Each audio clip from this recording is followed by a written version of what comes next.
these ones. Okay, this one's easy. Cleaning the kitchen. How about this one, dude? Cleaning the bathroom.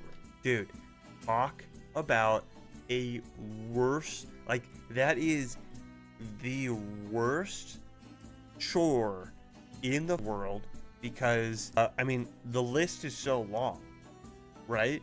Like, 1, it's gross. 2, it's a pain in the ass, because like the toilet, I've never been in a bathroom where the toilet isn't next to a wall and you have to like somehow, like, let me get in camera, you have to somehow like get around the toilet without touching the toilet. It's all like, oh my god, that being said, I think we can all agree, once the bathroom is super clean, sterilized, you got a fresh rolled toilet paper, you have the extra rolls piled into a sweet pyramid, put away all the cleaning supplies, like everything's done in the bathroom. How amazing is that first shit in a super clean bathroom? It's the best. I'm very particular about what people order at restaurants, and I have a lot of opinions on it. Obviously, I'm very passionate. That's where this extra armor I carry on me comes from. It's from honing in how to do restaurants properly. I would never pay $20 for a salad. Yeah, I would never order salad at a restaurant. And I actually, like, if I'm paying for a meal with someone and they order a salad, I take it as a great offense. I think it's very rude to waste my money on something you can buy for pennies at a store. I make mental notes of who has purchased salad on my dime, and I do not take them out again for months. Here's my philosophy on meals going out to eat. Okay? If you are going to go and pay 10x for a meal that you can make at home, you should be ordering something that you would never make at home. That is my thought. There are some exceptions, like pizza. We can all make pizza at home. Steak is another one. We can all make steak at home and have it be pretty good, right? But if you're gonna order a burger, you should make it a specialty burger. Punching on there, you would never want to do. Like, you don't want to make onion rings and put it on a burger, right?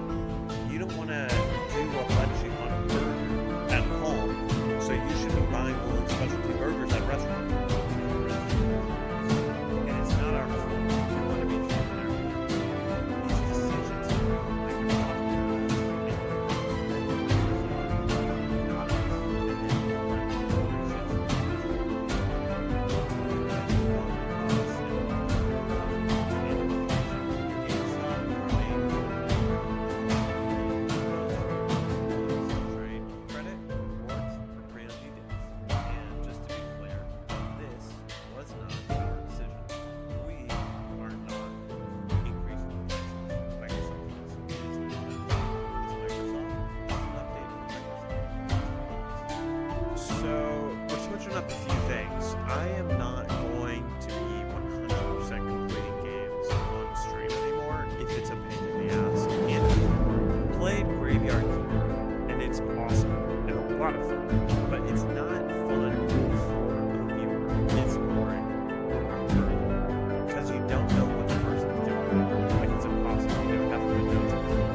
lot of different shit. And not just video game.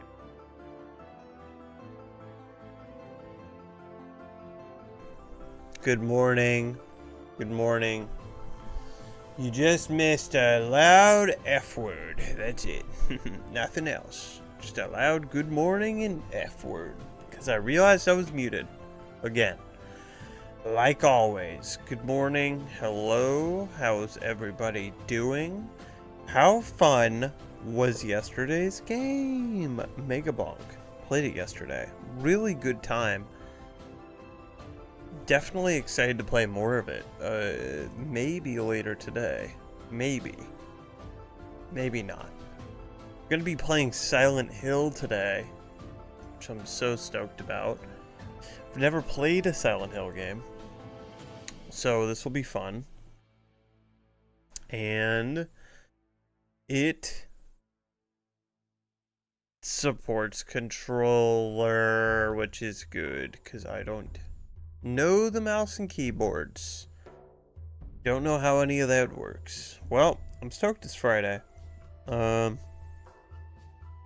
Just because I can focus on video making. Need to redo some alert stuff on the stream. I kind of overcomplicated everything by putting it all on StreamerBot. I thought that was dope, and it would be like really nice to have it all in one spot, but it's kind of just a lot, and making sure it all works all the time is a pain. And also just, yeah, doing different donation amounts is so much and so complicated. So I need to switch it. I need to switch it all.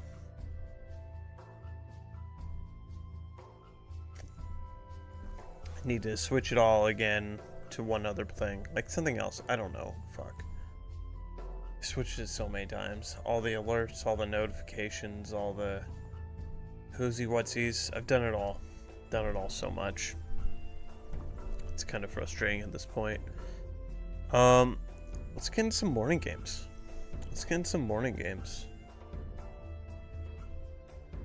Yeah, how much do we think tortillas are? I was watching Extra Emily last night, and she played Costco, and she did horrible on the eggs, just like I did. 24 count of eggs. Costco. I was guessing it was $12. Her first guess was 16 for this exact eggs. How do you click it? And also, because I've used it before, maybe it's best I do this without sharing my screen. Why? Is my internet down? What's going on? Did that... I don't know what's happening. Alright, there we go. Out of stock on these eggs. How much are these ones? Unavailable. I just need any... Okay, how about this? You know, it doesn't... Because it's all... It'll be a little bit cheaper from Costco, but the price is not on there. So let me go to HEB. Dude, see? Can't show the screen. My address is on it. But a 20... Oh, this is a 30 count, but... Okay, the 24 count from Costco yesterday was on average 8 cents an egg, I believe. Maybe 6 cents? Let's call it 7. I'm like, that seems so fucking low. The price per egg for these 30 eggs from HEB is 36 cents, which makes way more sense. I think my initial guess, I was going for 50 cents an egg, but down to 36 totally makes sense. So I think Costco is just really off on their pricing. I think that's what's happening here. I also need to change something. That's all I need to change. Okay. Let's see these tortillas. 20 count. Let's just guess 50 cents a piece. See, now I'm gonna do some fact. See, I mean, I know I'm not the best guesser of pricings and things.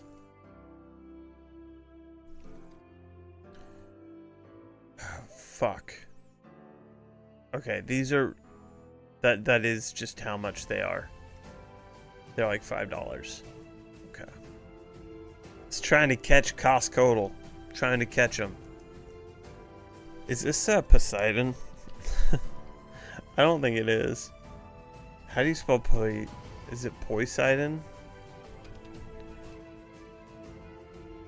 I don't think it's in here. God, 2002 science fiction action thriller. Is this God, I feel like I just saw it on screen, but something made me think of it. Transformers?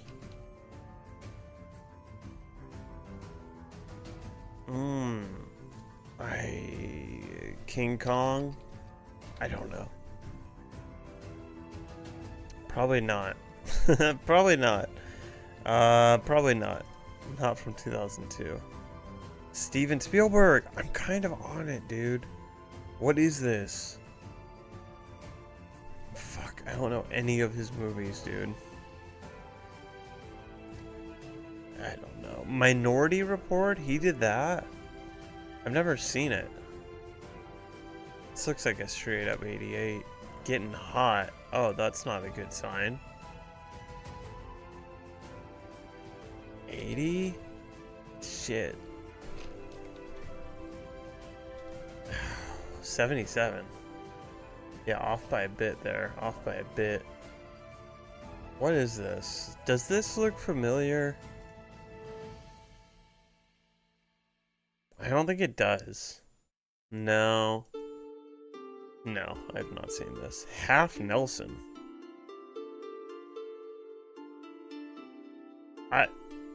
I know I say it a lot. I'm clearly not the movie buff. But what is this? 2006, okay. Huh. Alright, let's get some crossword going. What this clue is in. What this clue, okay. Oh wait, what this clue, maybe a list. Ooh. List. Rowing sport, rowing sport. Is that not called rowing? Businesses where the tongue-twisted might order a 1 across 5 across. That'll be fun to figure out what that is. Bugs. I know Bugs Bunny. End of a cigarette. Filter. Tip. But. Include secretly as on an email. BCC. Wait.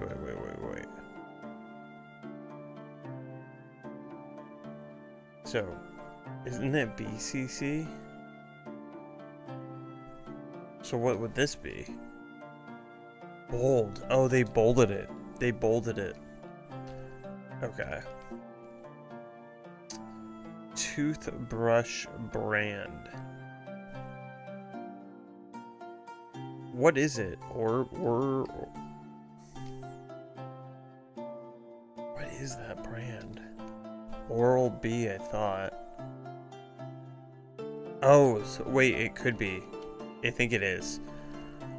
This is Lola Bunny. Come on, dude. Don't make me look stupid. Dude, I think my, just keyboard is off, or I'm off. Gaston's sidekick in Beauty and the Beast, French for the Fool. I don't remember his name. Resided in Dwelt? Took a chair, sat. Probably Crew. Cares. I don't know. Wait, Canes? Wait, was it businesses where the tongue twister might order one across, 5 across? Bold Crew? Cold Brew? Cafes. That was fun. That was fun.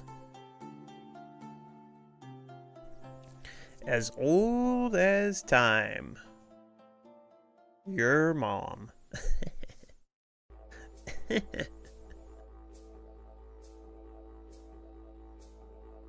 I don't even know where to start, dude. I see, like... Witch. Wait. Oh, wait. Okay. Well, I did see white, and then I saw witch. I'm like, witchcraft. But there's no way to spell witch.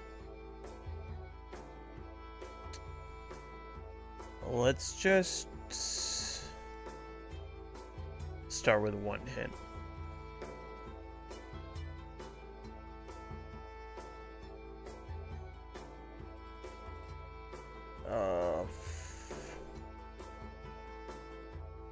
Gears? As old as time. Gears. Okay. Made. Raid. Hint. Oh. Chimes? I just... Okay.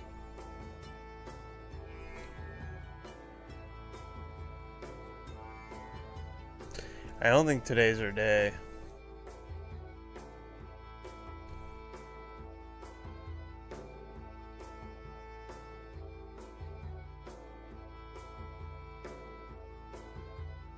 Winder? What does that mean?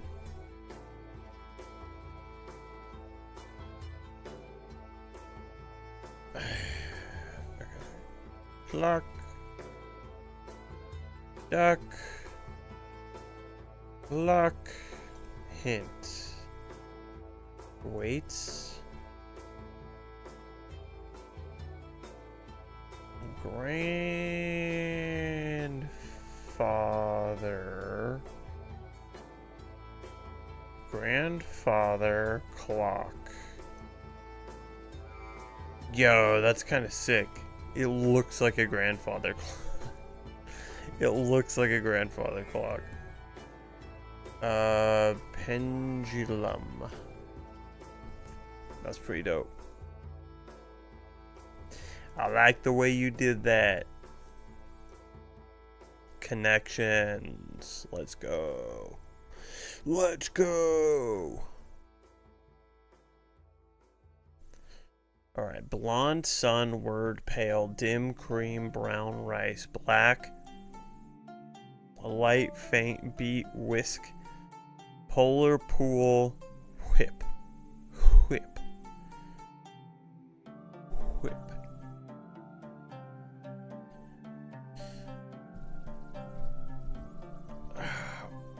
Let's see.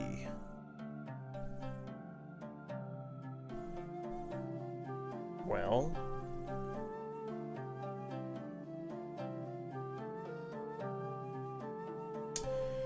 pale, light, faint. But what else could cream? Brown, black. Not even close. But what about light, faint, pale? I don't know, dim? That worked. Hard to make out. Okay. Why am I putting those two together in my head? What's the... Okay, wait. Whip. Whisk. Whisk. Whip. Beat.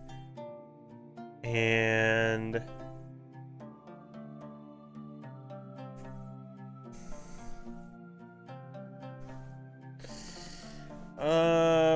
Whisk, whip, beat.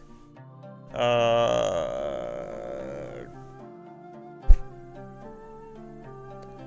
don't know what else could be in that. Cream, maybe?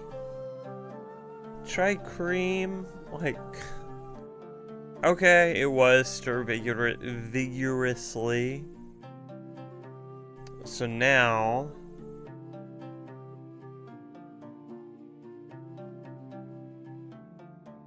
I was thinking like a sunspot, black spot, but no.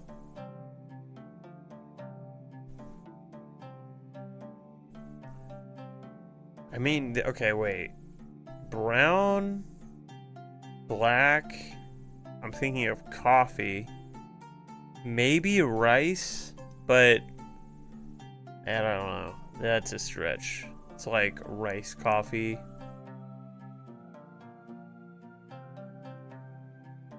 I don't know, dude.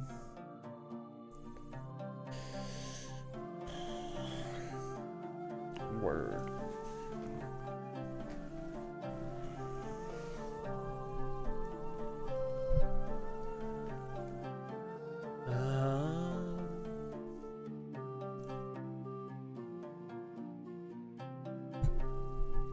Maybe I'll try it and see. Nothing is right here. So we have two things that connect and two things that don't. So that really doesn't help us. Oh wait, brown bear, black bear, polar bear. But brown, black, polar.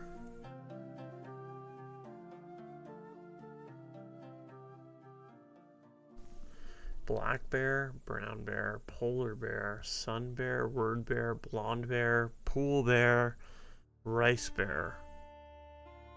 None of those sound right.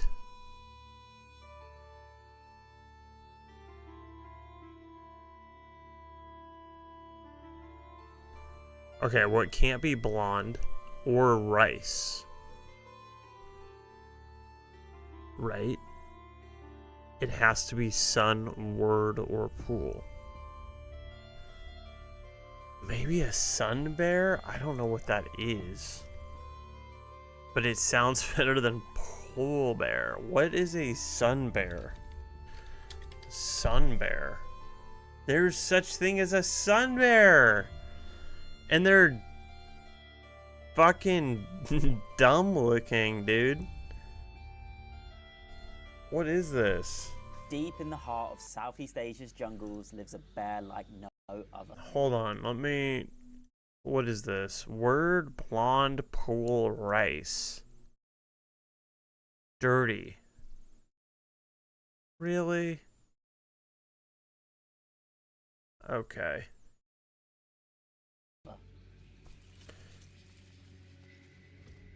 With its sleek black coat and a golden crescent adorning its chest like a sunrise. Oh, look at that. It looks sick. Meet the sun bear. Did you know sun bears are the smallest bears in the world, standing just 70 centimeters tall at the shoulder? Unlike other bears, sun bears spend much of their time up in the trees. 70 centimeters to inches, or feet would be good. 27 inches, so that's like 2.5 feet? Lounging or searching for food. But despite its gentle nature, the sun bear faces a battle for survival.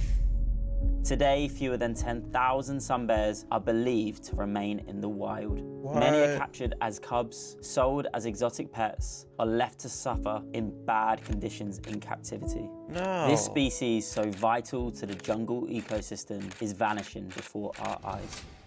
But in the face of all of this, there's one man who refused to give up. Hey guys, this is Wildlife Wong reporting live. Hey guys, this is Wildlife Wong. Hey guys, this is Wildlife Wong. Hey guys, this is Wong again. Wildlife Wong. Hi, this is Wong again. Wildlife Wong again. Hi, I'm Wildlife Wong. Welcome to the Bonin Sun Bear Conservation Center. This is Dr. Siu Tae Wong. He took the challenge in 2008 when he founded the Bornean Sun Bear Conservation Center, turning his passion into action to give these bears a second chance at life. I I don't couldn't think wait they're any friendly. longer. I flew straight to Borneo to visit the conservation centre, meet the sun bears, and see how Dr. Wong and his incredible team care for these animals. The wild ones, of excitement course. was unreal. So I'm at the Bornean Sun Bear Conservation Centre and I'm off to meet Wong. We have a very special day planned. I'm actually going behind the scenes to get up close and personal to some of their rescued sun bears. And it's going to be quality. I actually can't wait for this. It's going to be quality. Hey, Cam. Good to see you. Yep, good to see you too. From the moment Wong began the tour, I was blown away. His passion, knowledge, and care for the bears are beyond inspiring.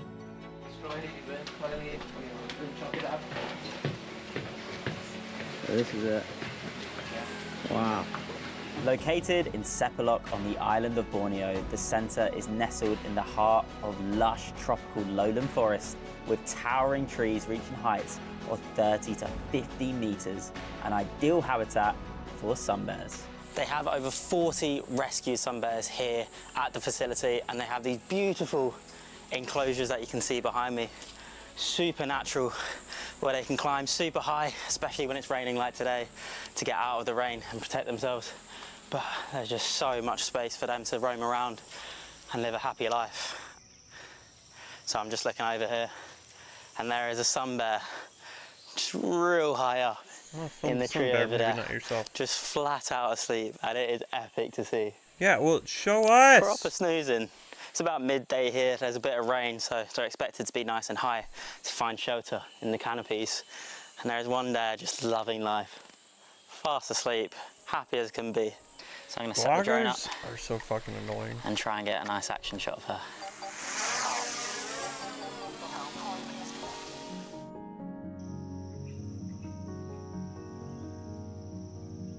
Just my quiet drone.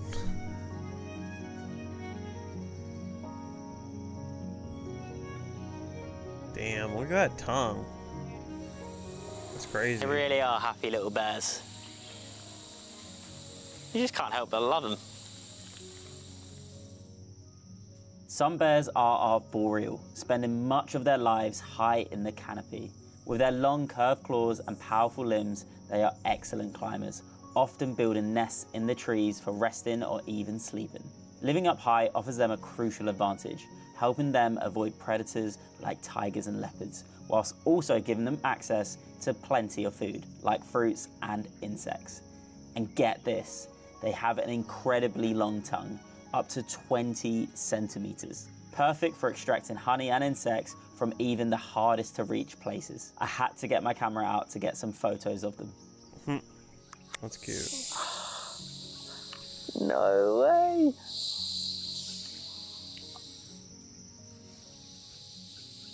He just found this spot right at the top of the tree.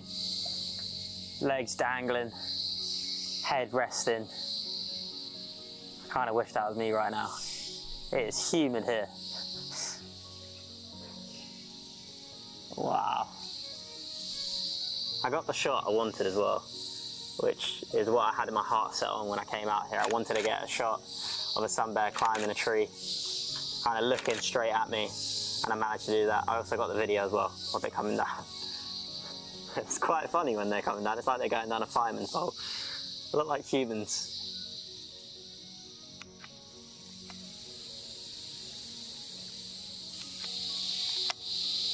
That is my day made. It's fucking cool, man. Oh man, we're only 5 minutes in.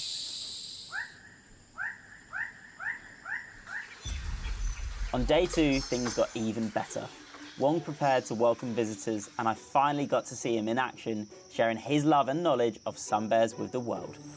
So where are we off to? We are heading to the 2 platforms, and right now more and more visitors is coming with us. Action time.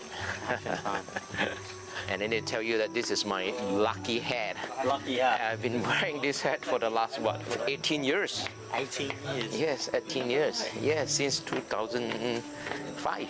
I haven't got anything quite like that. So Wong is a bit of a celebrity over here in Malaysia and Borneo because he has really put sun bears on the map. The work he has done for conservation and him and his whole team for sun bears is simply incredible. And just as I'm walking around, he's getting stopped all the time to engage with people, interact and get pictures, and it's just really great to see. And fair play.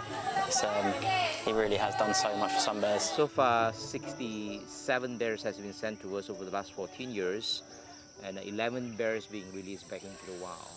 Yeah. So we have 3 bears in here? Yep, 3 bears in here. And then I think they're waiting for food. Just chill up. Good time.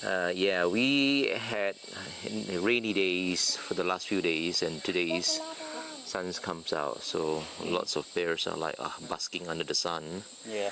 And then we try to keep our bears in a fit, not too fat, not too skinny condition. And Then it was breakfast time for the bears. To get there, we took a rugged path through dense greenery, dodging leaves and shrubs along the way. Once at the enclosure, it was time to serve the bears their meal. Corn, bananas and sweet potato, all in a very specific order. their favorite is of course the banana, sweet, soft, and least favorite is sweet potato. Okay. I have to feed them with sweet potato first.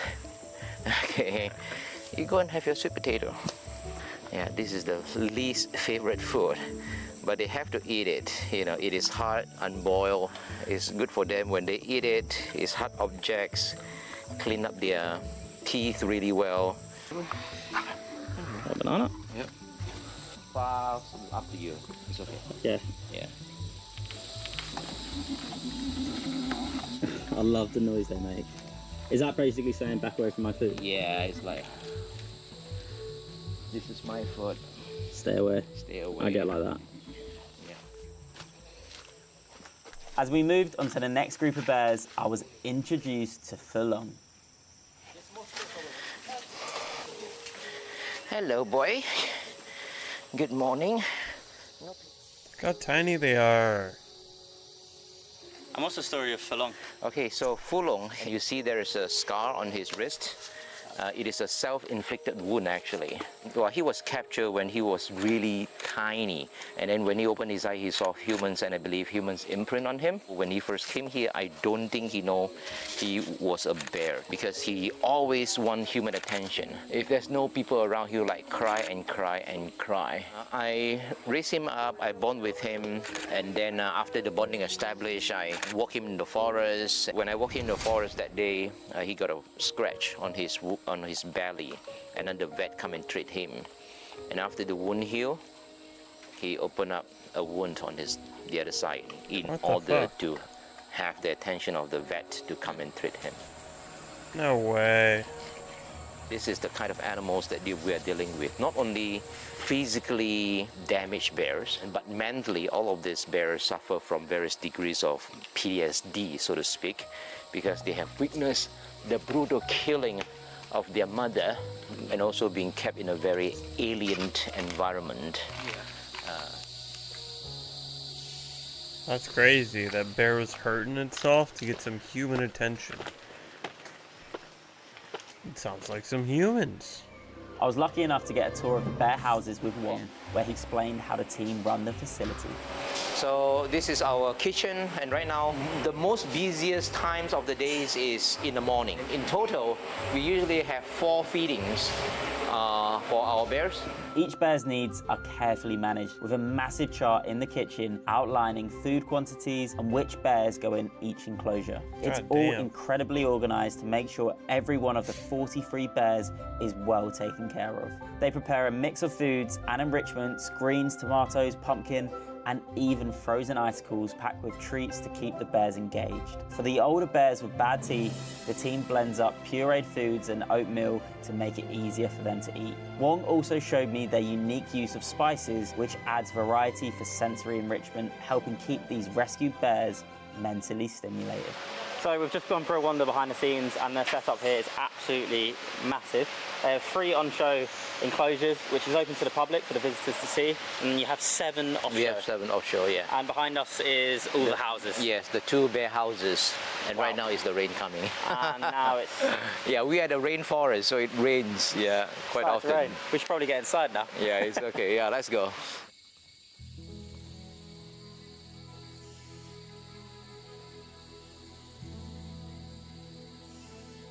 This sanctuary is incredible. Walking through the center, seeing bears peacefully napping on the ground or nestled in trees, I realized just how vital this place is. Wong's work here is nothing short of extraordinary, and his team's dedication is inspiring. I loved every moment of my visit, and I can't wait to return. God damn it. 3, 2, 1. Lori Vallow Daybell is a former beauty contestant. She's lost her mind. She thinks she's a resurrected being and a god. Anybody you spoke to who knew Lori back then said that she was like the mother of the year. So what makes her a danger to herself and to others? Threaten me, murder me, kill me. We're gathering together as saints, as brothers and sisters, and preparing for the second coming of Christ. She threatened to murder you? Yes.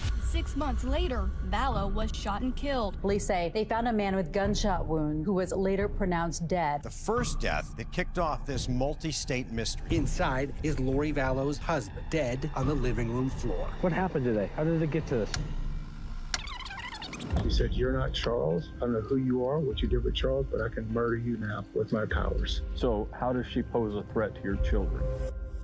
Lori, where are your kids? No comment? They've been missing for 4 months. You have nothing to say? Now, Lori Daybell appears to be somebody else. She has 2 missing children, JJ Vallow, Tylee Ryan. I don't know what she's going to do with them. I don't know if she's going to flee with them. She's going to hurt them. All right. Is it this house or the one with the flashing lights? Right there. Cars are all gone. I don't know where my kids are. Well, get in. Oh my God. What? Wait, okay. Good intro. I'm It confused, all but I started on want to know January more. 31st, 2019, Gilbert. when Charles Vallow was still alive and had just returned from a business trip to find he was locked out of his own house, with no sign of his wife, Lori, or his kids, JJ and Tylee. His car had also gone missing, and a large sum of cash had been withdrawn from his bank account. So in an effort to get some answers, he called 911. So what's going on tonight? I can't get in touch with our kids. How old are your kids? 6.5 and 16. She's lost her mind. I don't know how else to say it. She thinks she's a resurrected being and a god and member of the 144,000. Jesus is coming next year. So what makes her a danger to herself and to others? Threatened me, murder me, kill me. She threatened to murder you? Yes. She said, "You're not Charles. I don't know who you are, what you did with Charles, but I can murder you now with my powers." Is this just all recent, or has it been going on? Been going on for about 4 or 5 years. It's gotten really, really bad lately. She goes to the temple every day and speaks with Moroni and Jesus Christ. Last couple of days, she says, "I'm not Charles. You're not Charles. You're Nick Schneider." According to Lori, Nick Schneider is an evil spirit who has possessed Charles' body, and he believed these threats against his life were very real. In the last few years, she had become obsessed with the teachings of a man named Chad Daybell, a man well known for writing dogmatically and teaching his thoughts about the end of days, the second coming of Christ, and other more unique concepts like evil spirits and zombies. Both Hell Chad yeah, and Lori dude. were also members of Preparing a People, a cult who were preparing for the second coming of Jesus Christ and the end of the world as we know it. Sponsored Lori by also Red. believed she was a member of the 144,000, a group of high priests who will administer the everlasting gospel to the world in its last days. She also believed that every human was on a scale between light and dark, and the darker one's spirit was, the more dangerous they were to her and her beliefs. Lori had actually become so involved in this new religious belief that Charles had become concerned not only for himself, but his 2 children as well. She said to me, "Charles' stuff is gone. You're not Charles, your stuff is gone. I don't know what that means. And how long have you been trying to get in touch with the kids? Since yesterday. So how does she pose a threat to your children? What are I you don't know talking what she's going to do with them. I don't know if she's going to flee with them. She's going to hurt them. And today she said, come take the kids. I don't care what happens to them.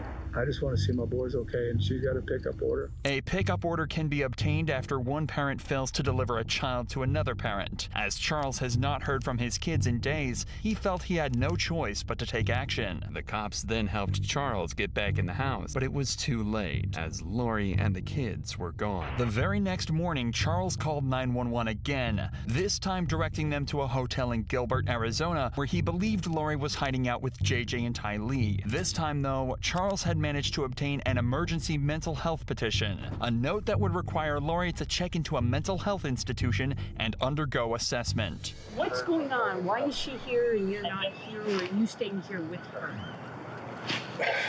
Long story. She's had kind of a break from me, and I've tried to support her as much as I could, but it's gotten really, really bad lately. She's had a break. She says, I'm Nick Snyder. I've taken over Charles's body, and Charles has been killed. I'm going to kill you. This has got to be like the most frustrating thing, to have to repeat this shit over and over and over and over again. Today or tomorrow. Charles had already tried to find Lori earlier that morning by turning up at JJ's school, but despite seeing her car in the parking lot, there was no sign of her at all. However, she had left her purse in the car, so Charles took it in hopes that it would stop her from getting away. This worked perfectly, as she walked into the Gilbert police station later this same morning to report her missing purse.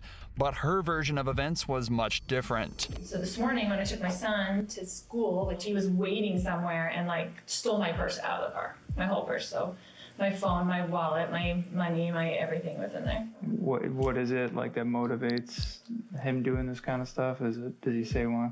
I caught him cheating and I had evidence and I told him about it, and he travels a lot for business, so I told him about it and told him not to come home. Their and daughter? that his stuff would be gone and that his car would be gone and all this thing. So he's a little mad. She claimed that she'd caught Charles having an affair and told him not to come home, locking him out of the house and taking his car. The first of many carefully fabricated lies that would not only ruin Charles's life, but end it. Police informed Charles that he can't steal Lori's property no matter what the motive. A deal was then formed between them, saying that if Charles returned her purse, then the police would immediately follow up with the mental health petition. But eventually it went through, and Lori underwent her assessment. However, in 2 hours, Lori was released with the doctors finding no issues at all. This decision sentenced Charles to death and put his kids' lives in jeopardy. Charles filed for divorce, and 6 months later, his body was found at Lori's house with 2 gunshot wounds across his body.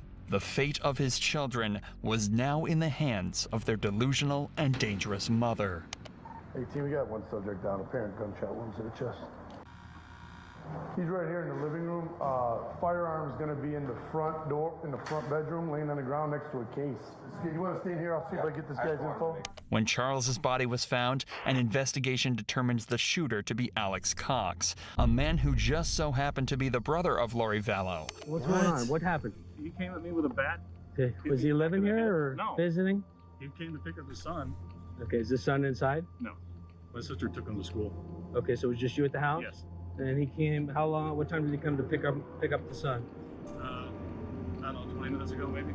Okay, so you know who he is, let him in? Yeah. Okay. No, I think they were talking earlier, then she left, and then he got into it with me. Like what? What do you mean? I don't know. Alex seems very vague in his answers and says he can't remember exactly what happened, other than the pair simply got into a fight. But those kinds of answers aren't going to satisfy the cops, especially when there's a dead man involved. So you both, so you get in an argument? What is it over? I was over my sister. He was getting physical with her, and so my niece came out with her bat, and then he took the bat away from her. Wait a minute, I thought you said your niece left. She did. This was before.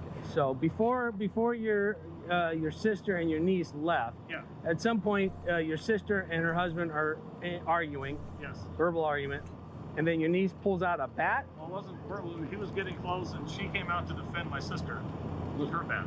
Your niece? Yes. Okay. And then she poked at him, and then he took it away. Okay. And then he's coming back at me, and he still got the bat in his hand. Like, what are you doing? And where are you at it? Where are you both in the at? living room. Okay. And then I turned around and he hit me in the back of the head with a bat. I went to my room and got my gun. I always So carry it. you went to your room, meaning the room Well, you're the room I'm staying in? Yeah. Okay, and you brought a gun with you? Yes. Do you always Yes. bring a gun? Okay, why did you stay just in your bedroom, close the door? Is that something you didn't think about, or? Didn't even occur to me. This final statement should actually have torn down Alex's entire argument, as it technically proves this wasn't self-defense at all. When Alex went to his room to grab his gun, he should have been able to usher his family inside, close the door, and stand his ground from there. Instead, he grabbed his gun and without a second thought, ran straight up to Charles and shot him. But at this point, there were still so many looming questions. The cops decided to bring in all parties back for an interrogation to try and get to the bottom of it all and figure out exactly what happened to Charles. Start where you think it makes the most sense. Okay, so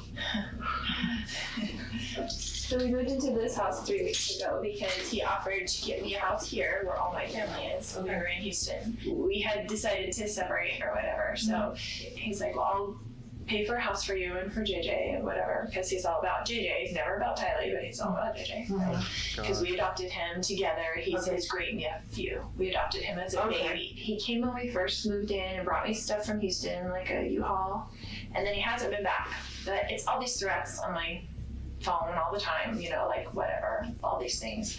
And then he told me, what kind of threats? Just, he's always mad at me, right? And he doesn't want a divorce, but I don't like him and don't want to deal with him, so that's just how it is. Like, so we married for 14 years, we dealt with it for 14 years, of him being horrible to her. Like, he gets in huge fights with her, a lot of things, but anyway. Immediately, Lori describes Charles as a man with violent tendencies who had a history of aggression against the women he had married.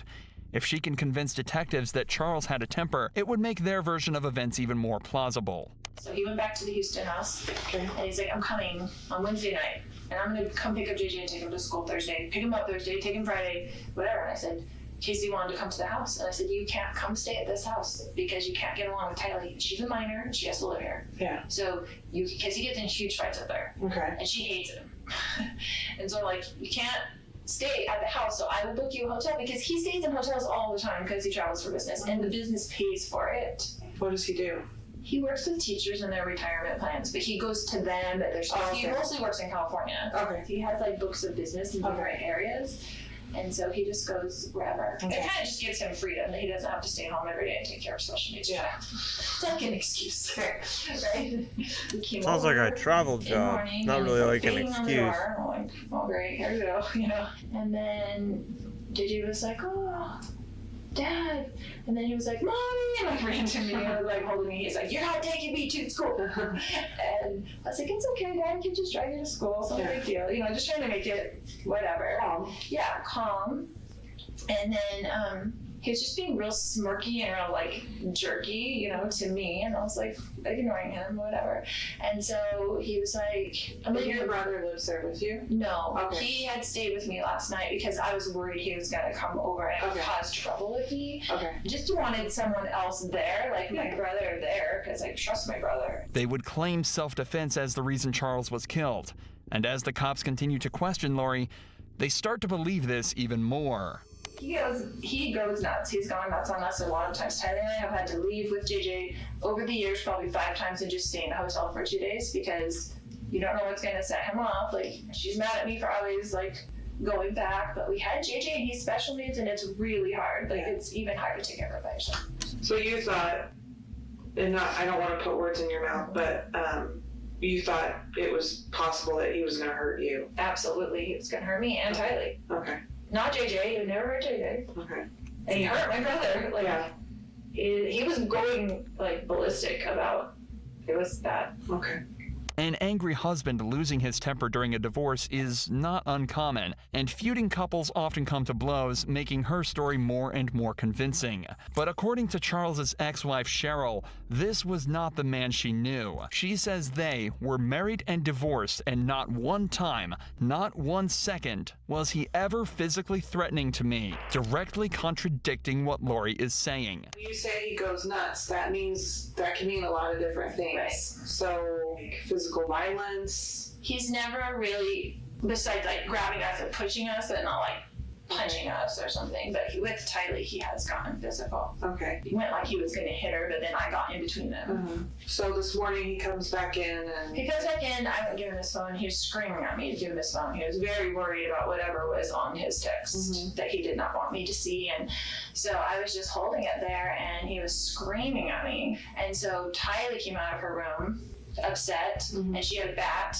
and she told him to leave her mother alone, like, right? So she was really, whatever, and he's screaming at her, don't you hit me with that bat, blah, blah, blah.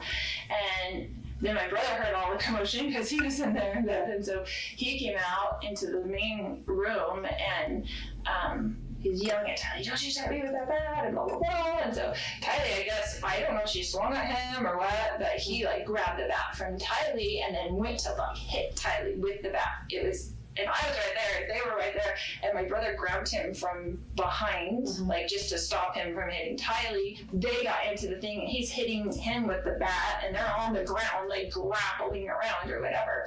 And then, and he hit your brother with the bat while they were grappling and stuff? Yes. But there are lingering questions left by the investigation.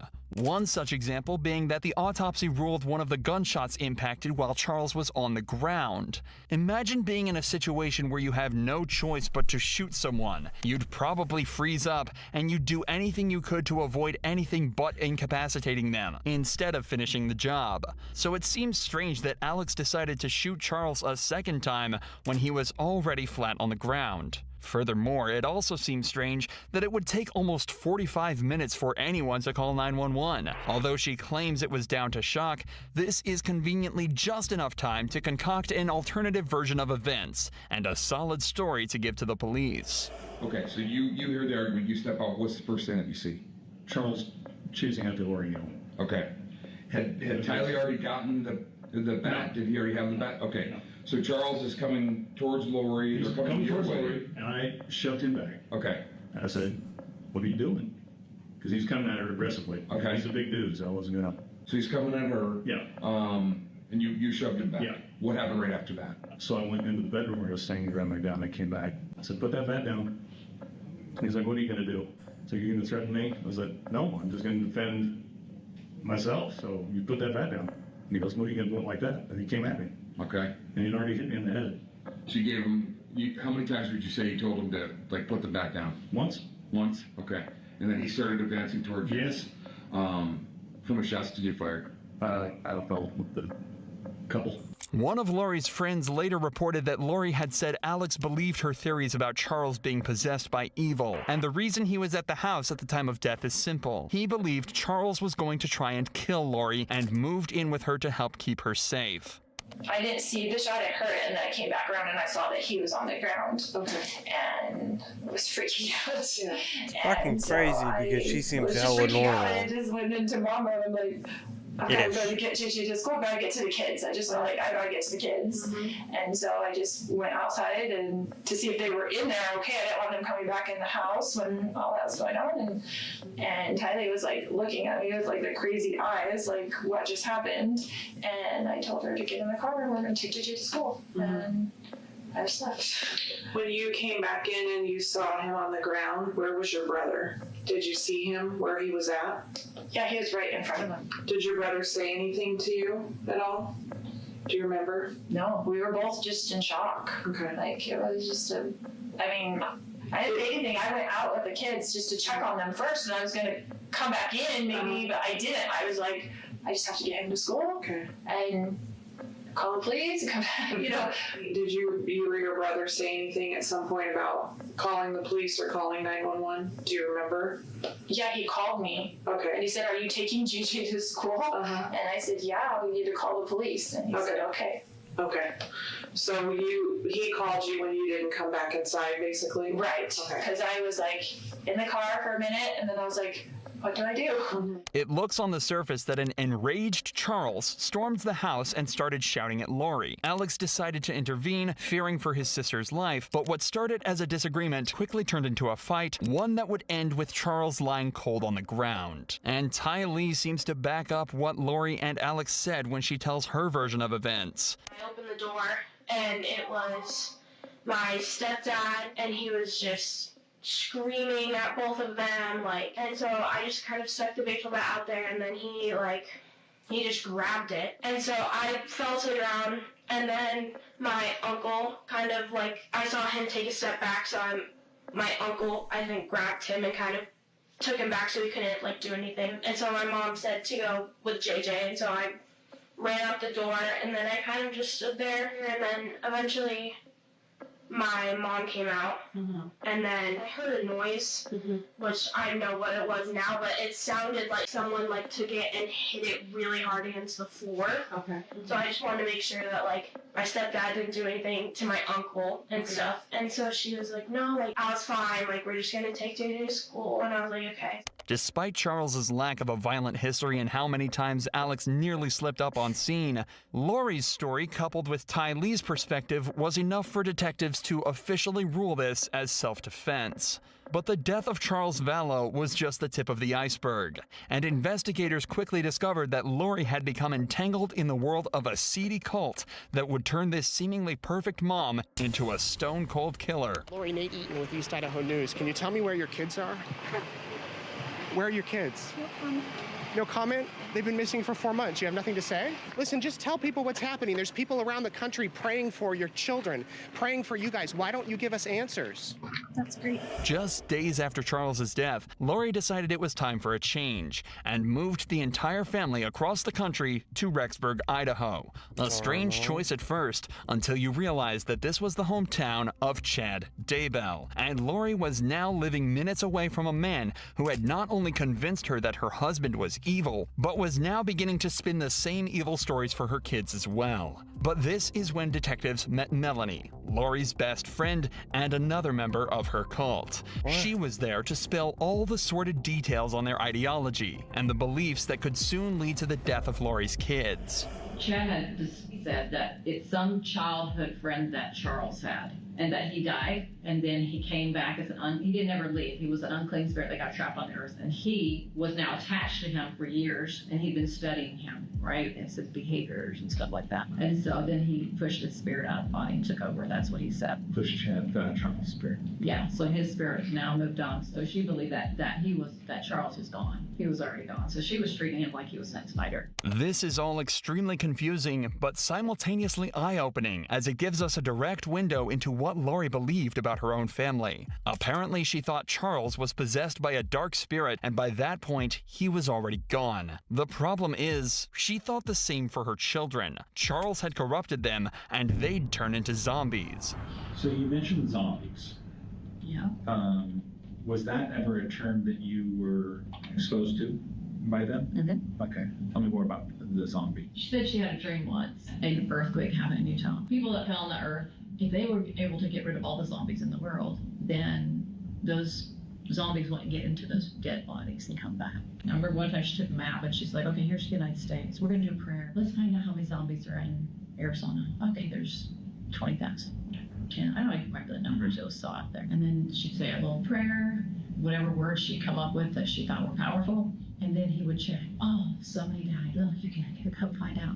So then that was her way. In my opinion, what I saw, at least, was just through a prayer that these people would pass away. Lori believed that if the Earth was to truly be pure, all the zombies had to be killed. Chad also began to feed Lori more and more fantastical lies about how the world worked, including ascension, translation, and the ability to meet with God himself. And then they had a scale of 0 to 100% how much you could trust people. I was supposed to be like 97%. They were always building me up. Anyway, she would sometimes share like, oh, this person or that person, that's not trustworthy, it's this person. That was their booking. More about, maybe you know or don't know, vibrations. So vibrations, yes, I'm aware of that too. So according to how he would check, he used that little pendulum thing on. I didn't know that in the beginning, but anyway, 1,000 was the... Was it Chad Daybell? Yeah. Let's look at him. I mean, if you got to 1,000, that means you're translated, or you're beginning your translation. And then as you get higher in your vibration, you could portal at some point, maybe, to remember what you would say, 2,500, maybe, or something like that. And so the more you went to the temple, your vibration would increase. So it's just like your light would increase, your vibration, that kind of idea. Okay. If that makes sense. Lori had become convinced she could speak to Jesus and appeared to be consumed by Chad's work. Not long after, their relationship began to heat up, and they even started a religious podcast together that showed, frankly, just how insane she had become.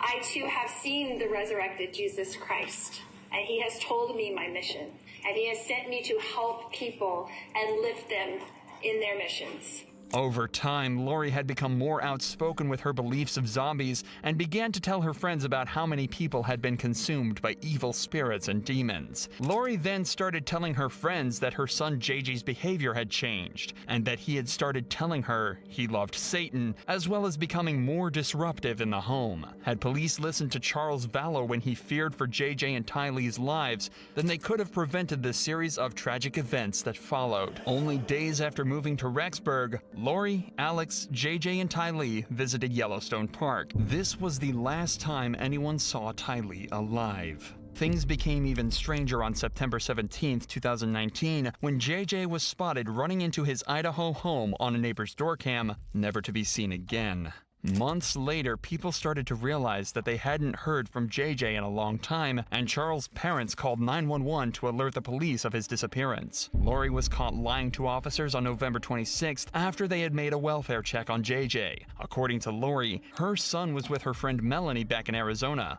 but Melanie not only denied having him, but she also told police Lori had asked her to lie and pretend to officers JJ was staying with her. Then, in December, Alex died suddenly.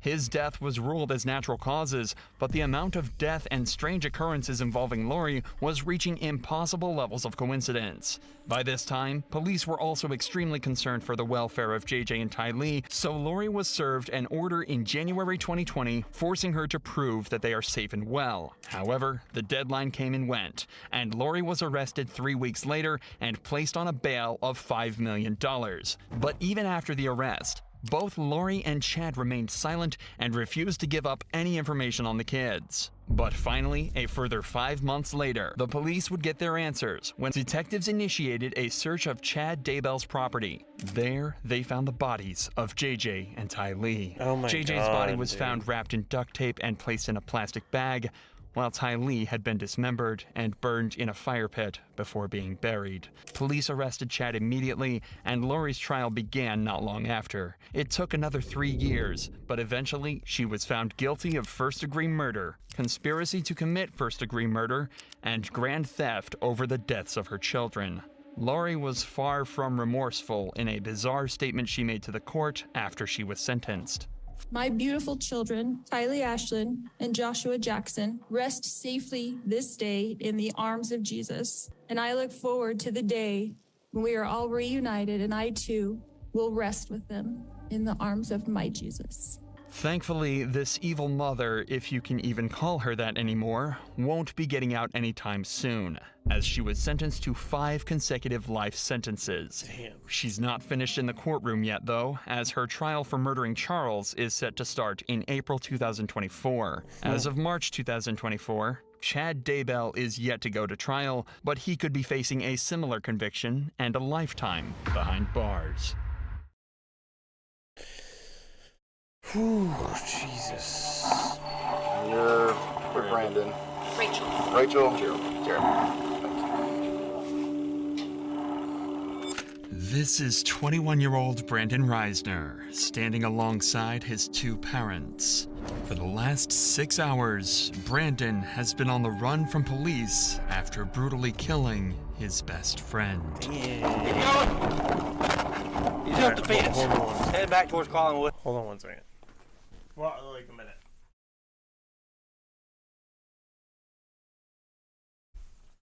Actually, I can hear it.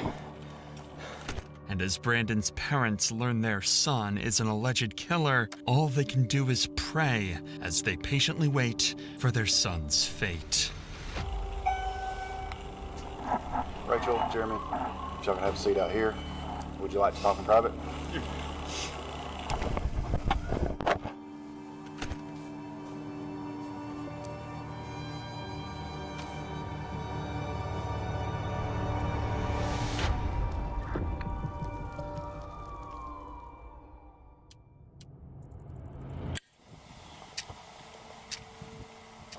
On a cold November morning in 2022, a ditched Toyota Prius would be discovered by officers in Rome, Georgia.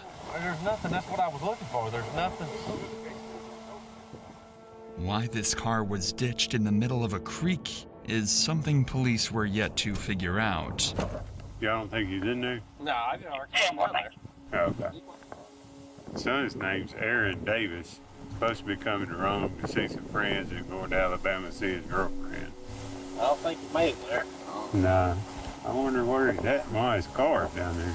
Crazy thing is, there's nothing. I mean, there was no acceleration. It's almost like it just Rode off in there or something. Yeah. Didn't go all the way up in park or something.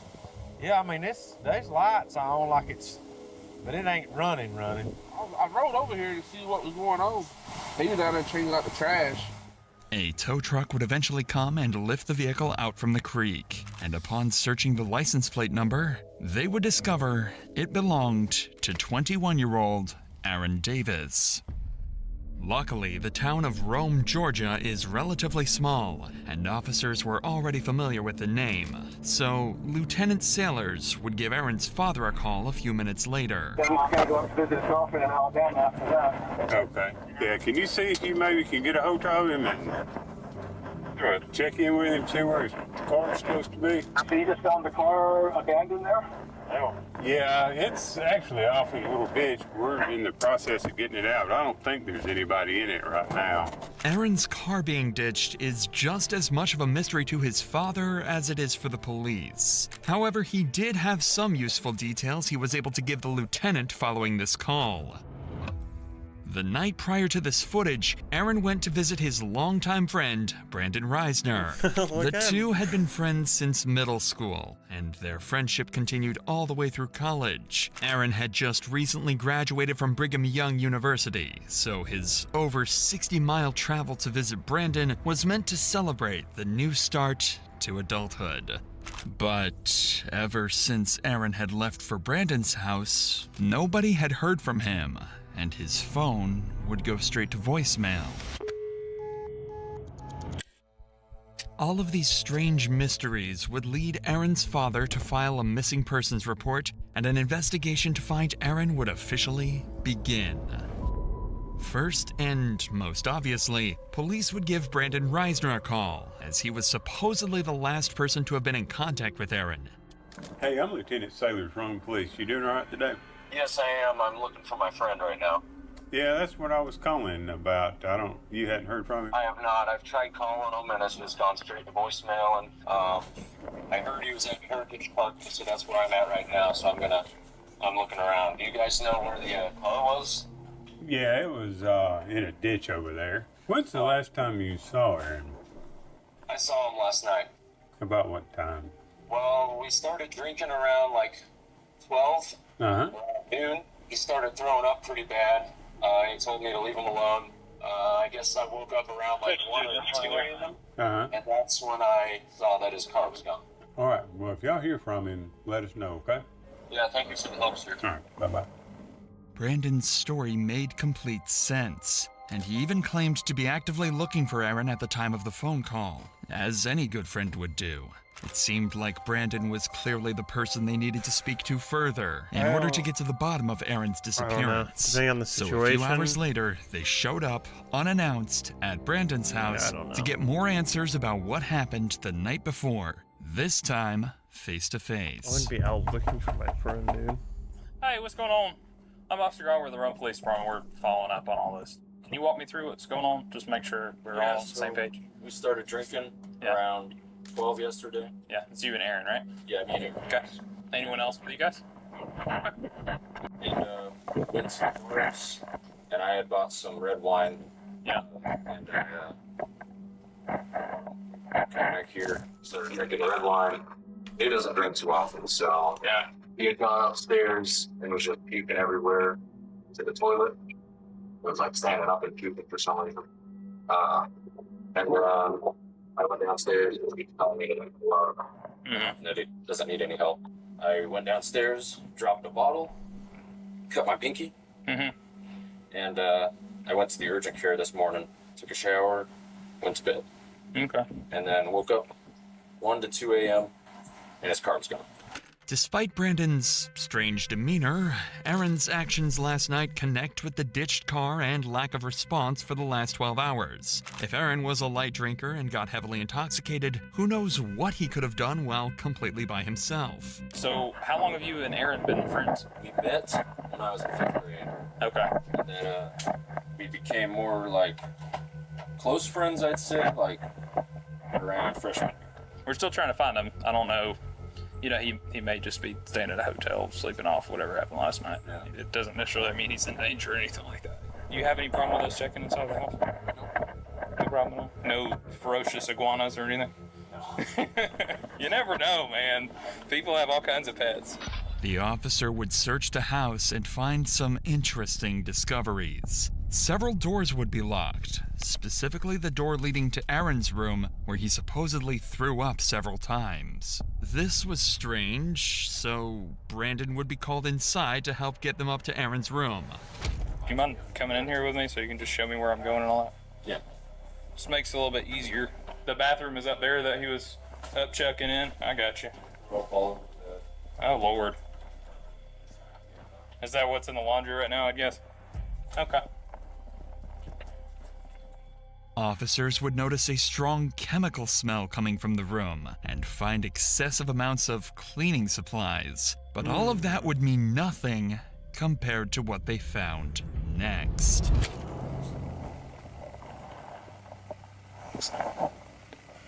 There's a significant amount of blood next to the bed, too. Decent. More than just vomit all the way over here. Looks like it's been there a while, but he could have been throwing up blood, I guess. See all that? It's weird to be throwing up blood like that. Not to mention, if he had alcohol poisoning, he wouldn't have been able to get up and move around this morning. Especially at 2 or 3 in the morning. Just poured powder right there, too. That's it right now. The cops are starting to find the whole scenario awfully suspicious. The odd story from Brandon, the puddles of blood in Aaron's room, the hundreds of dollars worth of cleaning supplies. It seems as though Brandon sensed the officer's suspicion arising as well, as when Aaron's room was being searched, he decided to do this.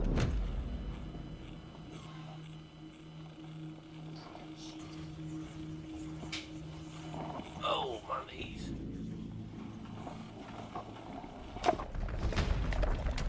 Keep going. Hey, no, quick. Damn. Uh-oh. I heard fucking... I heard a car.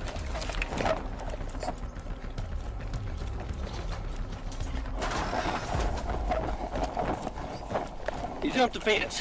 Headed back towards Collinwood.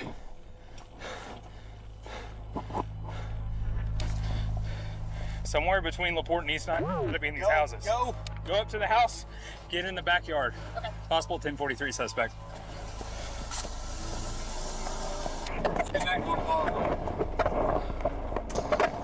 Run back towards 8.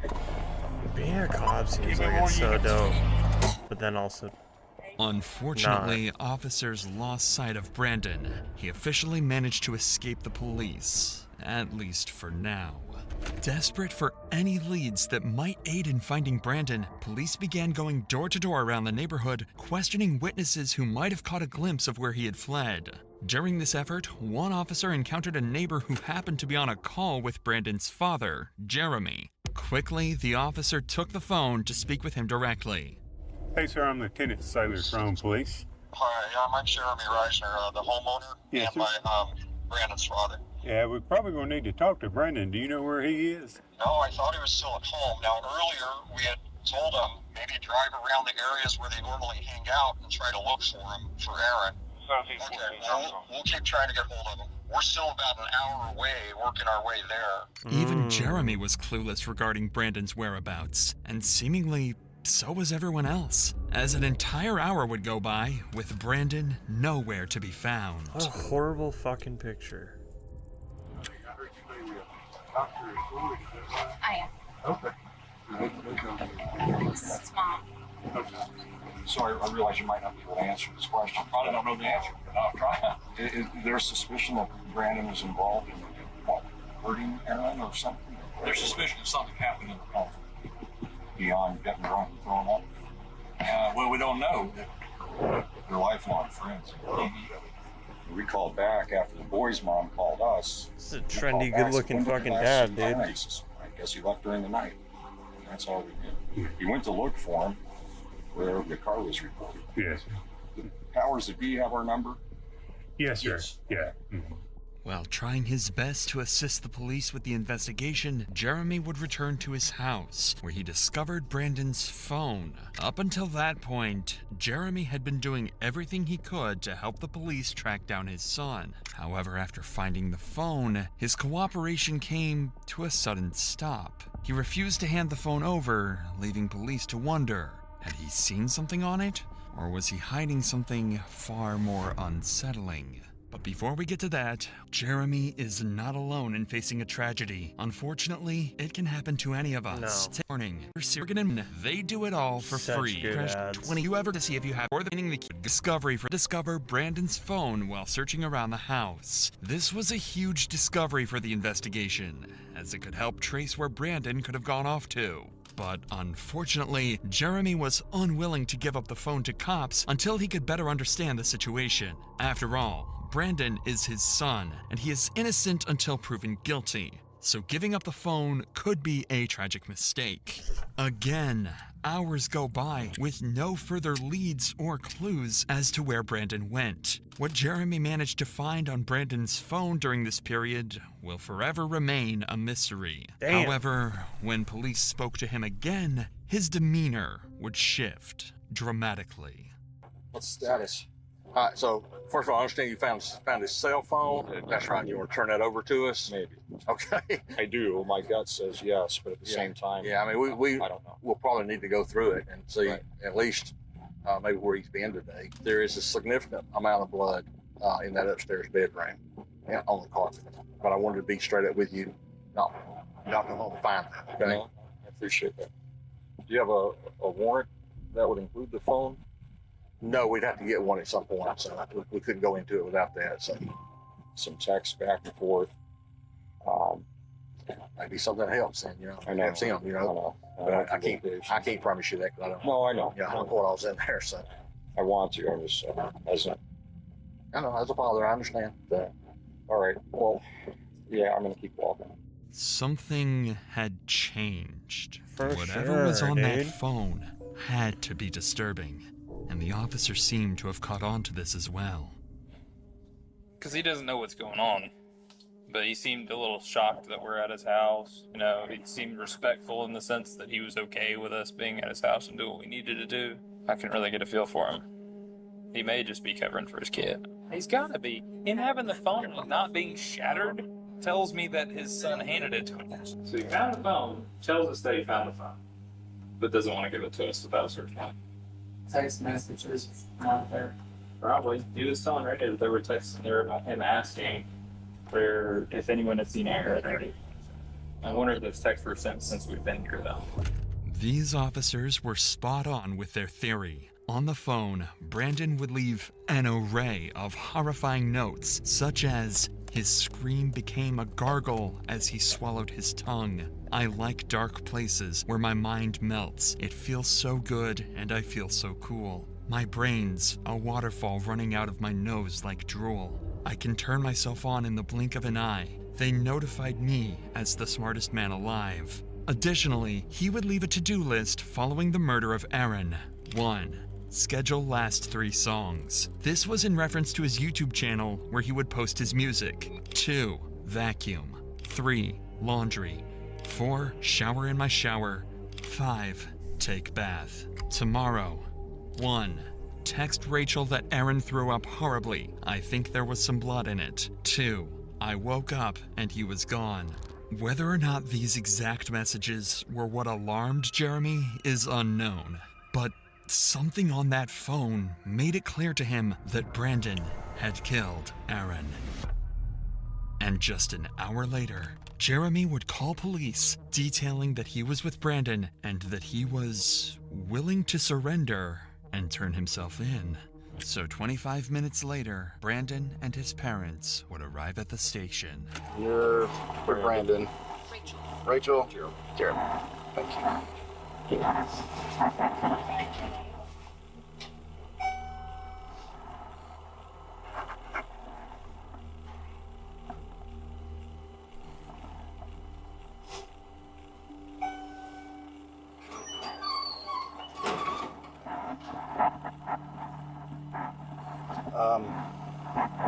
Rachel, Jeremy, if y'all can have a seat out here, I'm gonna take him back there and we'll talk, man. Would you like to talk in private? You need to send somebody out to find the body. Okay. I'll be right back out with you, okay?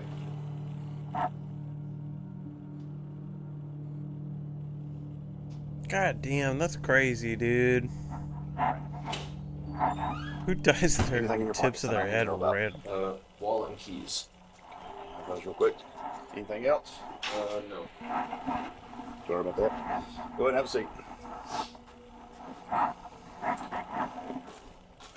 Now that Brandon was secured, the detective would sit him down to try and get a basic confession or any information that might ease the path to conviction. Alright, like I was saying, I'm Detective York. I work here at the wrong PD, of course. Detective York, yep, that's me. So before we get started, got some paperwork you gotta fill out. The detective would start the interview by getting Brandon's basic information and contact addresses. So I'm gonna read you some stuff before we get started, okay? You have the right to remain silent. You have the right to talk to a lawyer for advice before you are asked questions and have him with you during questioning. I would like a lawyer. You would like a lawyer, okay? Alright, sit tight for just a minute. Brandon was smart. He knows nothing he says in the interrogation room will go on to help him in court, so he decides to keep his mouth shut. While this is unfortunate for the detective, Brandon's parents are more than willing to have a discussion with him. So instead, he turns his attention over to them to try and get the information that he's looking for.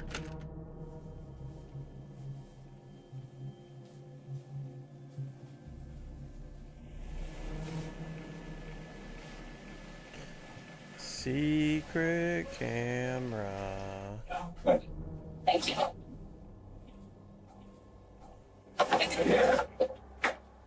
There's a lot going on right now.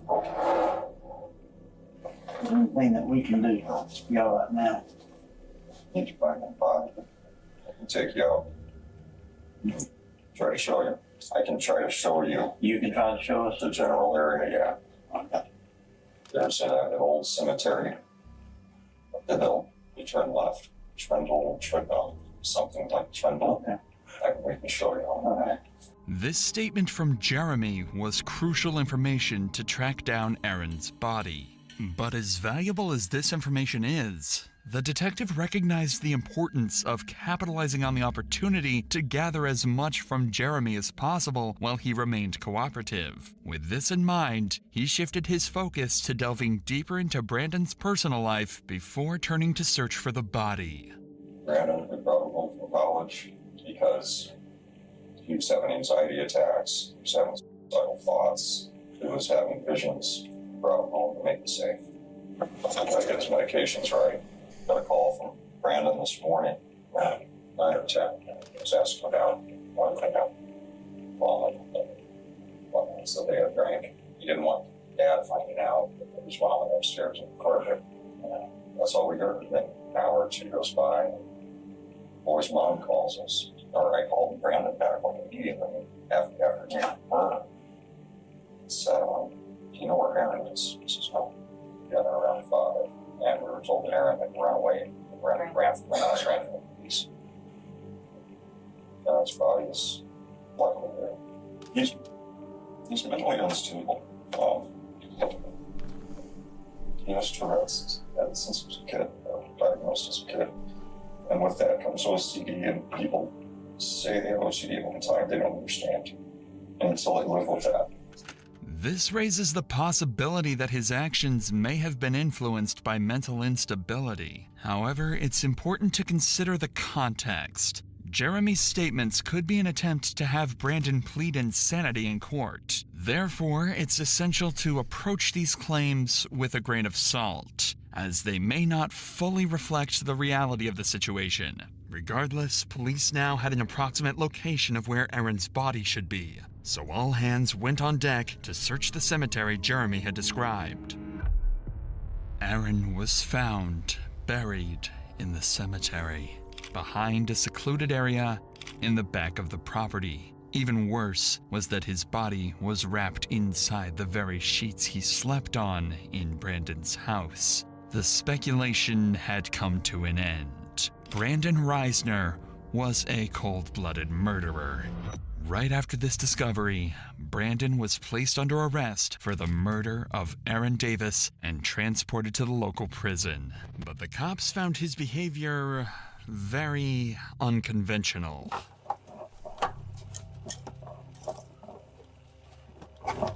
Stand right there. Come Go up to the counter, right? Let them follow their instructions.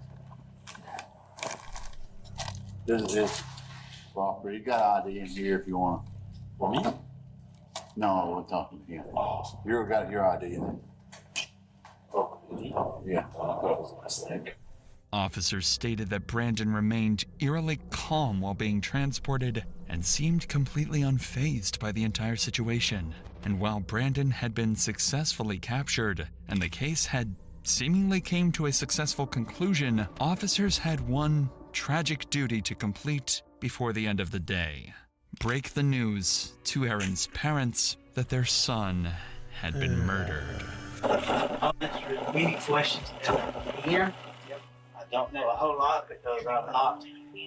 I've been here doing a lot of research. Be specifics.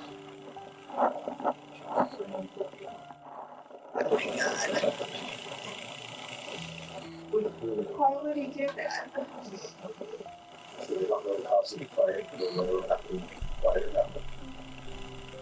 Why you do that? We need my son. The family needs him. Oh my God. Aaron was a recent college graduate and a good kid with a bright future ahead of him. His sudden death is nothing short of an evil, horrifying act on Brandon's behalf, and justice had to be served for Aaron's and his family's sake. That justice would come inside the courtroom. On July 18th, 2024, Brandon was left with little to no defense for his crimes, and his plea to claim mental insanity was quickly ruled out. And I have come to the conclusion that justice requires that Mr. Reisner be sentenced on count 1 to imprisonment for life without parole. And that's what I'm going to do. He was sentenced to life in prison without the possibility of parole after pleading guilty to the murder and mutilation of Aaron Davis. God damn, dude. Yeah, that was a big change there. From this like that. As they made damn, dude. His crimes and prison does something to a dude, huh? Prison does something to a dude, huh? Child killer Chad Daybell is sending shocking letters from death row. He's on death row.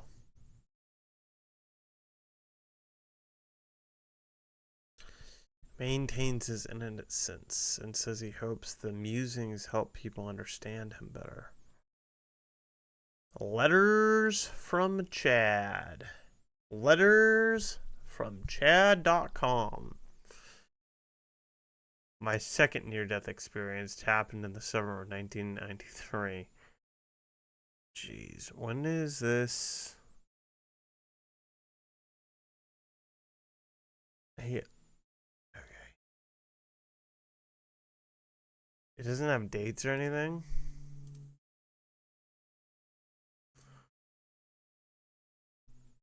How did I get into 6 but not 5? Letters uncensored and unfiltered, written by Chad Daybell from his cell on death row.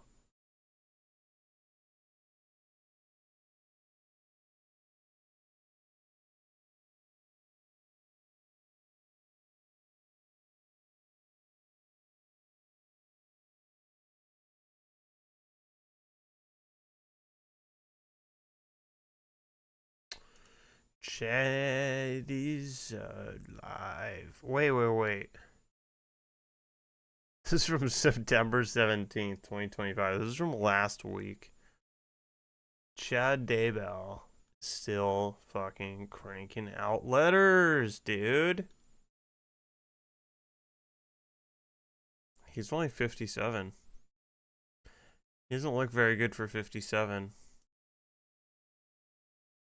Wait. So they actually got married? Did I miss that in the video?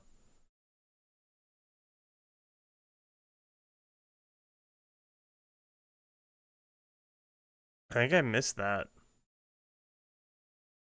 I think I knew that they got married based on the picture for the podcast, that picture, but wasn't 100% like they got married. They got married. Lori Daybell. They got married. Lori's never coming back. Lori's out. I feel like I have a family member who looks like her. I don't know. Okay. Let's I'm gonna take a short one and then let's get into Silent Hill. Silent Hill F. Why is it F? Why is it F? Why? Alright. I'll be right back and then we'll get the party started. Then I will go with orange, maybe. No, I'm gonna go tangerine. Because tangerines are cuties, right? Are tangerines also cuties? Is that right?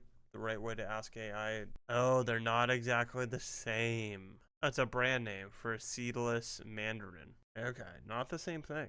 They're not the same thing. Okay, then I'm gonna go with, I think I'm still gonna go tangerines. I don't want a whole orange, but I could have a whole or two tangerines. It's kind of like, I don't like watching movies. I'm over it. I don't watch movies anymore. That being said, I can watch an entire series of a show, no problem. I can watch something 4 times longer if it's in bite-sized pieces. I would rather have 2 tangerines than 1 orange. Edify. Someone knows their languages.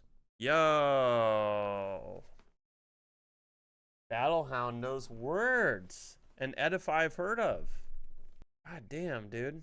Either you done this puzzle or you know words better than us. Edify. We know that word. We've heard of it. We don't use it in daily language.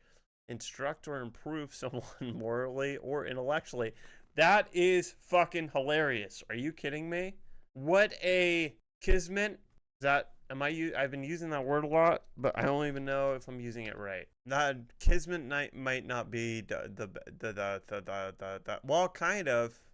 It is a positive or favorable outcome that feels predestined. We needed someone to instruct or improve morally or intellectually our gameplay here.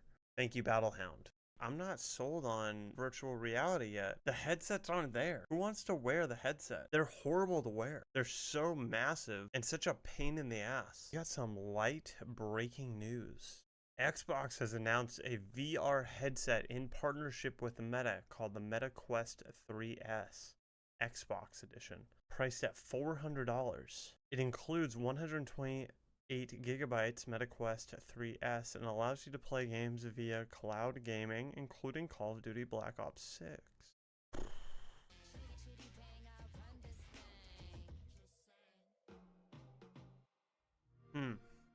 Okay. I feel like the only cool thing about this is that you can use your Xbox controller. Am I the for refusing to do something special on my wedding day for my sister because she refused to do something for me at hers? What the kind of world do you guys live in? At my sister's wedding, I asked her if she could throw a bouquet to me as to wish me luck, but she refused and said she didn't want to damage it. I asked her to lend it to me for a couple of pics instead, and she refused that too. My sister's pregnant and wants to announce it at my wedding. She asked me and I said absolutely not. She's pissed and says I'm being ridiculous. Our mother says I'm being childish. Yo, what the f is with your family, dude? That's wild as shit. One, you're like a kind of a clown for doing the whole like fake bouquet thing. The bouquet thing, it's supposed to be thrown into a crowd of like single loser women who think that the bouquet is gonna like magically attract some guy, right? So like that's just for losers, and you're trying to manufacture a loser energy. And your sister is kind of an ass for not doing that, right? Because it's so lame. And it's so easy, just like the like lend it to me, like pretend that I caught it. Your sister, 28, thinks it's appropriate to announce her pregnancy at your wedding? Why the f would you even ask that?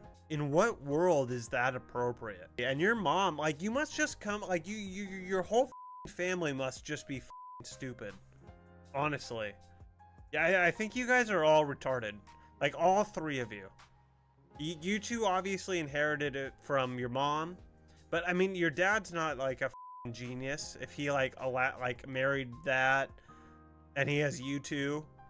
Like, I don't know, maybe it's a whole clan of dip.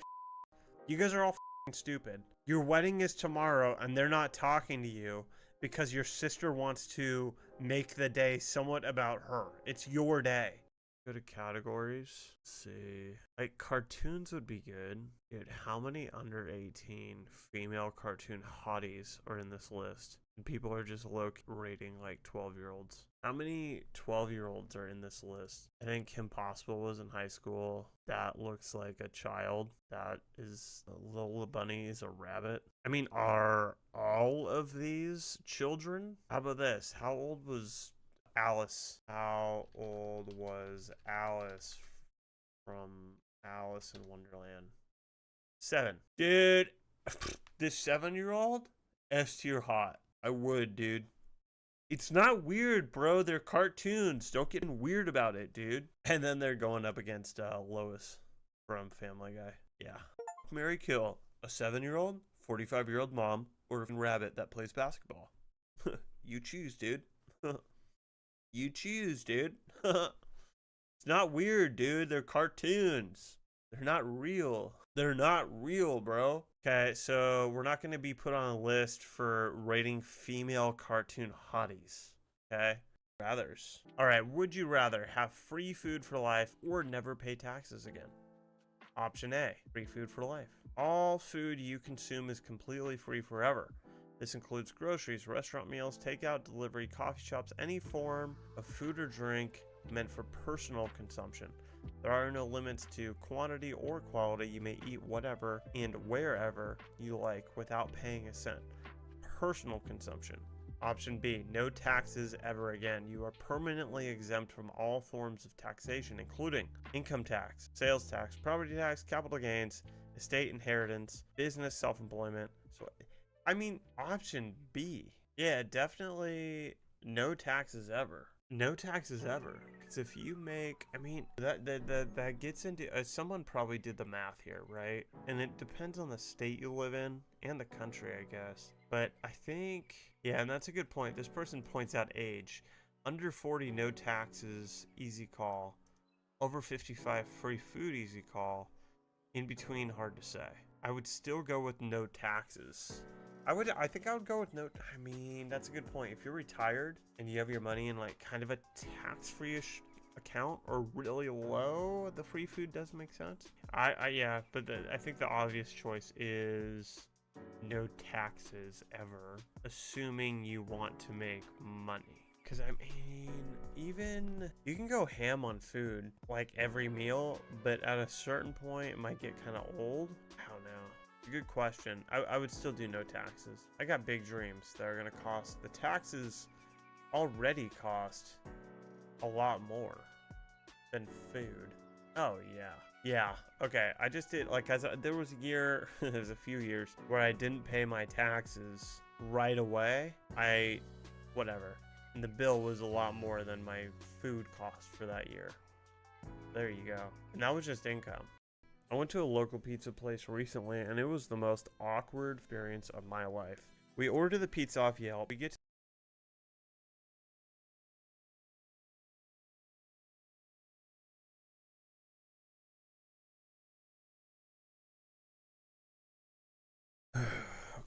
all right. Okay. It's the not being muted shit. Okay. All right. How do you open up a can without your teeth? There we go.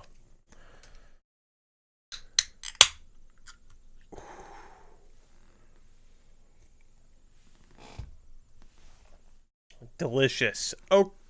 Okay. Silent Hill time. Let me just open up this puppy. Oof, air. See if there's any cool we need your email stuff.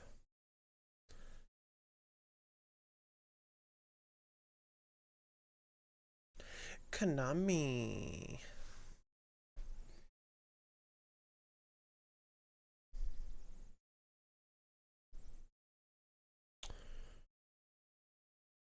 I think actually we'll be good. Properties, Silent Hill F. Okay, display language, voice language. Do we do it in Japanese? That doesn't make any sense. I don't speak Japanese. I'm going to assume most of you don't speak Japanese. Yeah. Okay.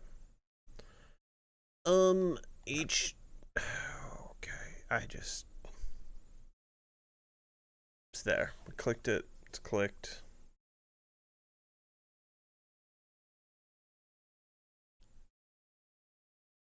I will do my best to move my camera the second I notice I might be in the way.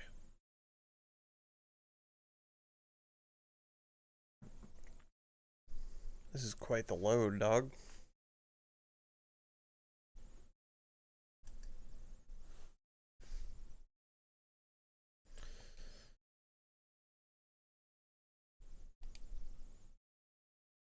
Ooh, sick title shot. Alright.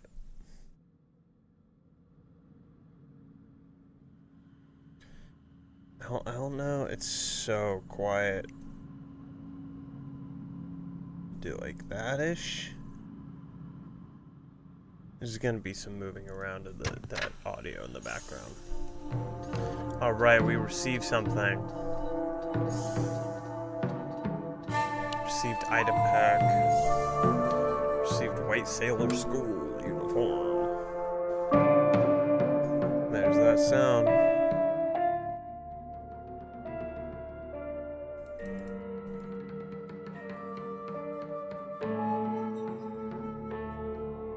I think that's good. Okay, let's do a new game. Okay, calm down. For players familiar with action horror games, we're not. Story, weaker enemies, more resources, the traditional Silent Hill difficulty for story-focused players. Oh, okay, and then puzzles, balanced puzzle experience for players looking for traditional Silent Hill. Lost and Fog, puzzles will be more difficult. Story, puzzle be... Okay, we'll do hard. Let's go.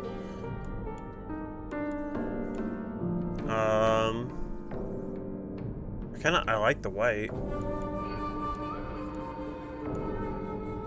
I like the white. That's fun.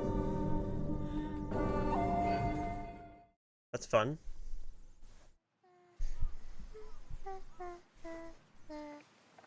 I don't need them anyway. Who even cares about their dumb games? Hinako?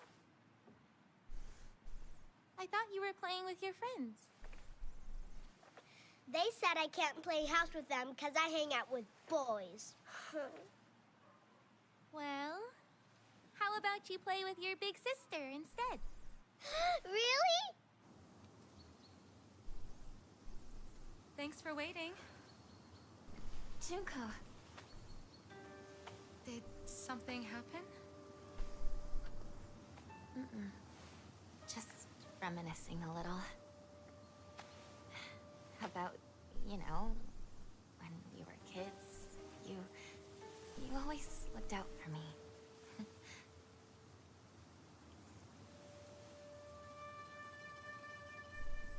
Hinako.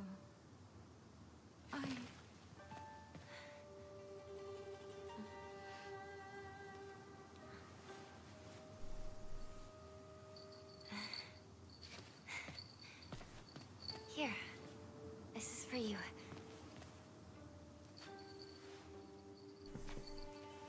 It's beautiful. Thank you.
Really pretty game.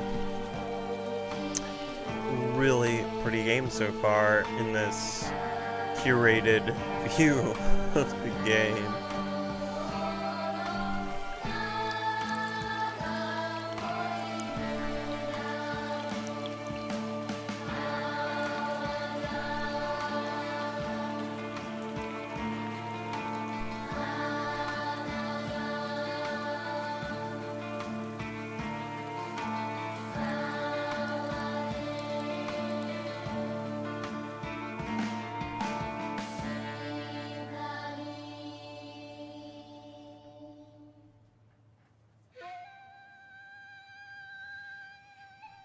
Hinako! How dare you speak to your parents like that? Dear, please calm down. This Junko knows how to show some respect. Why the hell can't you be more like her?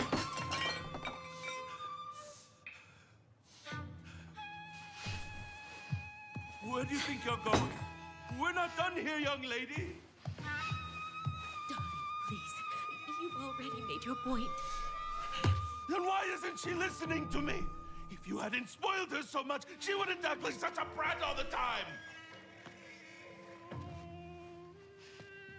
Hinako, don't go. Your father's just worried. I'm gonna go see my friends. Come home soon! All right, there we go. Nice intro. Never. Okay, pretty. There's some running.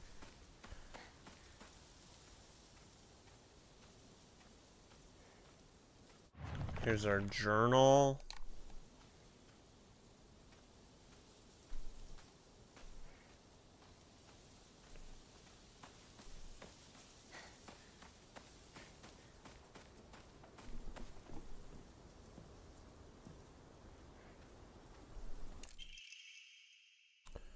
Serious issues in Ebisuga. The fuck was that? I think my phone heard Siri. I don't know what just happened. April 21st, 1945. The onsen geyser that suddenly started spewing water on the 3rd of this month in... Oh god, dude. Reading is already tough. Reached a height. Okay. Cool. It's just it's a little news article. The start to go to collect. Oh fuck! Why'd you go so fast? All right, here's the map. Head down the mountain. So probably that way. Here's equipment. Collectibles. Okay, map, journal, options, title screen. Okay, let's I know we're going the wrong way.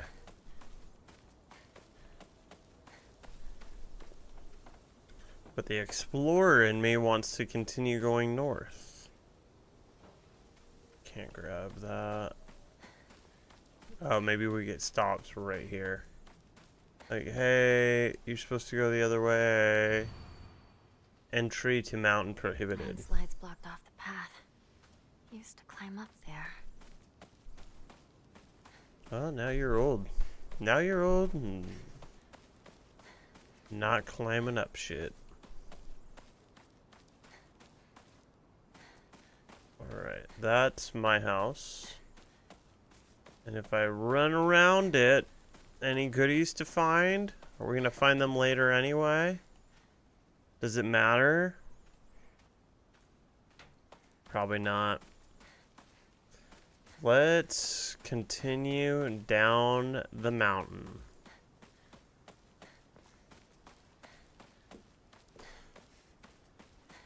Kind of run for a good while.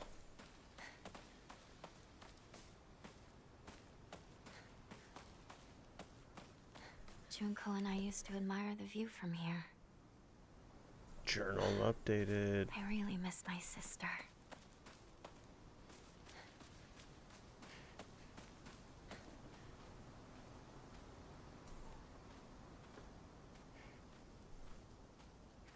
Ooh, that looks like a... Yep, I knew it. Local doctor's note. Something else. Collected. Let's keep on going down the mountain, down the mountain, down the mountain. What is that? Okay.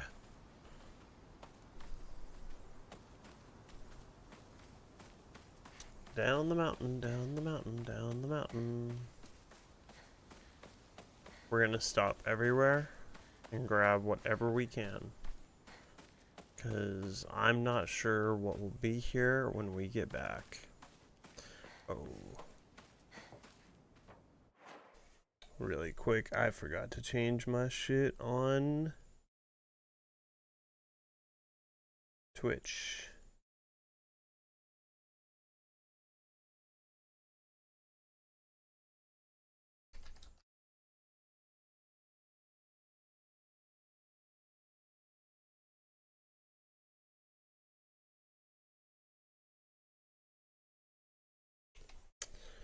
My stuff on YouTube does not get updated anymore.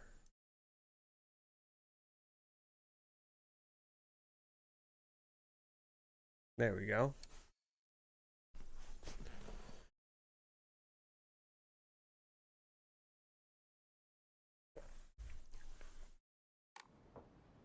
Are the frames really only 30?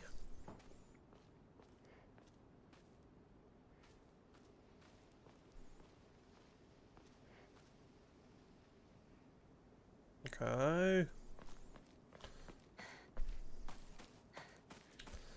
Carry on down the mountain.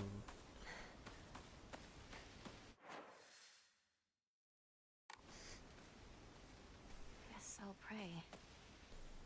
Wait, guess I'll pray.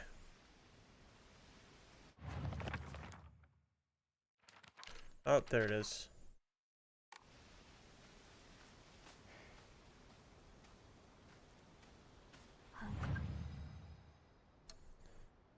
Oh, okay. This is where you can save and you could change your costume. Odds. What should I do?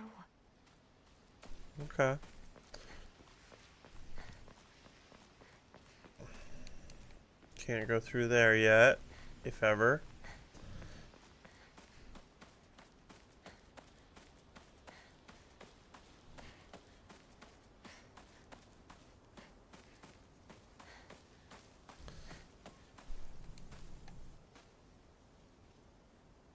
Drinking at this time of the day? A woman is only complete when she's loved, featuring the latest fashion for young women, so pure.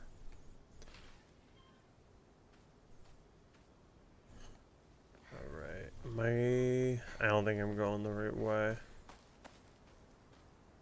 But I'm on a small mission to just find all the things you're supposed to find.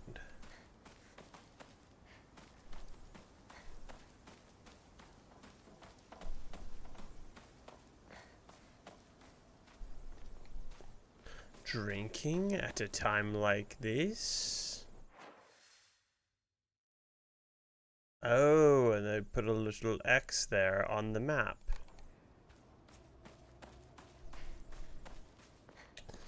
This door looks different. Oh, look at that. No good, it won't budge. No good, it won't budge. Continuing down. What about Chizuruya? Maybe I'll find someone there. Okay. We got a ways to go, dude. Y to go, and then... Oh, okay, so it's down there. There's just a... Maybe that's a friend's thing. Let's stay on story objective and just get down. Get down. There's no one around.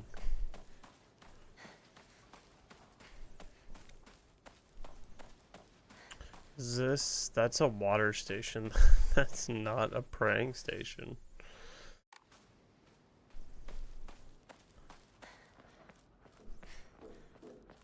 Oh. Excuse me.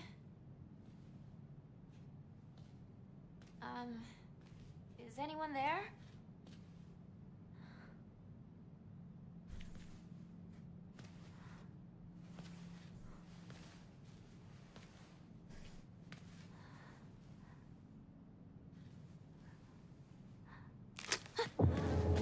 Oh shit.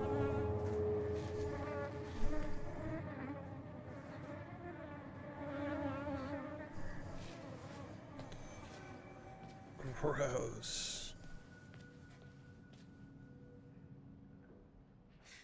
Better find another way. Better find another way. Cause Remember, there was a shortcut up ahead. oh, a shortcut.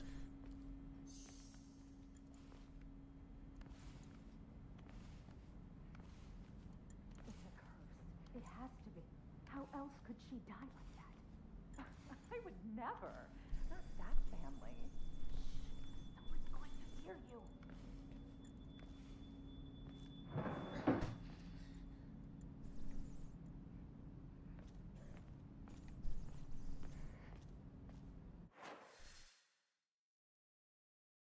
Oh, okay. Yeah, that I guess is a shortcut.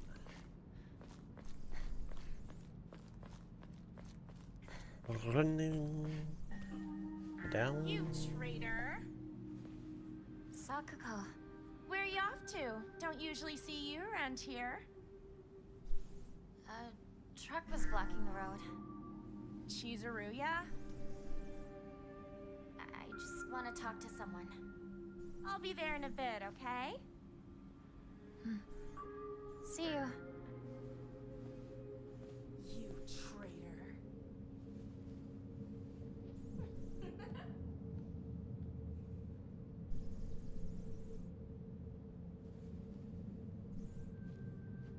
What does that mean?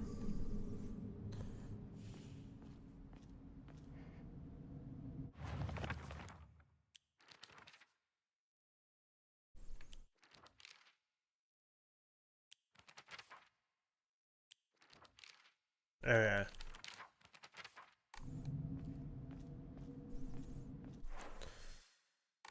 Okay. Should I go back to the truck? Let's go this way to the truck and see. Where'd the driver go? Yeah. Okay. Good times.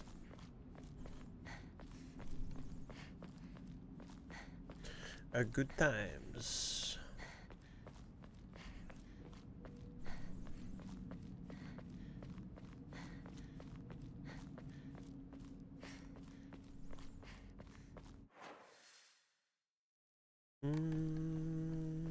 Let's just explore the whole bit here. Yes, there's a hole. Sick.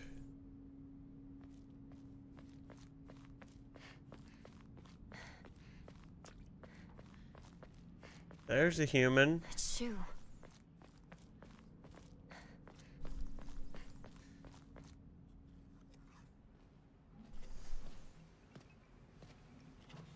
Hey, partner.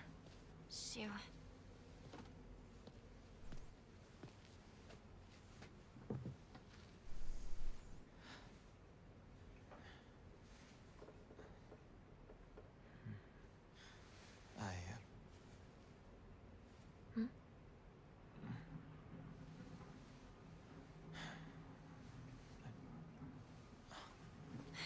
Say something. What about you? Nothing you want to say? Well, if you don't have anything, neither do I. Well, that's my Hinako.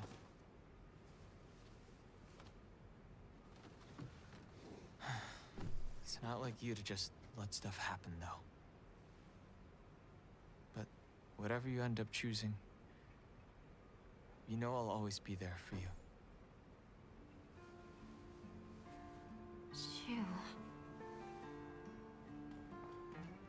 Shu, thanks for waiting. And Hinako, too. Rinko. What were you guys talking about?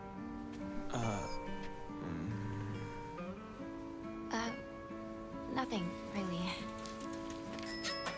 She said that she just wanted to talk to someone. It helped, too. Oh. Glad to be of service, ma'am. If I had known you'd be here, I would have brought that magazine you lent me. Oh, you can hold on to it. I knew I wasn't getting it back when I lent it to you. What's that supposed to mean?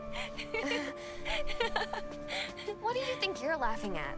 You've got something of hers too, don't you? Right? Wait, did I borrow something? Hey, Hinako, do I get to hold on to the 500 yen I owe you too? What happened to paying her back with interest? I never said that. You can't prove I did. Okay, that does it. If I lend you something, you're signing a contract to give it back. Don't be such a meanie.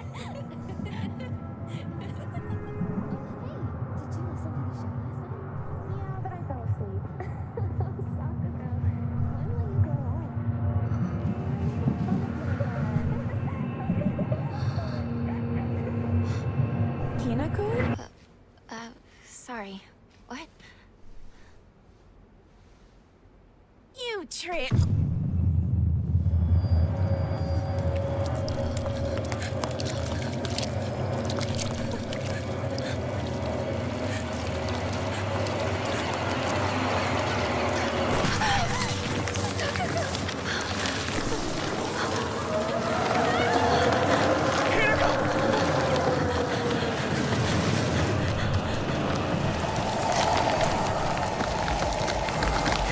I'm running. I'm running.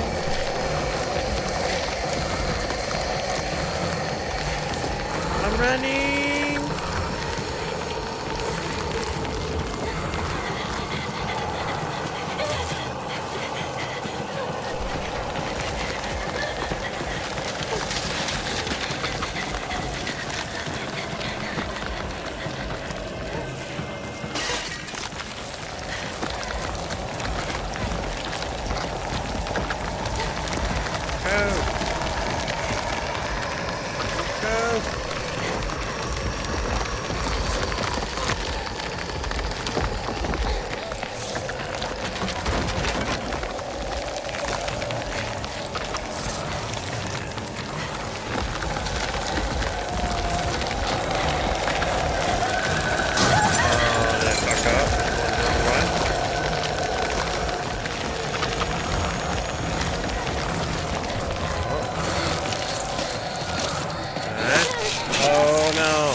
I going the right way? Where am I supposed to go? Just to stay.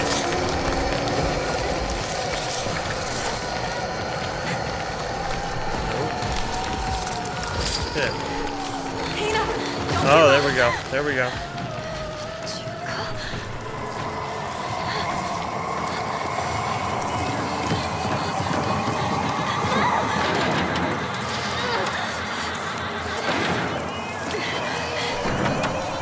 Where's the extra hand, dude?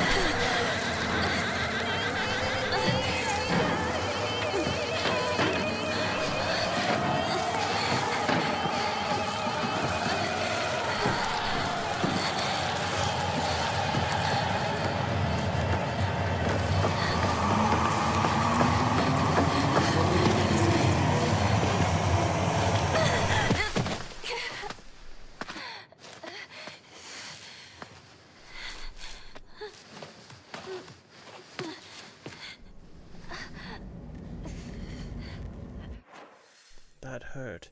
Am I going? I guess I am. Good thing I got this from Shu.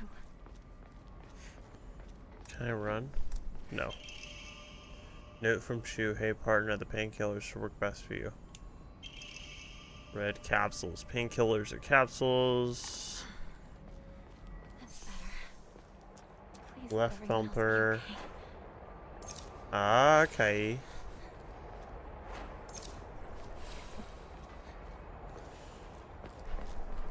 Oh, there we go. Okay. We got bandages. Let's do one more. Still can't run. But now I'm going to be on the lookout for all resources. Okay. What is this place? I need to get back to Sakako.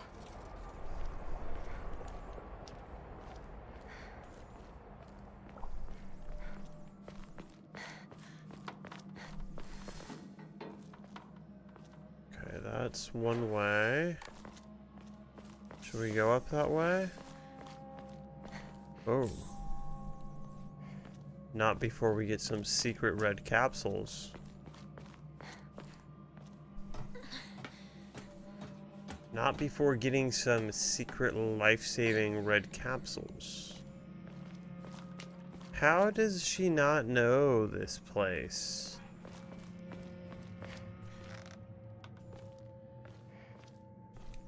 Am I gonna have to come back? Okay.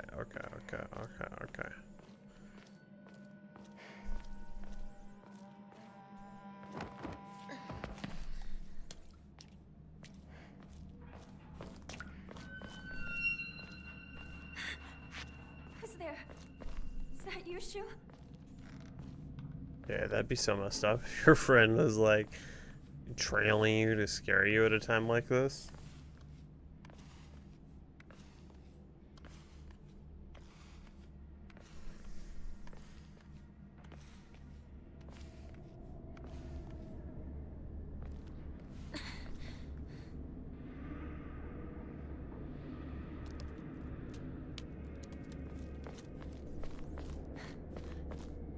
Shu! Rinko!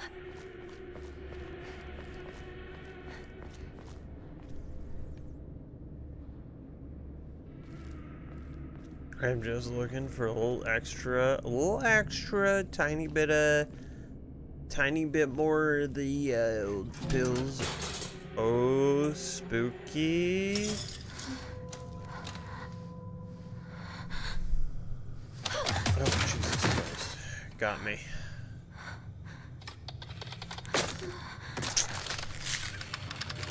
Oh, that's not very ladylike. This is why I will never go to Japan. This type of shit seems to only happen in Japan. Are we in Japan?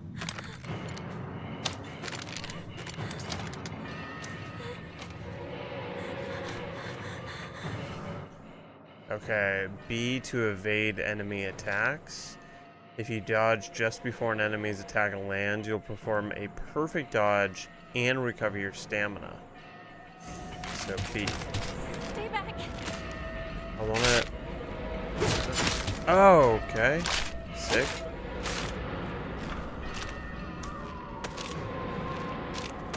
How do I know?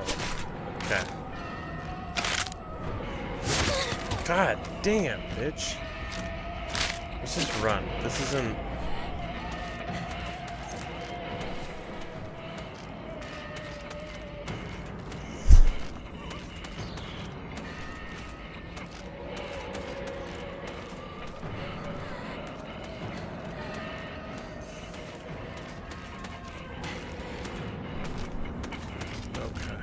Okay. Just keep on moving.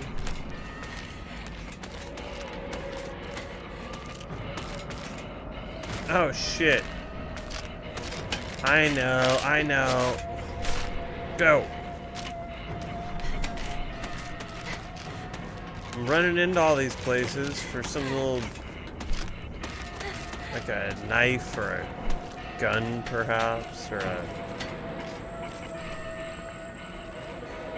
plunger. Where should I go, dude? Where should I go, dude?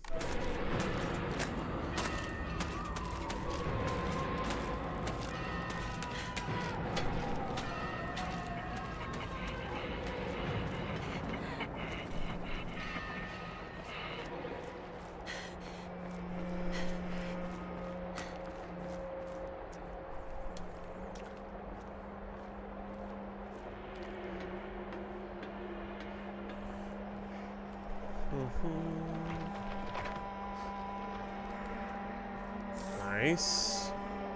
Pick up local doctor's note. There are cases where, there are cases where patients see an improvement in their symptoms by not taking medicine, but rather by simply talking to a doctor. Yeah. The placebo effect. So do I need to do... Is there an indicator when I'm bleeding and might need to do a bandage versus when I have a headache? Oh god, you're still here? What is that noise? Oh, Jesus Christ. How'd you get up there, dog? Oh my god. Alright, bye. Oh my god, that like freaked me out, dude. I thought they were right there.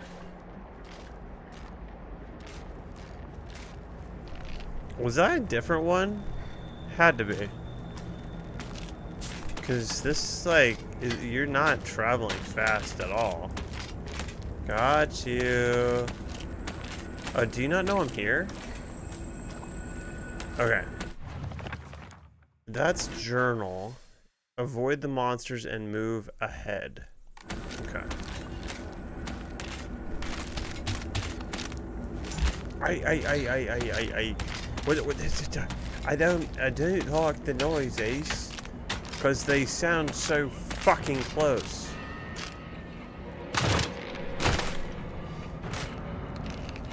Yo, how did you get up there?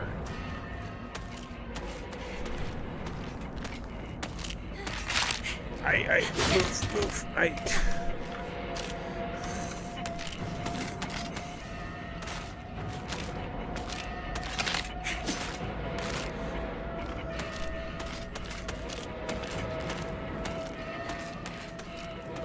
don't think I'm gonna do well.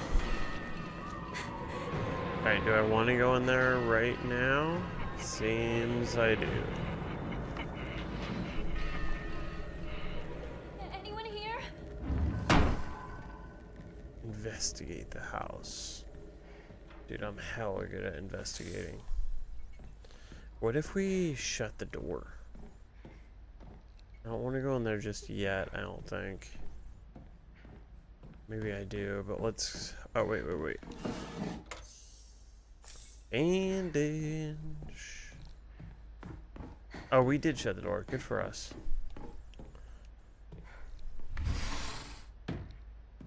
Alright, maybe that not just yet. Oh, wait. Is that good? What's this? won't budge. That's what that is. Ooh. A jelly-like dessert filled with red bean paste. Is that empty? Okay.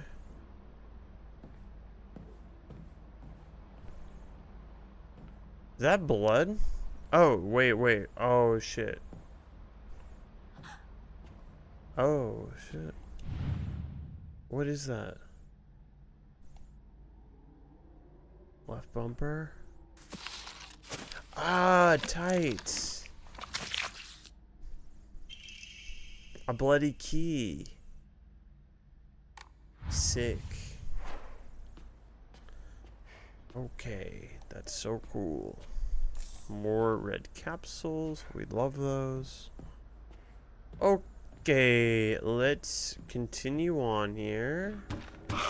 Oh, Jesus Christ. I hate noises, dude. Oh my god. Okay. Oh my god, dude. Did I do... Is that...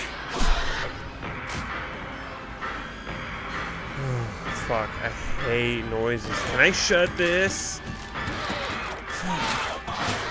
Ah. Okay. Backdoor key. Ah, I don't like being scared. Am I...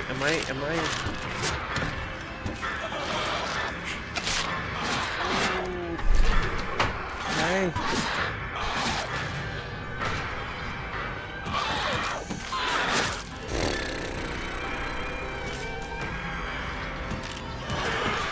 Wow. Why are we here? Okay. Oh, shit. I don't like scary shit.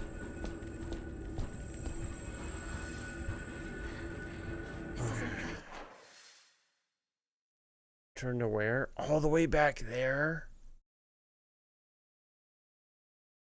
Okay. I really hope she and Ringo are alright. Okay, so... Okay.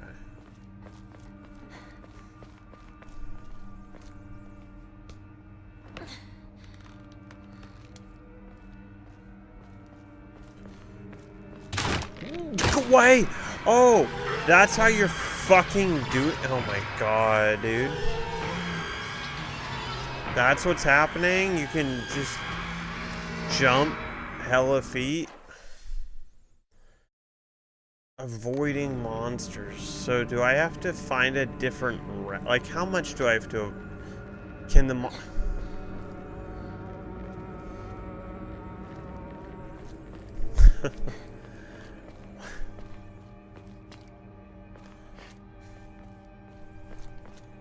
I don't know what to do here. I think maybe it just means like avoid like don't die.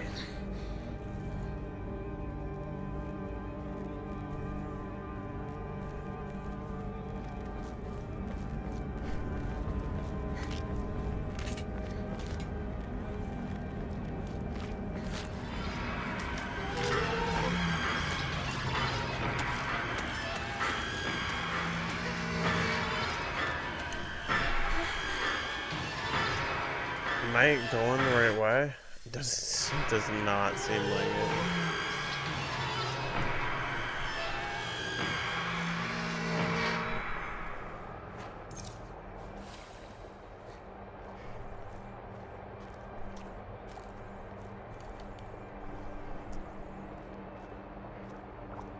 Okay.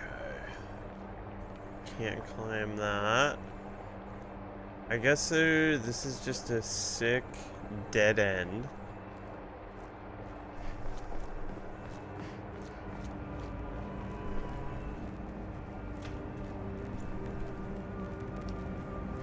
That monster is gonna just come. Is that the way to go? That might be the way to go. That's the way to go. Wouldn't be surprised if the monster was preemptively in there. I hear something. Antique comb.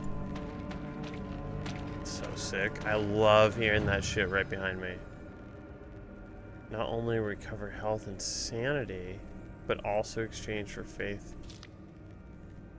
Use faith to fully restore your sanity.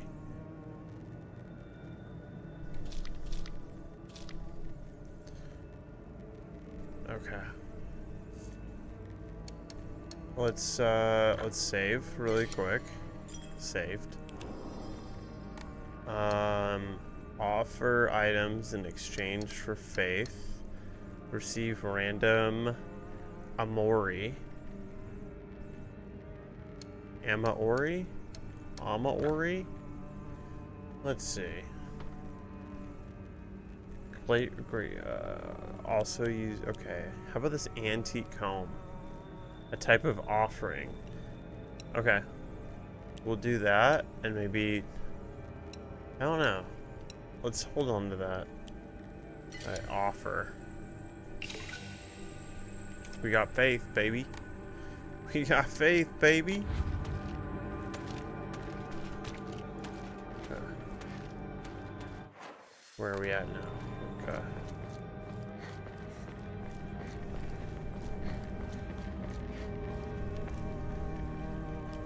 That has to be something now. It's really not. Just a random box on the ground right off the beaten path that is not an object. Okay. Alright, how are we doing? We need to go just follow this path.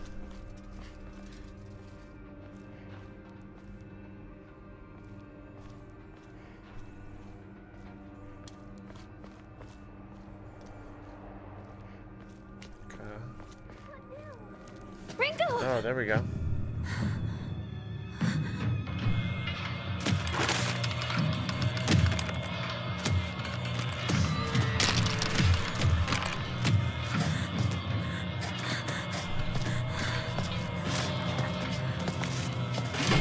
Oh, hell yeah. Grab it.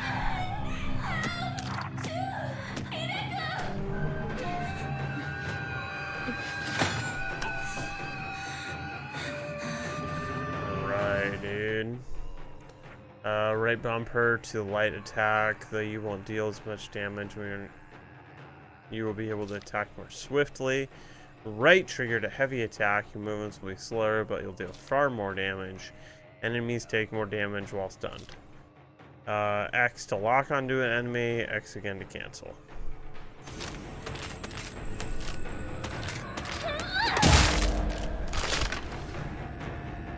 Oh, that is slow as fuck.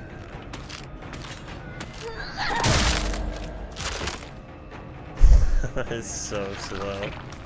What is this? Alright, let's go to the right trigger. Ah, yeah.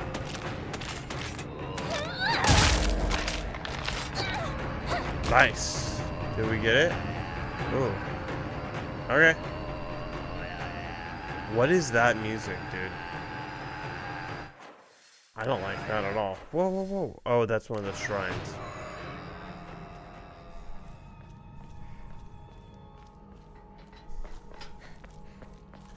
Alright, where are our friends who were just yelling and giving away our cover?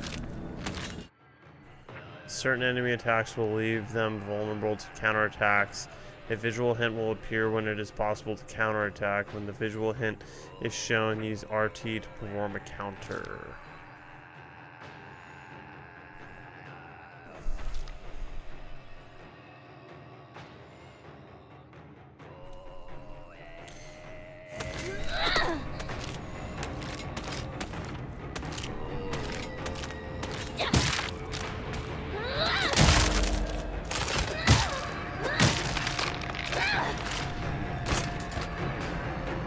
Okay. Those enemies I don't mind too much.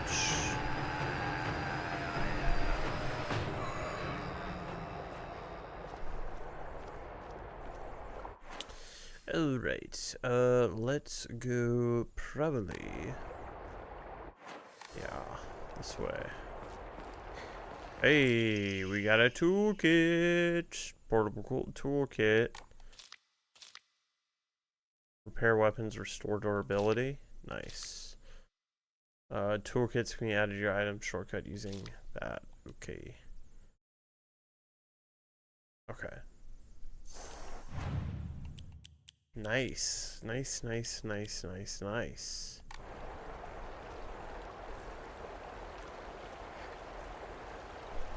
God damn you! Shu, where are you? I think we just continue kind of looking for this stuff.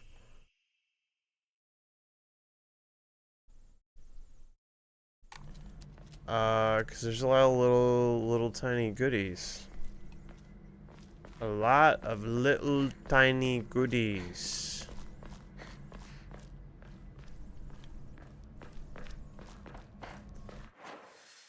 We are getting close.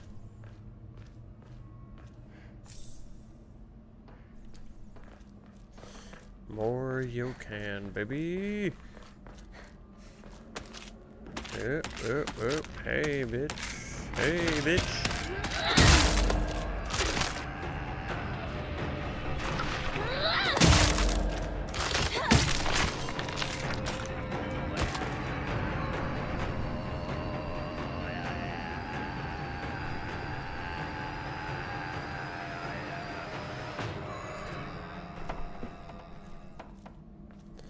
Really wish we would have picked up this crowbar from the beginning.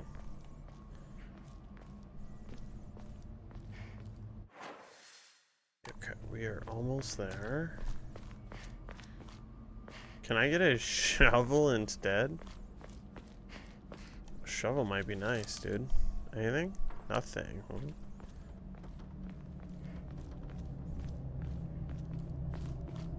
Was that another one? It is.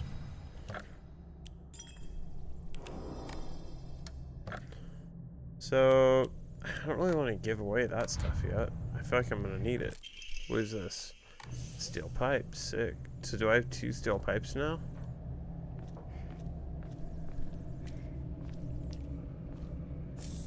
Red capsules, okay. Okay. Ooh, this place is nasty.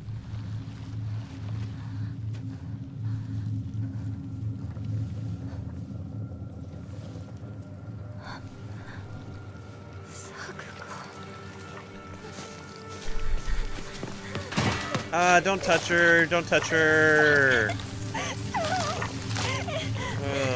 Don't touch her.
Dreamed of a different life.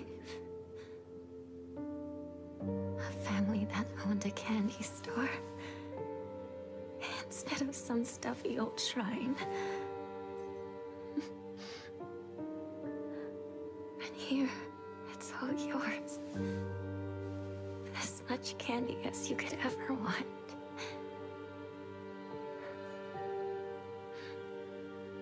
Sweet dreams. Sakuko.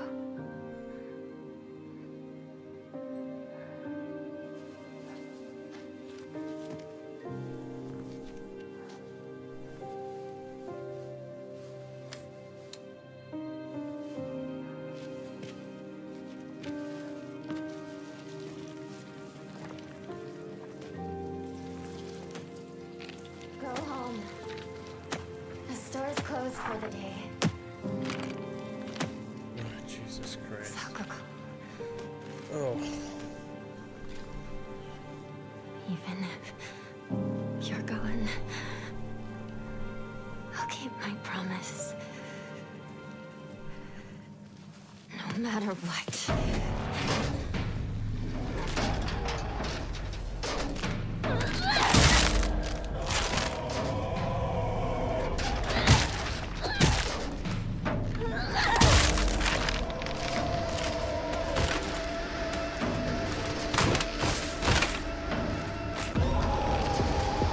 Was I defeat the monsters? Okay.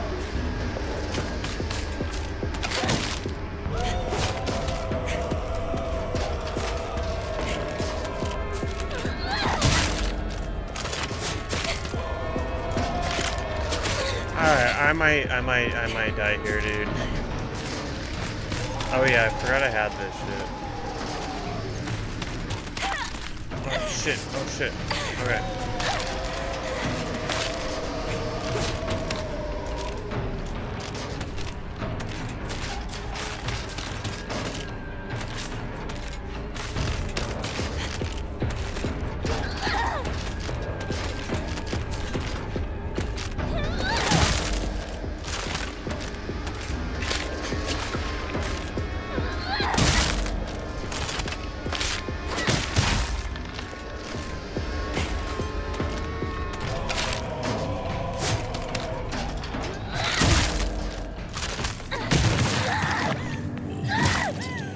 It's not the cleanest move, and I have no excuse.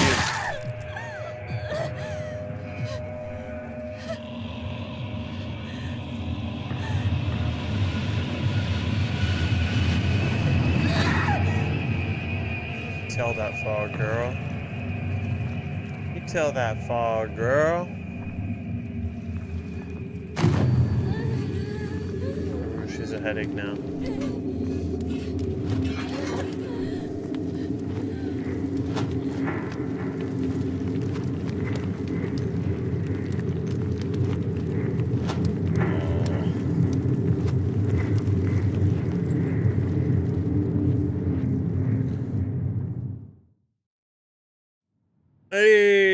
Hey!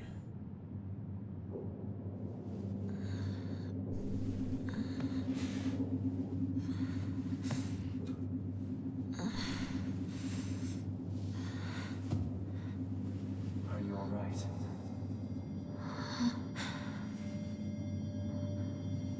Do not push yourself. Take a moment to rest if you need to.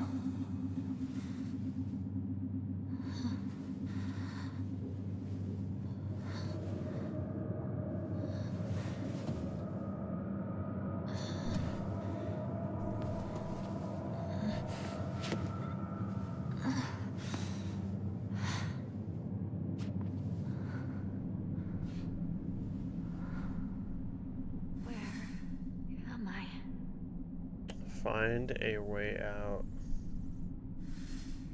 There's some doors, but let's go explore up here. What's this? This looks like a shrine. The restless heart betrays the okay. Not really one for reading. Oh. Maybe I should have read what that said.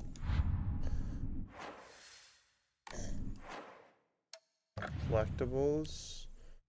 It's a capsule case and a back door key, but okay, maybe that thing had nothing. I don't know.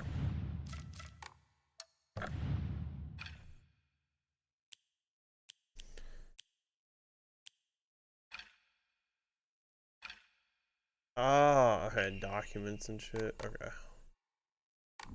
Okay, let's try this again. What if I just...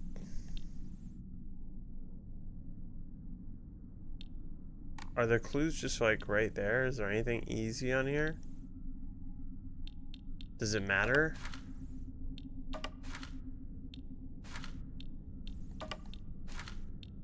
Dude, imagine if I get it on my first try. I won't even know if it was right.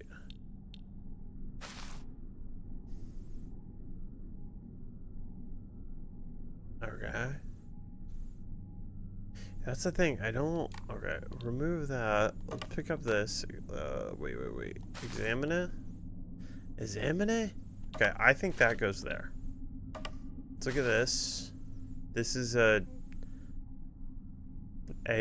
totally alive rat covered in kind of like these right here. Those leaves. This is something wrapped up in something else. What is that? Oh, you can move it like this. Okay, that's actually kind of helpful. Okay, it's a fish of sorts. I mean, I would say it goes in that back corner right here. This, I felt I was pretty spot on and right with, but let's see, those flowers, yeah, those go there, and that would mean this is center stage. Bada bing, bada boom. Look what happens when you pay attention to details.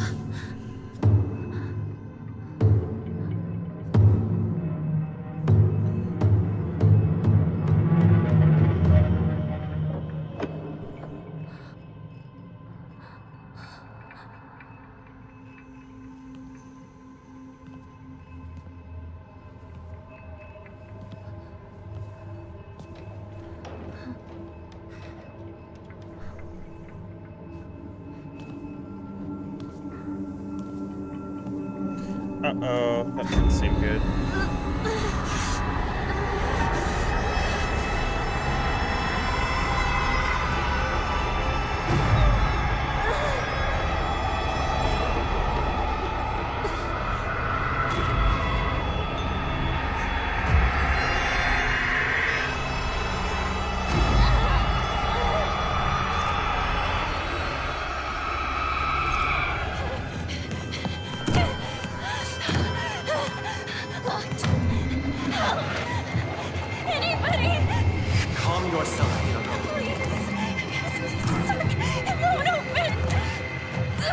That's enough. Give me a moment. I will open it for you. Open it! Open it!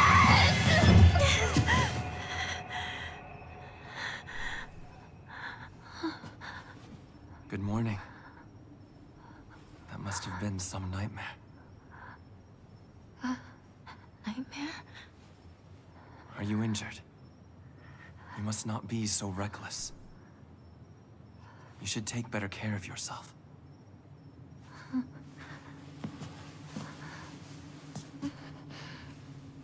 Thanks.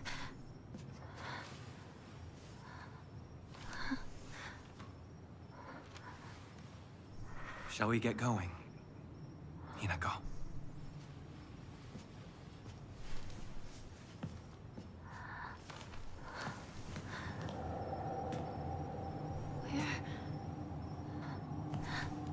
What's wrong? This way.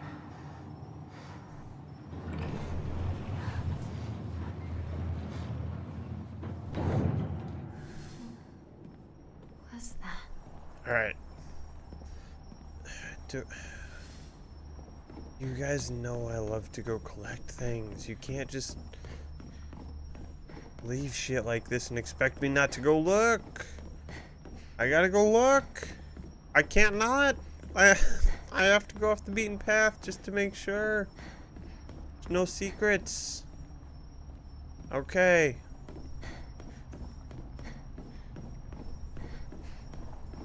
Whoa, dude, calm down, bro. I'm minding. I am minding. Oh, is he gone?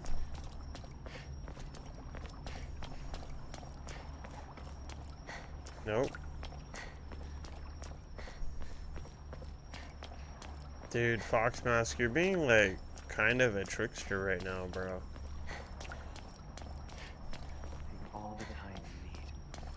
Yeah, I can't though, cause you're fucking running away from me, bro. Take all the time you need. I'm gonna just sprint ahead.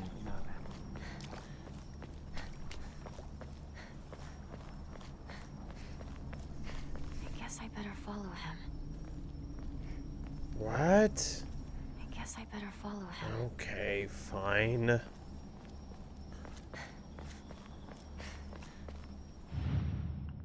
Oh, is this another puzzle?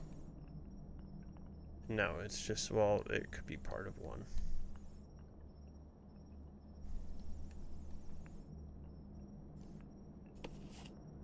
Uh-huh. These patterns. Okay, that's the same thing. That is different.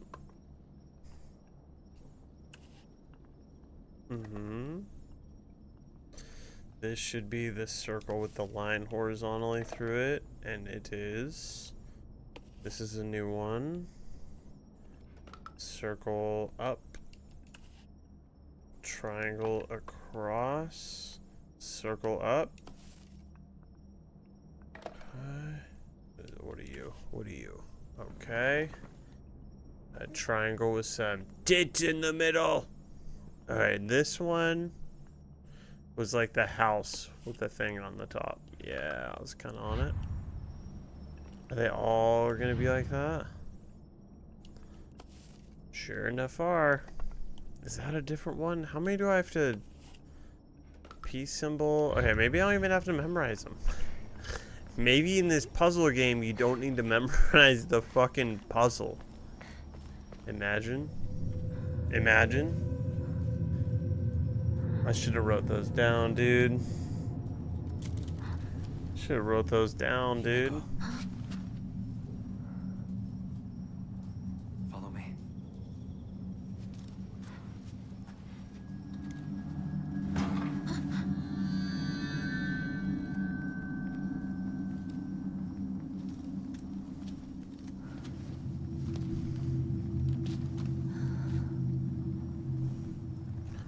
Whoa, that looks like a fun time, dude. A beautiful dagger used for ceremonial purposes. The blade has been intentionally dulled so it doesn't make it a weapon. However, it does seem surprisingly durable. Okay. Pushing A. Oh, okay.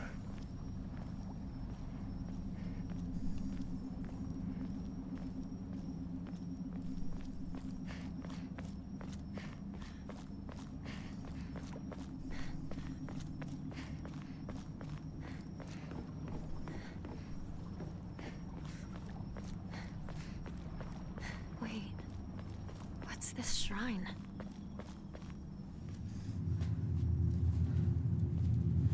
Wait, what is this shrine?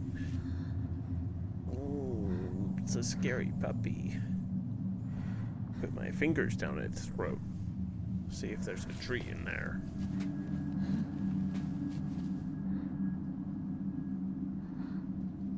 I have prepared a key for you. This way.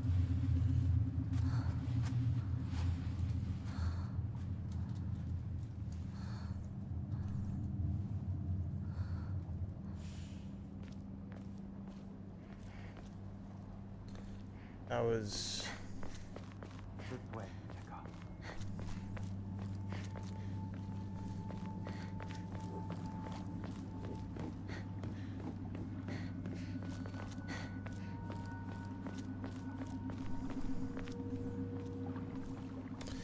There's dead tree sticks over there. Which tells me there was a struggle. Investigate the shrine vault. Will do. First, though, I must pray.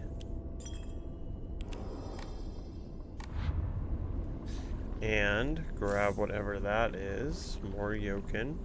Do I need to give any of this stuff? I don't think so. let's see what this is. The draw. Yeah. Oh, for 300. Okay, let's do that. Sure. Increases max stamina. Nice. Okay, so I have that now.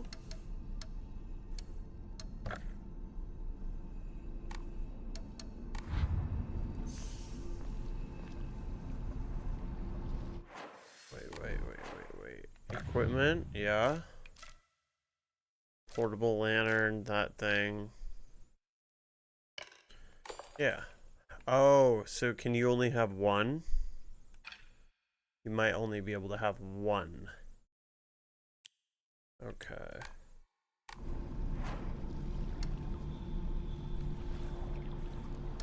Okay, you can equip a few things here. Red capsules. It's locked. Look for any hints.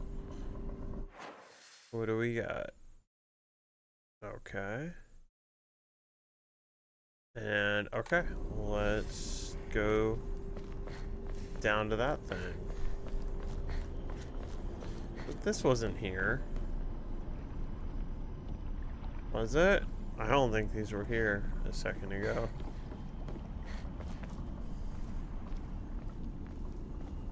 Oh, wait. Ooh, divine water.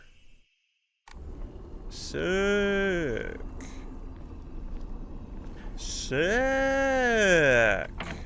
You don't need to bend down. There's nothing on the top to bop your head on. Oops. Hey, that's my childhood doll. What's this doing here? Or my sister's, I don't know which. I don't know who's who.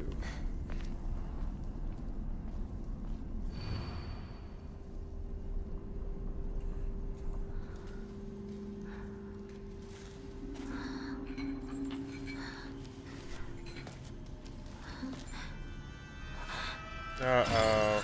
Fuck. It's never that easy, is it? Ooh, spooky.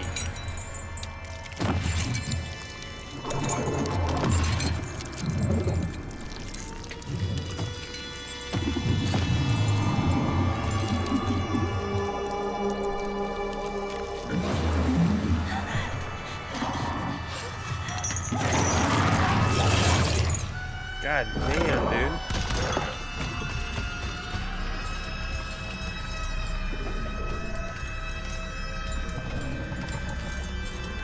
Oh, it switched to... Do I get points for that?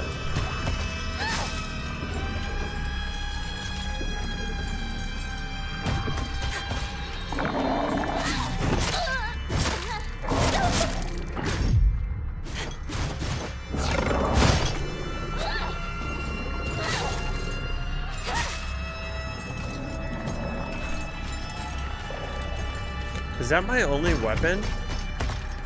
And also, wait, the visual use counter. I don't see the visual for counter.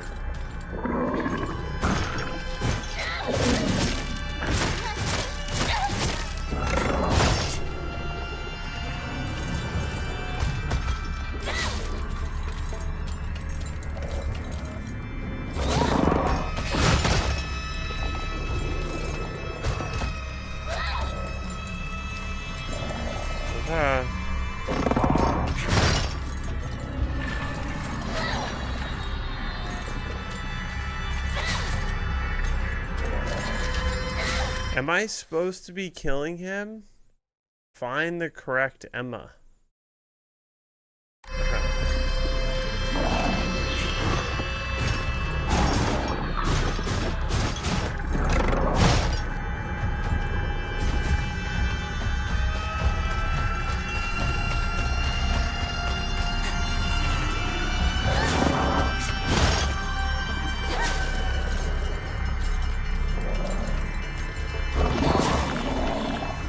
Oh, did that work? Okay. Okay, I think that worked. Now we have to find the correct Emma. Which... Find the correct Emma? What does that mean?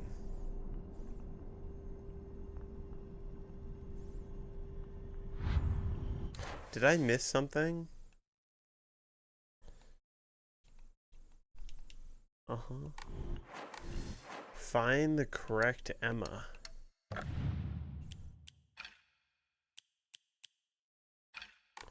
Why are the notes that I assume are going to be in my inventory are never in my inventory?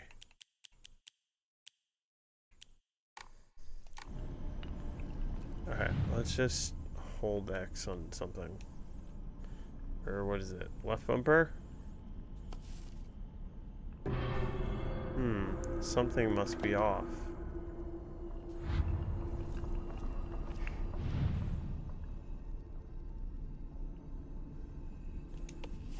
No, that's not it.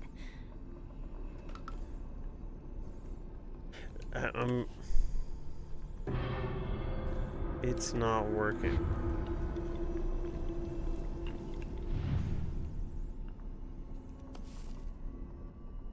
Something must be off.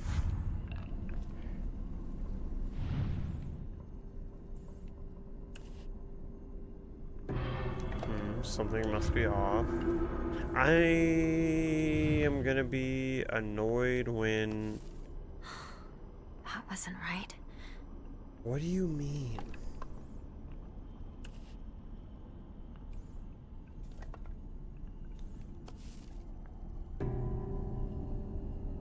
Oh. But... Oh, God damn it.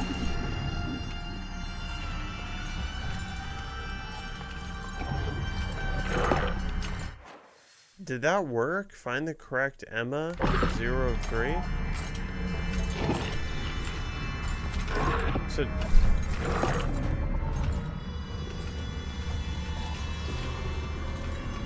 Did I get... I don't know.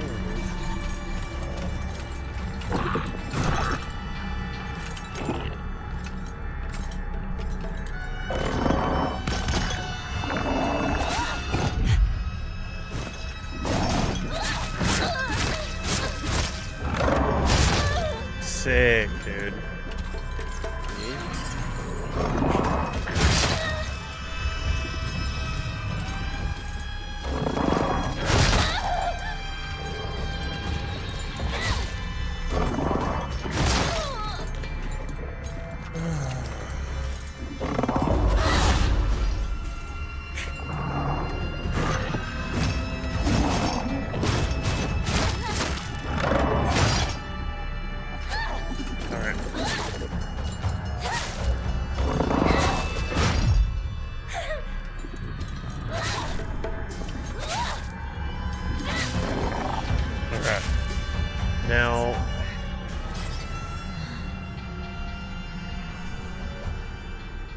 My sanity meter is, but let's see, is there... I don't get it. Let's take some pills. Let's drown out all this fear with some pills. You know? Okay. So, here we are at the shrine. That's the doll.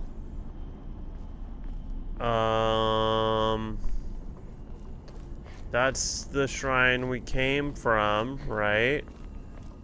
Let's run around here. Is there any... I don't think... What is... Why is that red?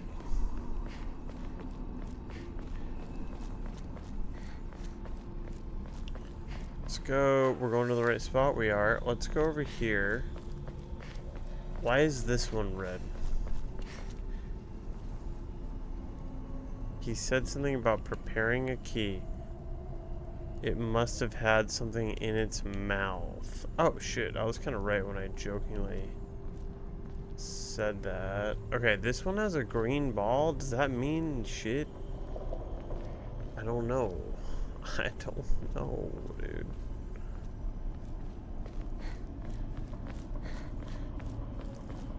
Alright, where... Find the correct ammo.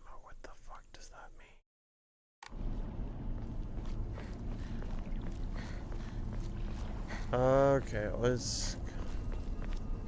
Am I just going... I'm going to... Okay. There's another set of these over here. Uh-huh. And these are all viewable. Left bumper.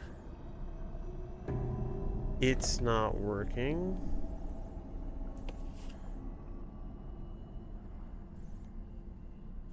See, did I get something wrong? That one doesn't have anything. Did I get something wrong? Nothing. What am I missing, dude? And you can't move those around. And then there's weird... This seems right. Better. Look for more. Oh. So this... Okay. Wait. Okay. Okay. Okay. So that was... Oh, all that shit's... Okay, okay. What is this? Okay, something else. Okay, so we got all that one. Let's go find the other one now that we... I mean, we don't know. I don't know what I'm doing, but I found the correct one. Turns out all you had to do was turn around every single thing. Let's see. Do we do the same picture? Let's see if we can quickly see the picture.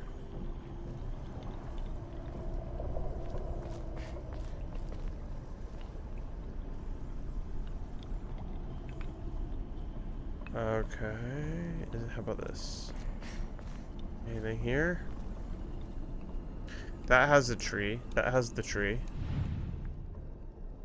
That wasn't... No. It wasn't a tree, though. Fuck. That was something we did uncover, but not the... Not what I'm looking for. Not the exact match. But now I'm like, well... Maybe it's not an exact match. Okay. Left bumper. Okay.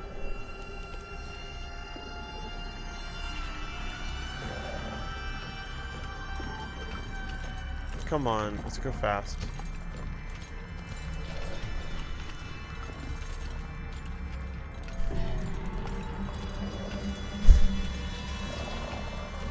Come on.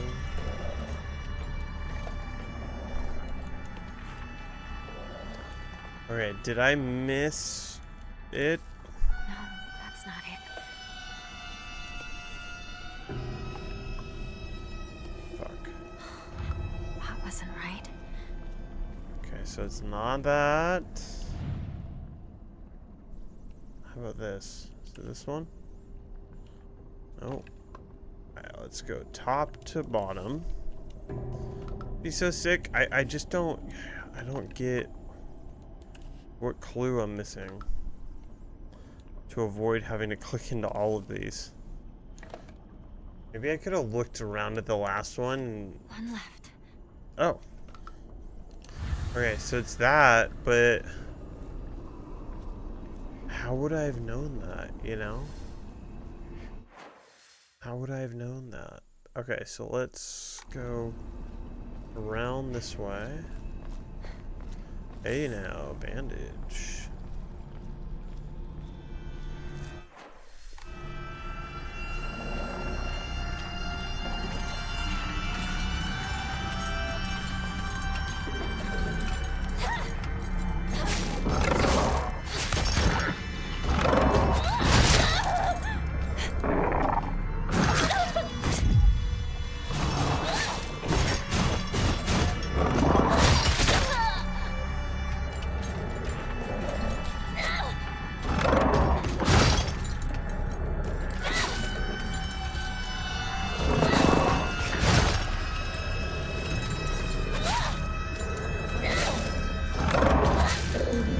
Nice. Nice. Okay. I got a little turned around. Where are we going? This way. Across the woods. Across the wood. Just gonna open up all that. Alright, here we are. What is this? Ooh, some tea. A little bit of tea for us. Alright, now, same as last time, I guess. Top to bottom. Oh, that's not it. Oh, that's not it. Oh, that's not it. Because I don't know what I'm looking for, and this is faster than figuring out how to do this correctly.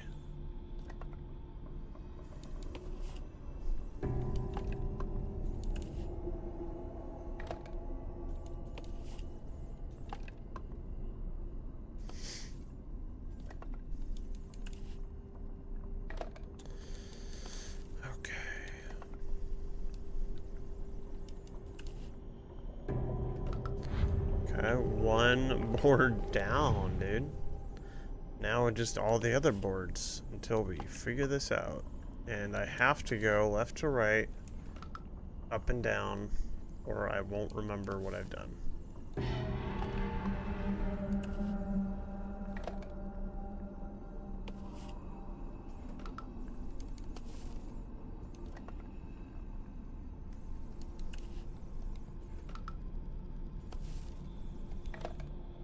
I guess, is it something new? Is it this thing? Because I feel like I haven't... Oh, it's not that. Something must be off. Oh, is that it? Wait, no, I just pushed...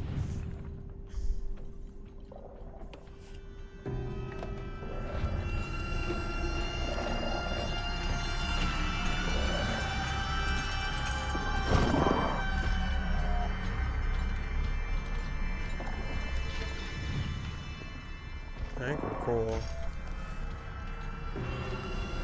Maybe not. Let's just... I think I just want to kill this dude. There you are. Hey, buddy. What's up, bro? Let me just take a Tylenol really.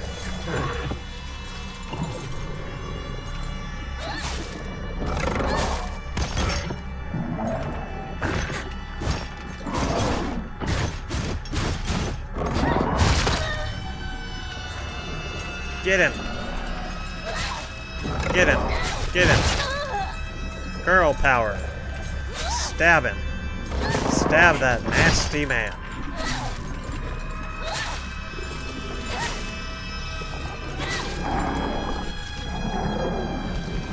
Okay, let's try this again. Oh my god. Is there anything at all to indicate what we're looking for, dude?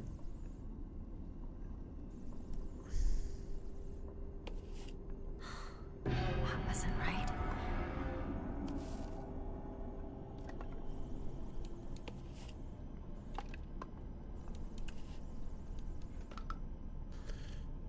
Oh, I don't know.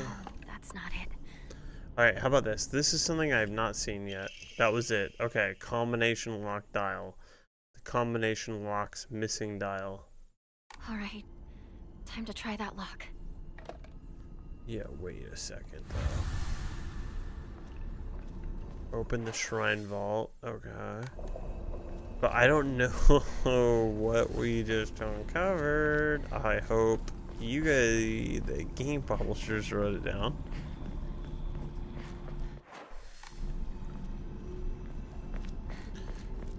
I don't even know what pictures I undid, dude.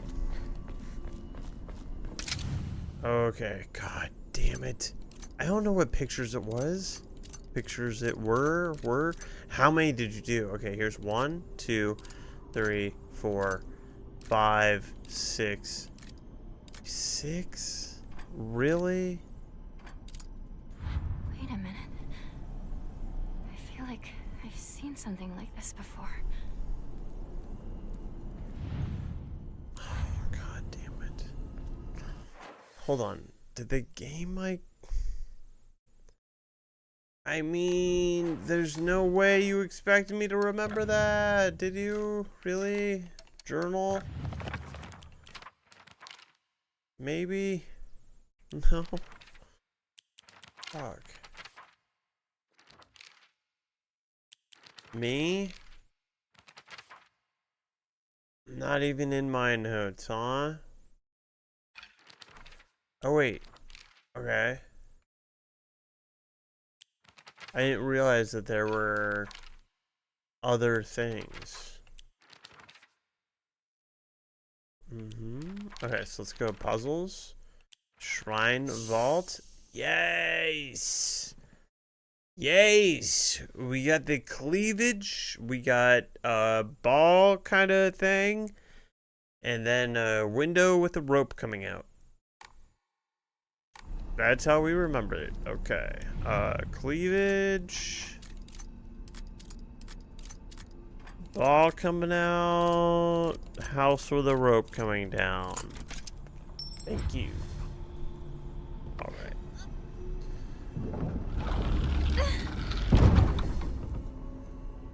That man. Where'd he go? Yeah, no, you thought he was in here? You thought he like sent you on a quest and whatever, dude. Stone key. Sick. So you accept my gift? I fashioned this key from Mystic Jade. Especially for you. Especially for me? Once you insert that key into the Inari statue...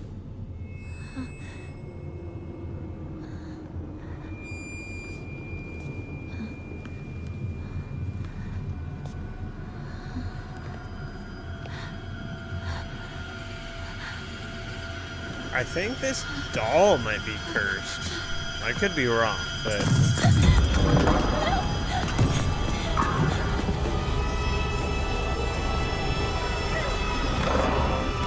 Head to the door with the Inari statue. We're gonna try to go to the right, but I have a feeling... Wait, what the fuck, dude?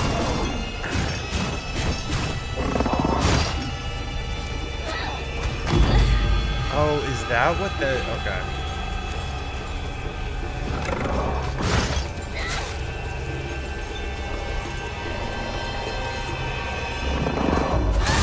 Oh, that's so sick. Let's do that again. What?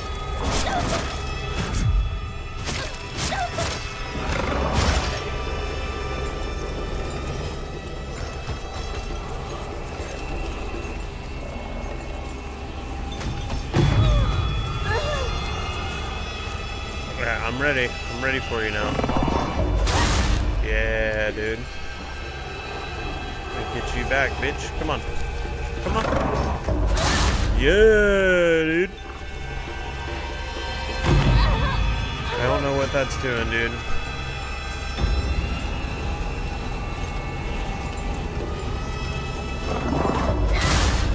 That has to be the end, no?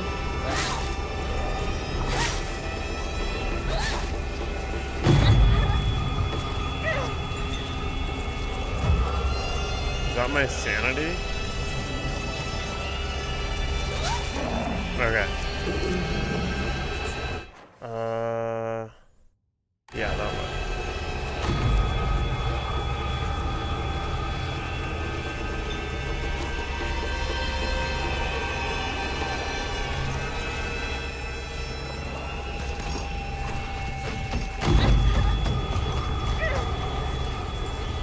Come on, switch.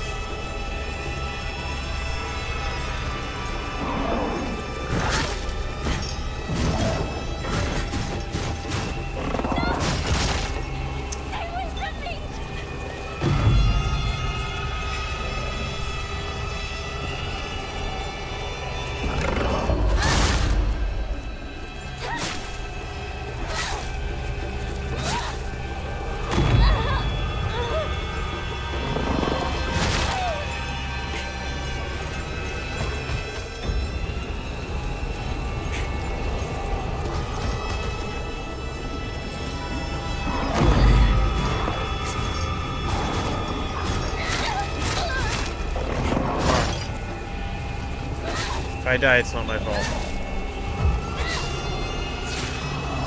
There we go. Okay.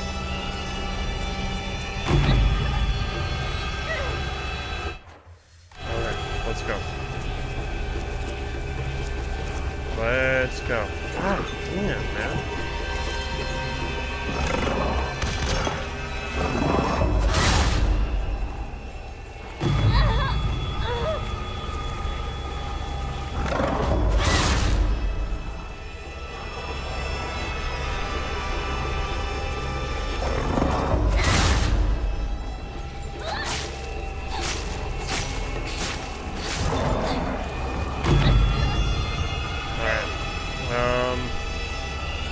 Kind of doing okay on hurting people. There we go.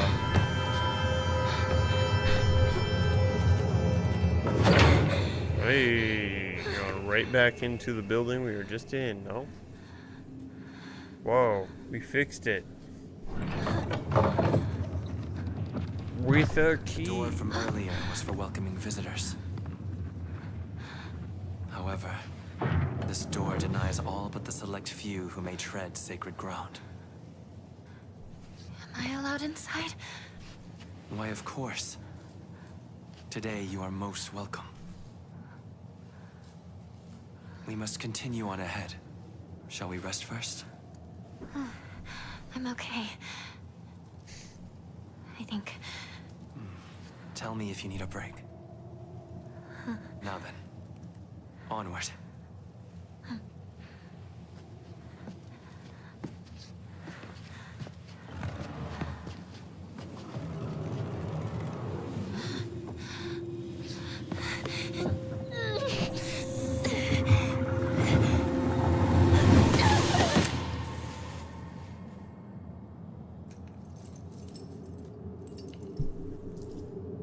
Oh, yikes.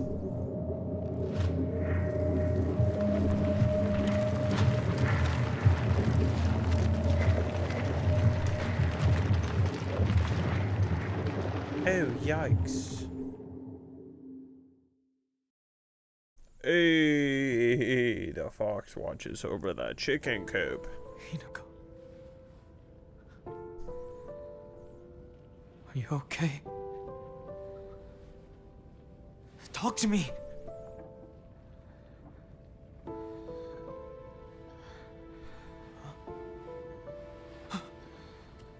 Oh, thank goodness.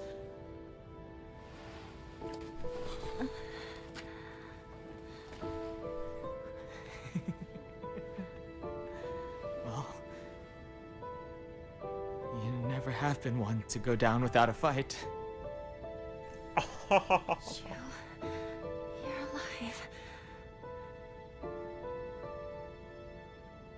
So,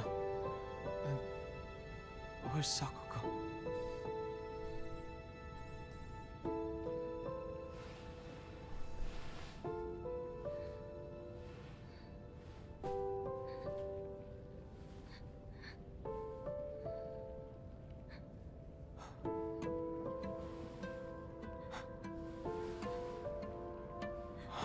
What is happening? Not a soul left in town. Some kind of terrible dream? There are monsters around every corner. It's one nightmare after another. Still though, I got lucky. Even if no one else is left in this world,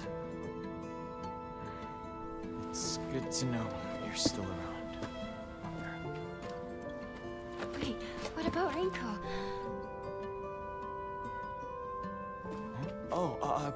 She just said she needed to talk to me about something. But, Rinko was supposed to be with you. How do we know if she's all right? Oh. Sorry. I guess I was confused.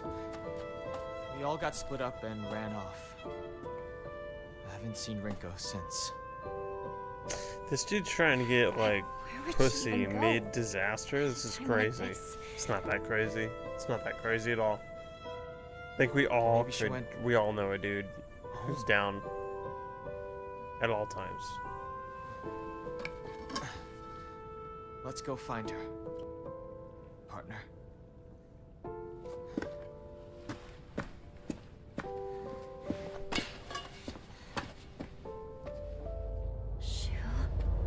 Oh man, we're alone again. Alone again. Alone again. What's wrong? Keep up, or I'll leave you behind. Yeah, this dude just... I don't know if that's how it's gonna work out, bud. Alright. I need to focus. Need to find Rinko. Need to go to Rinko's house. Actually, feels like a really nice place to end the first playthrough. The first bit. So I'm gonna exit right there. Really good so far. Excited to hop back into this. We'll do that shortly, probably tomorrow. Really nice so far. Let's exit. Let's exit. Something I like to look at are these. See, there's... How did I escape from the fog monster? Oh, without getting hit. That was a probably, I guess, missable achievement, which I did, because I'm awesome. But I didn't get these. As you bask in the sunk, I sink into the shadows. Wish thoroughly before eating. The little sparrow escapes its friends. Okay, I think those are story chapter marks, I think. No, I bet you this wash thoroughly before eating. Okay, I bet I already missed something missable. I bet I already missed something missable. Open all rooms and boxes marked with Inari Sama seal.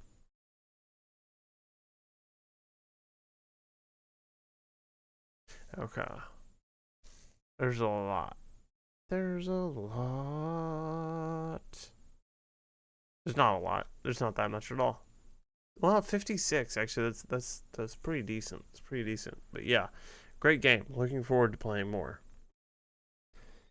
Looking forward to playing more. Do I do a round or two of Mega Bonk before hopping off? I think I do. I think I do. I think I do. Let's do that.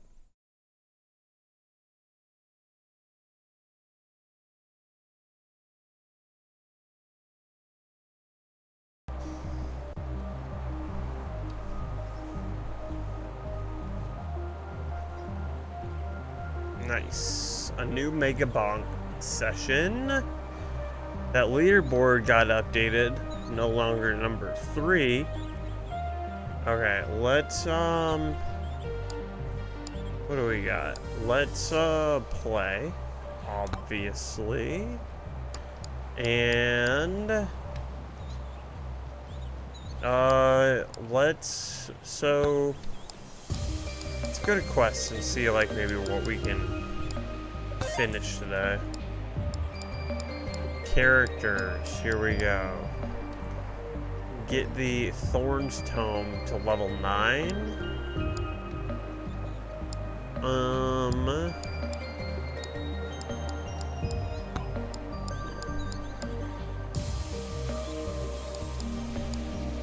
No, it doesn't matter. Let's just play with, let's do, Sir Yuffie. Let's do that. Let's do the forest. Let's do tier 2. Yeah, let's go. Let's go. We already got a gold chest. Dude. Sorry, let me fix the... Turn it down just a hair. Just a hair. It could still slap, but maybe not blow out our ears. No! Okay. Just run back up here.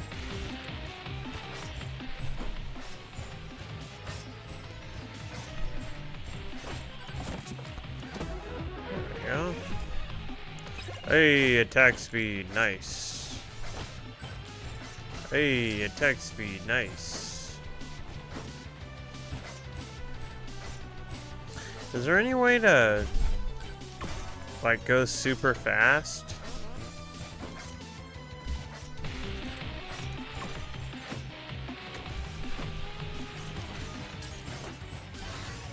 There we go.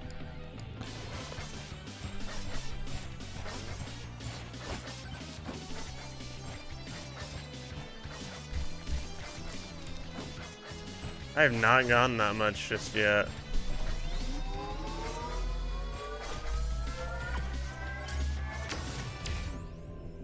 Let's go with duration.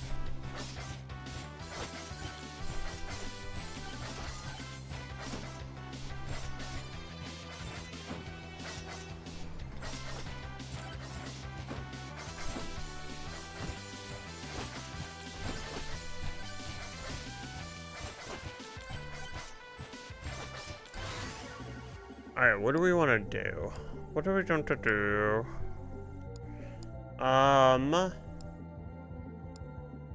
Let's do the banana. It's kind of goofy.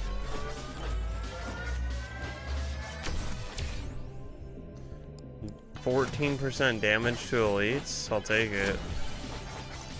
I'll take it. I'll take it. Quantity count, 2 bananas? Thanks. I'll take 2 bananas.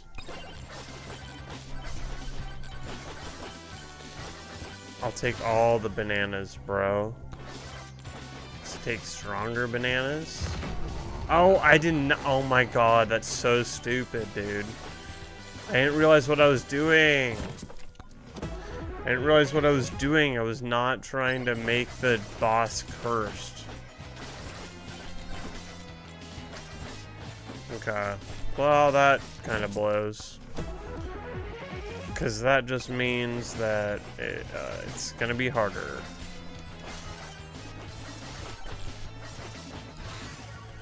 See, this is kind of what I thought I was doing.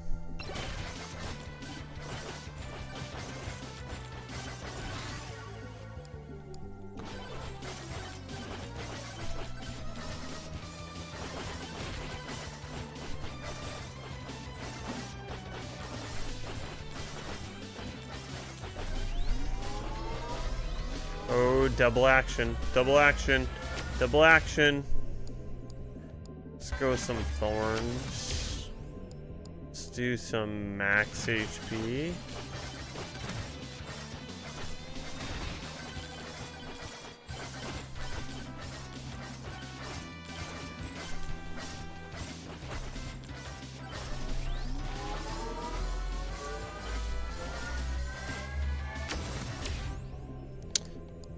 More projectile count.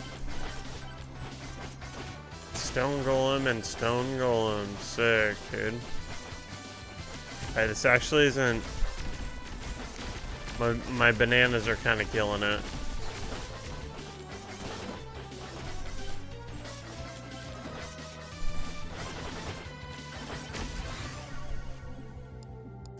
What does size do with the bananas?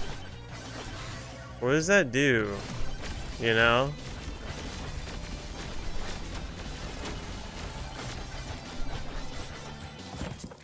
I think it did something. I think it did something. Maybe.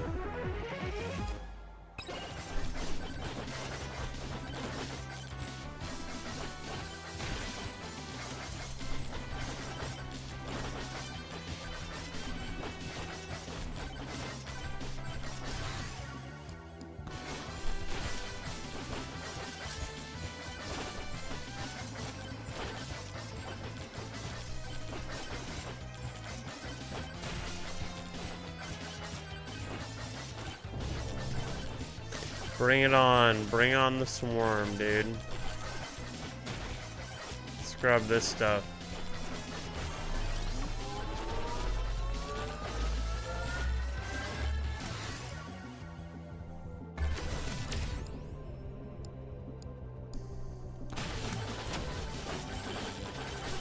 Yo, how many bananas can we get?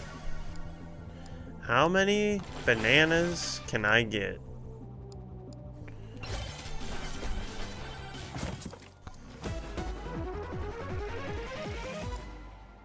Earn money by moving around. I am a big fan of that. Big fan of that. Oh my god, all the bananas, dude. All the bananas, dude. And a golden chest. So golden chests, I think, look the exact same as regular chests on the map. I believe. Silent Hill was awesome. This is bananas.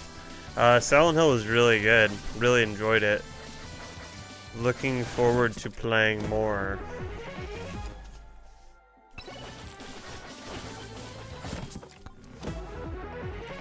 Yeah.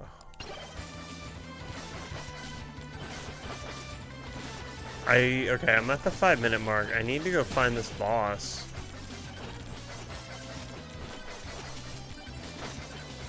Oh, these stupid things. I feel like these are always the death of me, dude. Also, I've been here before. So size does matter. So size does matter for the bananas.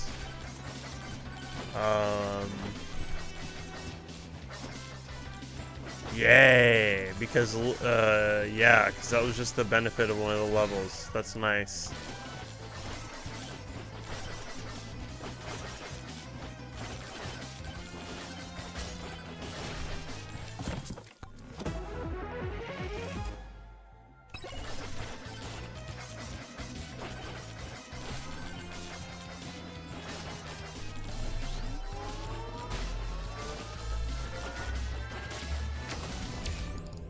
Okay, that was kind of almost perfect.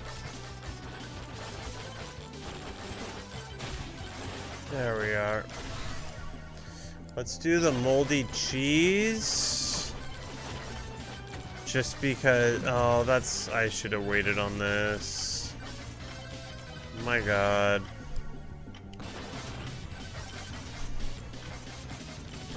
I should have waited. What a waste.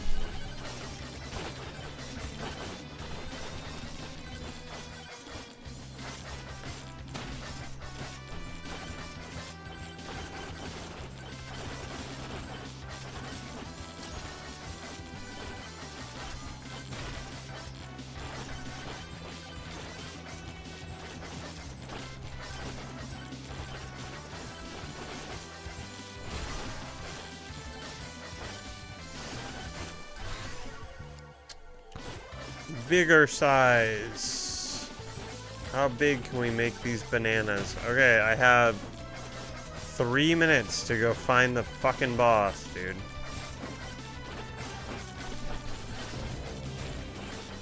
I guess let's go to higher ground.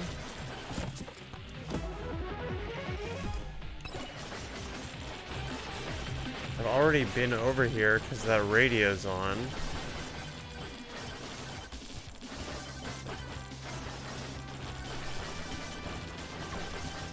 Oh, did I see it? Did I see it? Am I crazy?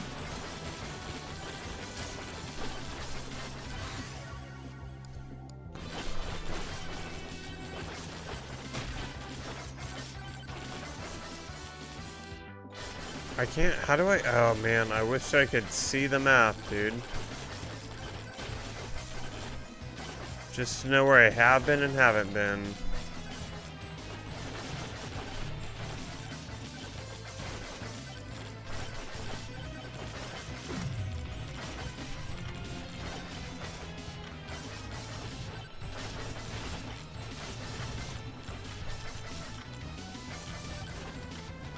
I would guess it has to be over there. Yeah, this was a mistake doing this stupid...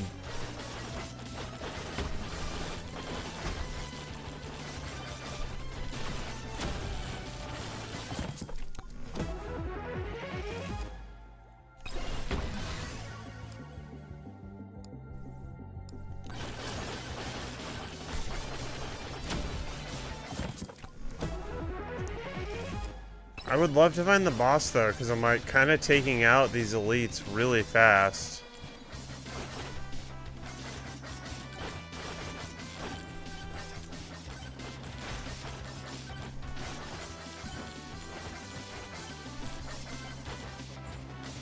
Alright, there's that thing. Fuck, man. Alright, 1 minute to find it and kill the boss. Oh, there it is. Okay, we got it. Okay. It's somewhere over here.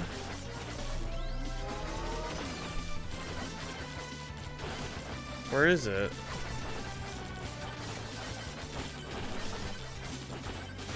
Oh.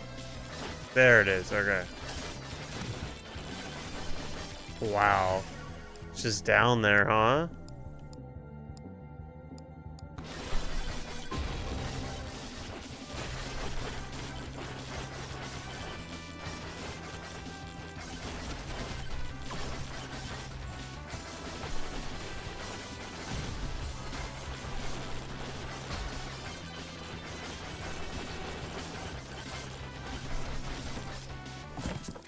I wonder if there's any way to get like that rage thing right now and just take out both these guys real quick.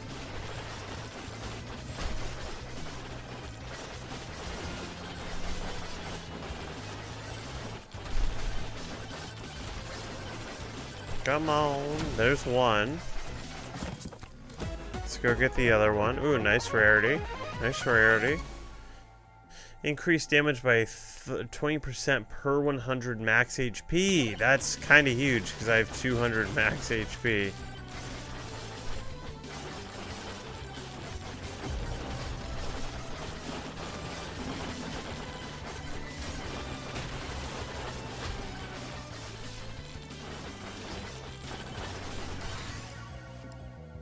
Let's do size tomb.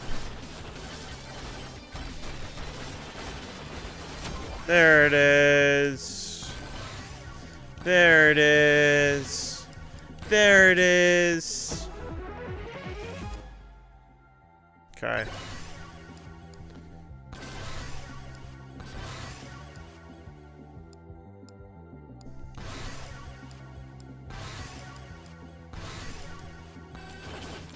I love that.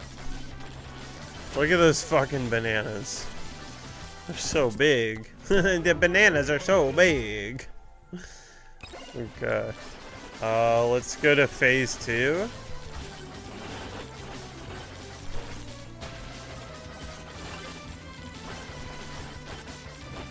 Nice.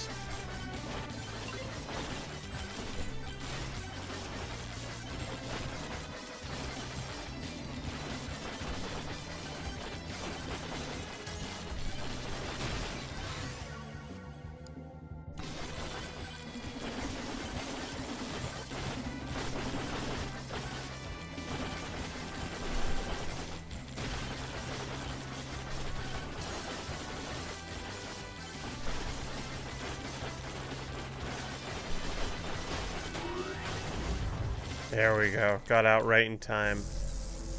Right before he was gonna get real nasty and ugly. God damn, that sword is cooking now. The vibes are off. We're in the deep forest. We got 9 minutes to figure this shit out. Hopefully beat the boss here.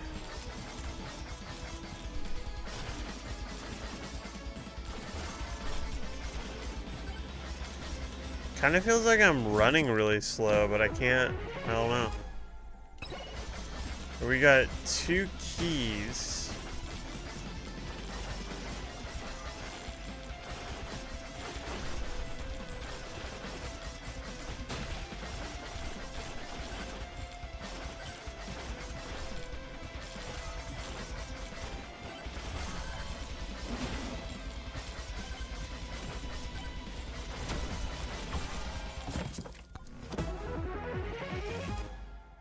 Hey. I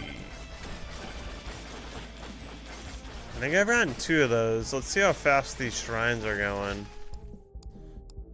Gamer goggles increase damage the lower your HP is. I might as well, right? Shit happens when you party naked.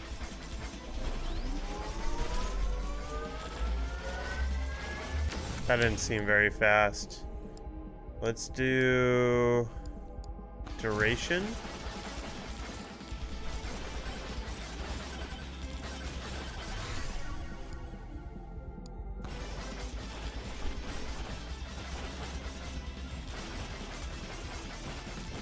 Gotta go find that boss.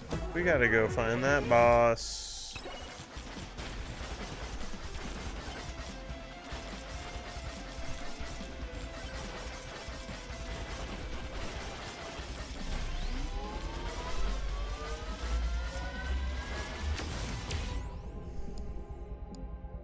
Projectile speed, dude. That's gonna be very nice.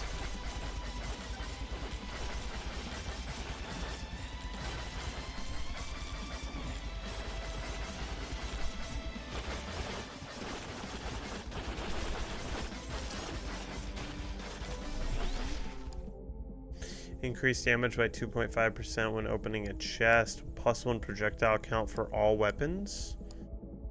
Standing still heals you. I wish I could buy all of these, but I can't. Plus, so does it have projectile count here? Projectile speed, size, duration. Projectile count is 14. So if I do that, now it's only, okay, it's, that's fine. Oh, hi. Oh wow, you have a lot of health, dude.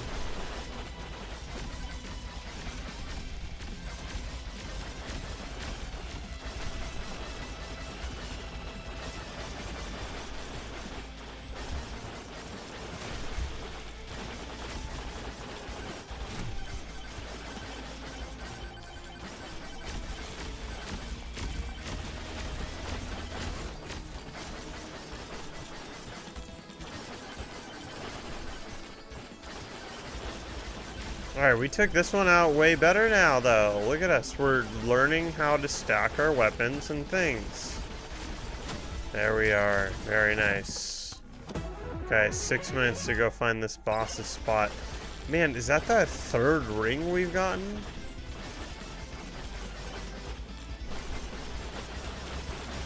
I think it is. Can I get, like, maybe a chest or something to go along with that?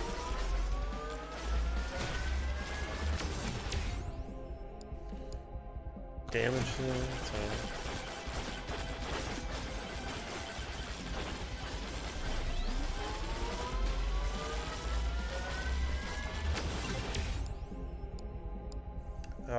okay.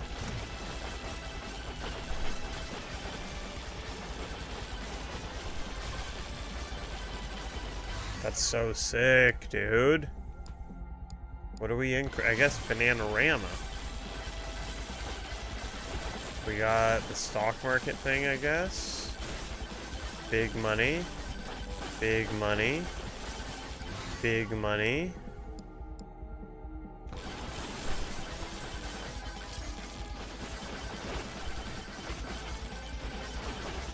Alright, now would be like the best time ever to get the magnet, which I think it's actually back near the spawn, but I actually need to go find the boss.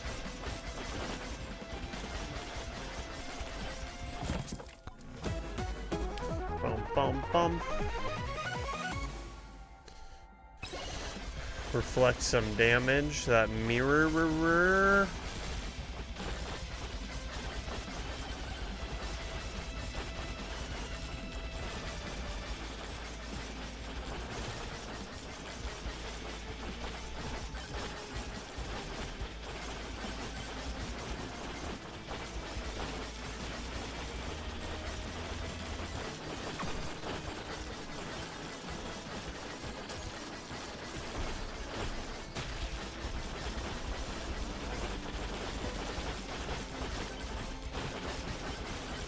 Okay, I'd really like as much time as I could get with the boss.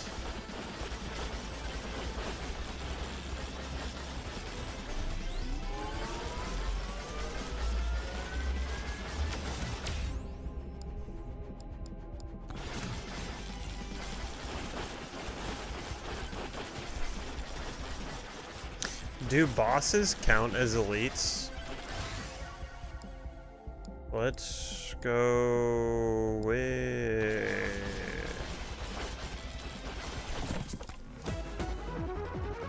Shit happens when you party naked. Yep.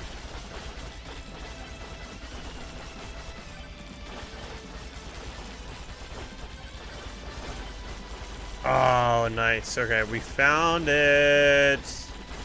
It is found. Alright, now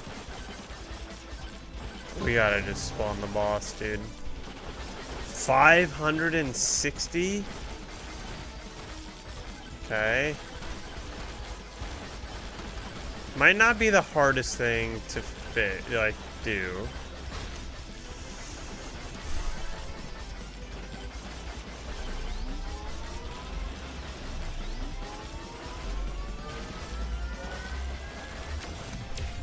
Okay. Gain 13.7 difficulty. I don't understand that. Is that what it sounds like? That's what I don't get.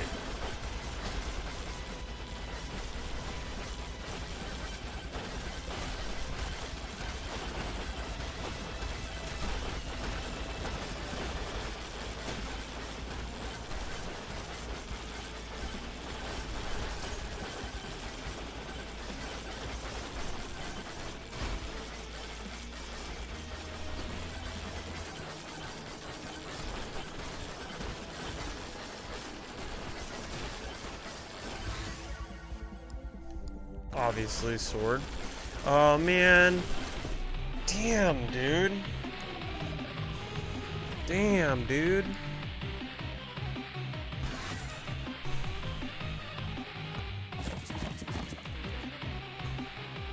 Damn, dude.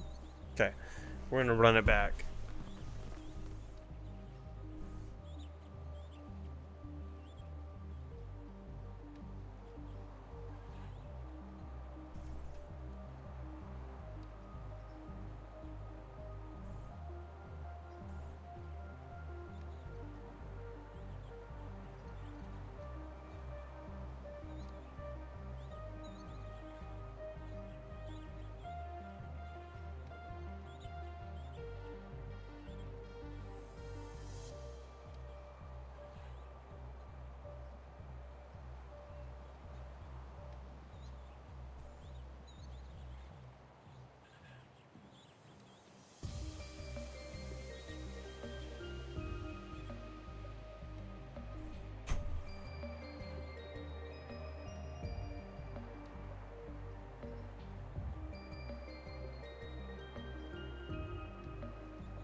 Let's beat the characters.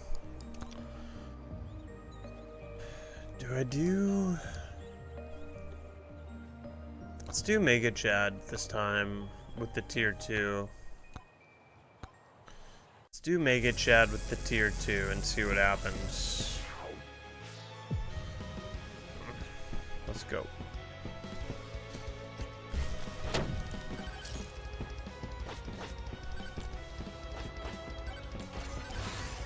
Alright, more aura.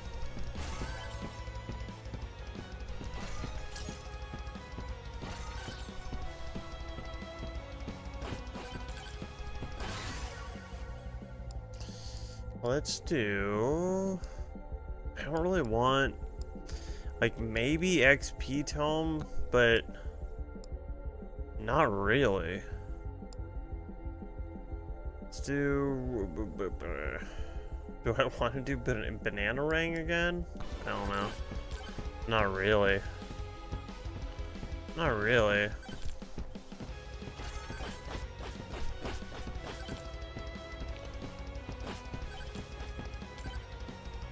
Let's see.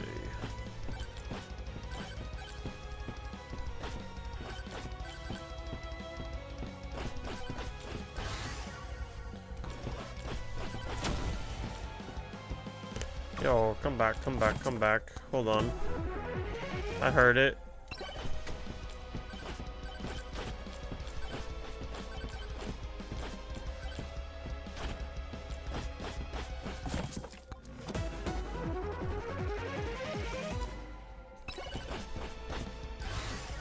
Wonder how much money I am getting by walking around. Damage tome.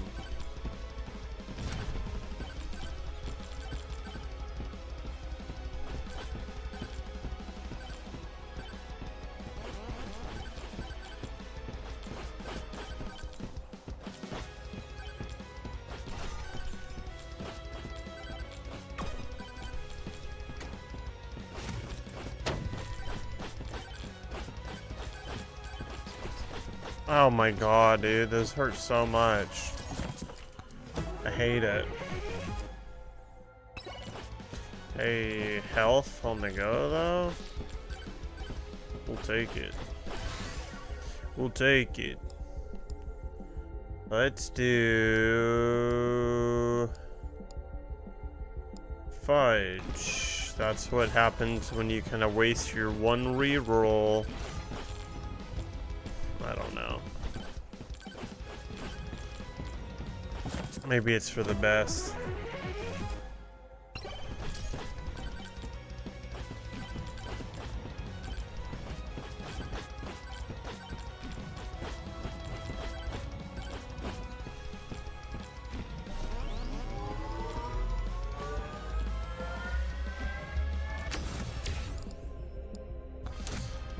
Do some HP regen.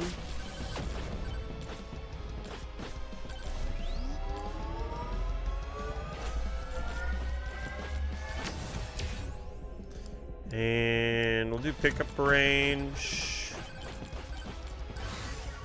Damage. So we still have a tome we can get. Fuck.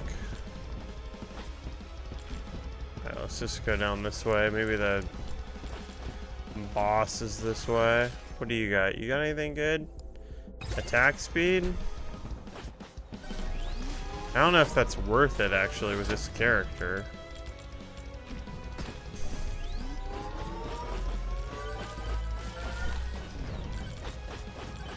God damn, man.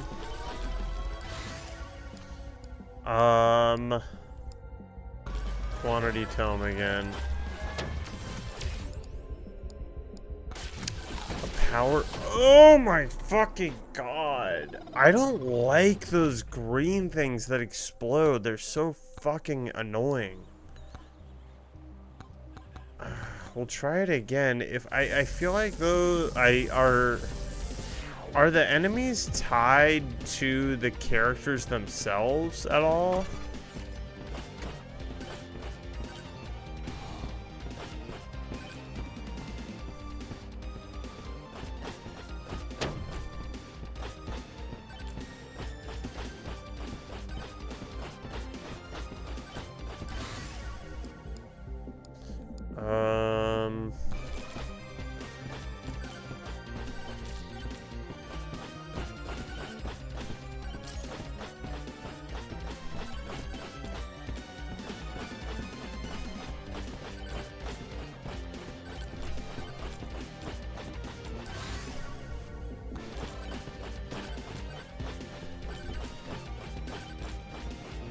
There we go. Okay.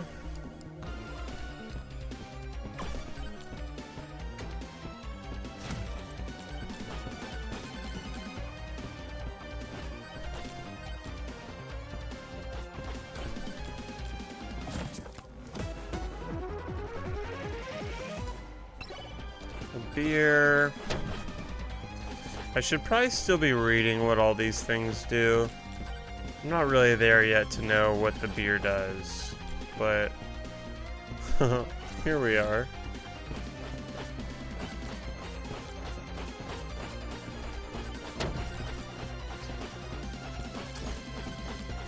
Oh my god, come on, man. Come on, man.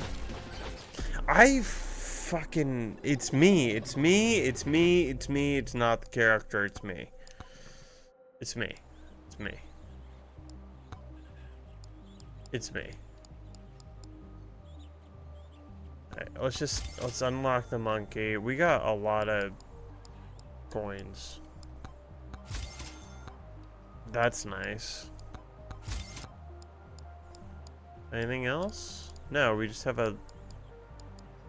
Oh yeah, there's all this stuff. Okay. Luck tome. Pickup range. We almost have all the tomes. That was quick. That was quick. Shop. Oh, we got all these. Kind of forgot about these. Skip level up offers. Oh, so you do once. Okay, okay. Carry more. Oh my god, weapons. Okay. Okay, okay, okay, okay, okay. That's nice. That's nice. Let's do Fox. We've run so much with Fox. So let's try tier 2 again with Fox. I want to beat tier 2. Let's do tier 2 with Fox and see what happens. Oh, nice. We have the enemy just like right here. Right? Okay. Perfect. It's already on the map. I love that. 20% damage at the cost of 5 max HP, or increase max HP by 25. Let's do more damage.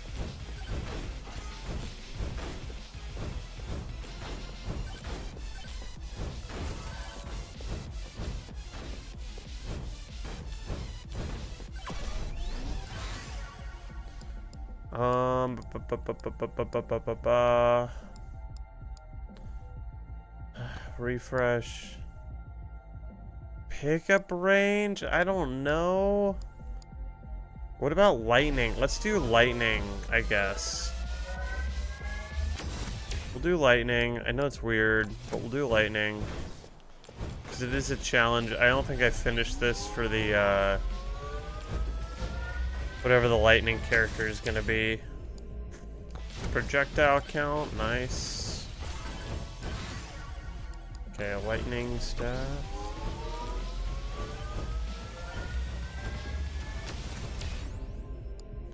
Projectile count.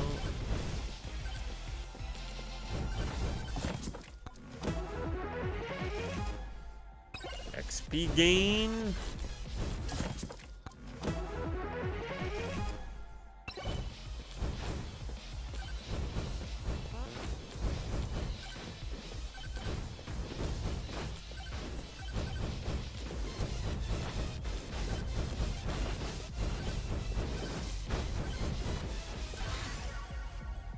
Okay, projectile speed tone. We'll do that. Maybe projectile speed and damage.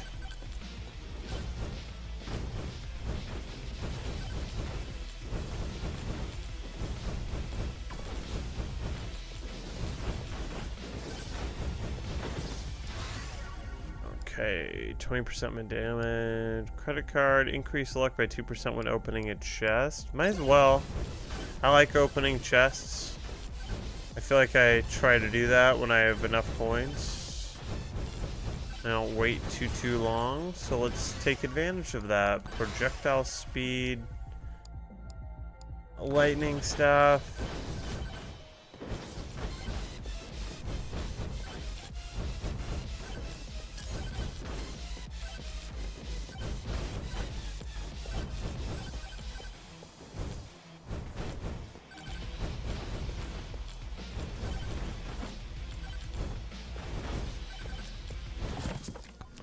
I gotta avoid those guys. Moldy cheese. Thank you. 115.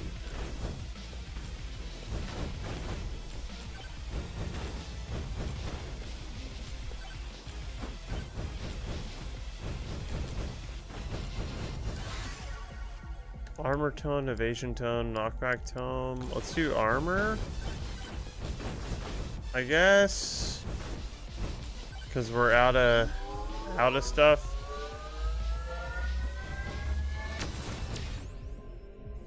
It's pretty sick.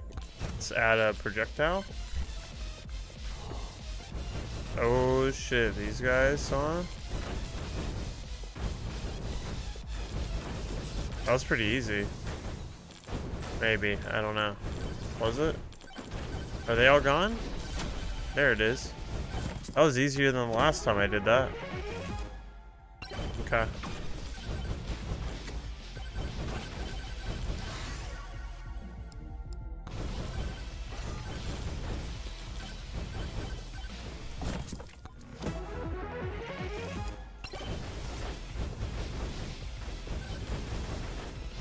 Oh yeah, we're doing good. We're doing good. That was quick. Okay. That was quick, and we haven't even really taken on anything too much yet.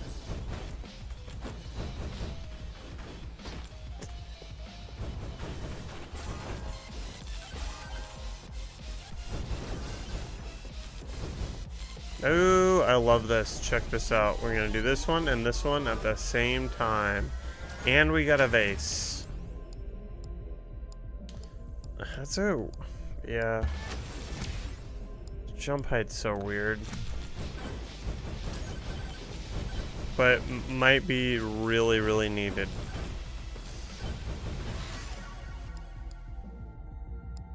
More gold from killing enemies? Will do. Jump height again? No, let's do size. I want to do jump height really bad, but we'll have to do size. Wow.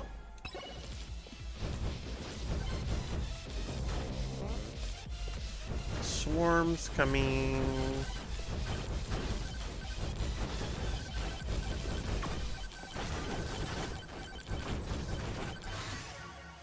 Lightning.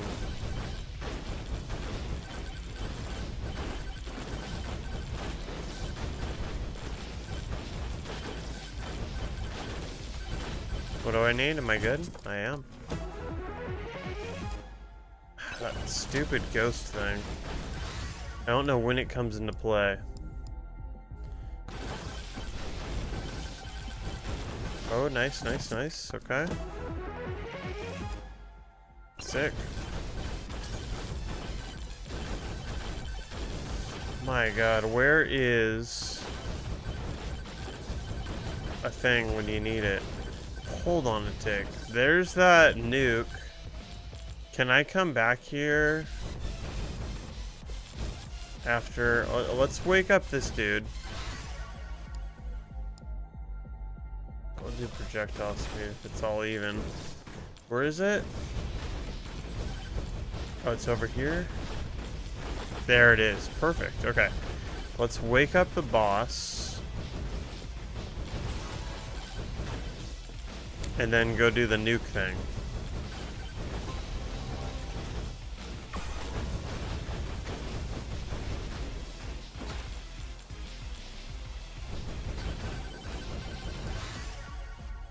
Armor, please.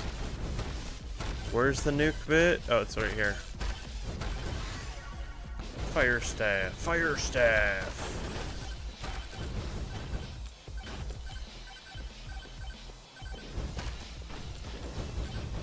Where is he? There he is. Perfect.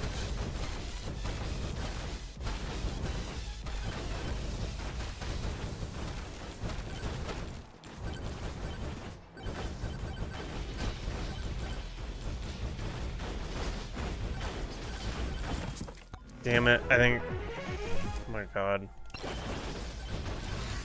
My god.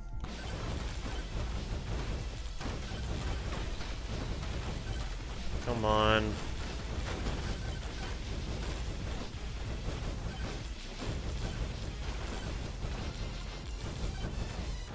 Get him.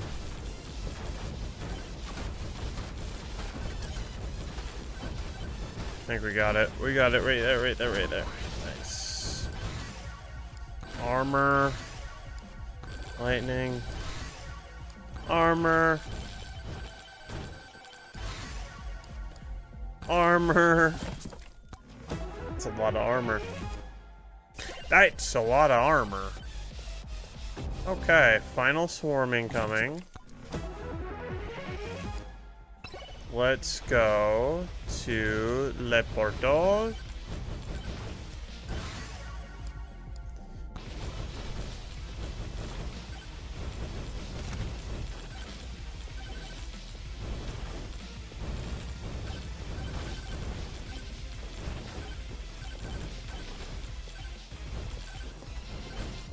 I don't feel incredibly confident going into here, but I don't exactly know why. Cause I'm getting things done pretty quick, and with some damage and other buffs and stuff, like, there's a chance we do okay. There's a chance there's a win here.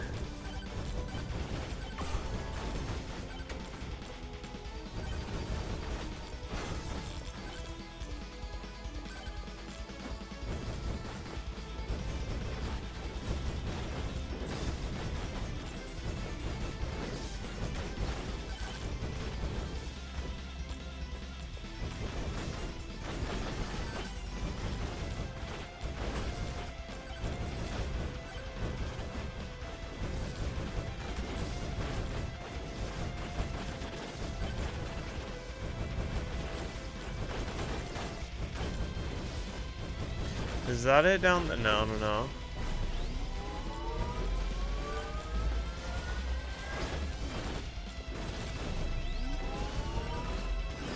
Dude, what the hell? Not worth it. Not worth it, dog. Didn't even see that going on. Didn't even see what I was walking into, dude. Didn't even see what I was walking into, dude. Come on.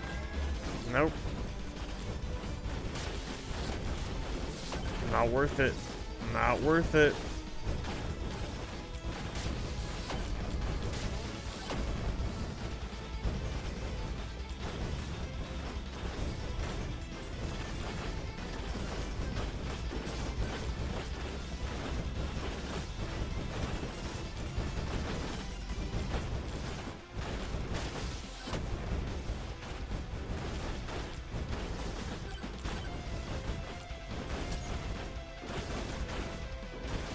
Where is it?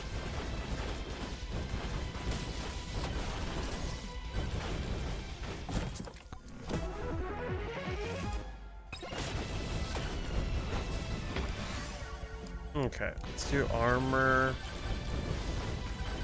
Oh, where is it? Where is it? Let's do that stuff. Okay.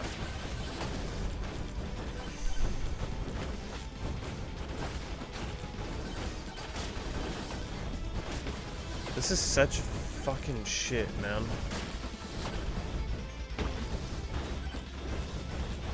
Where's the boss? Did I? Okay.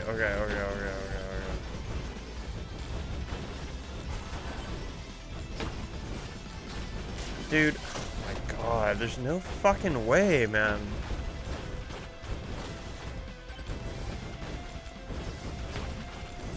Dude, oh my god, I'm the swarm isn't even here yet. So stupid, dude.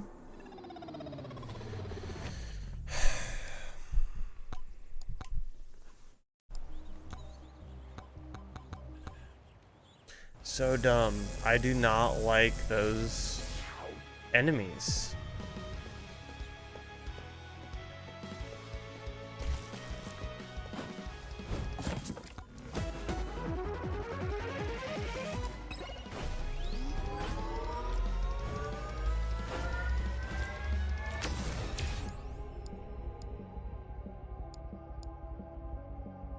All these are okay.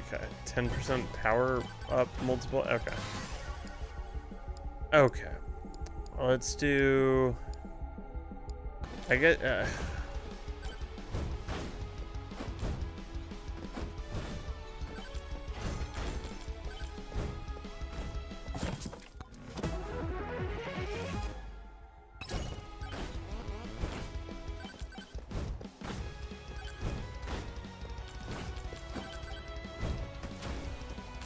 Hey, baby, boy.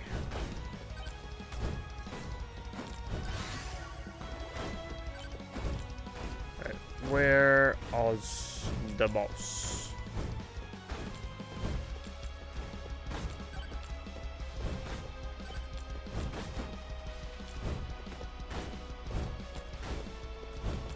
There's a lot of goodies right here.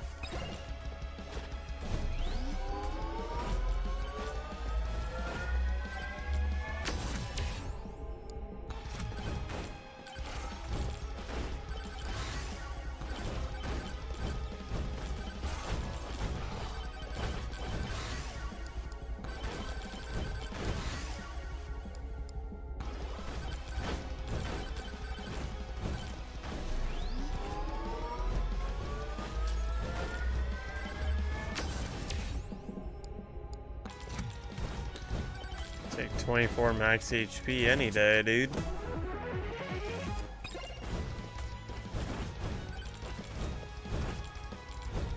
There's a gold chest.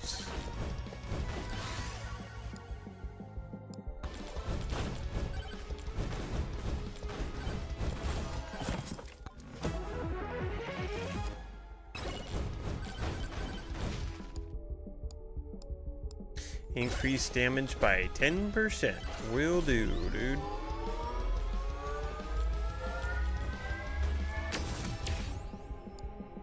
And 10% damage to elites. I like that.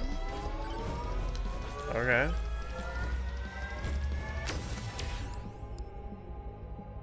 Okay.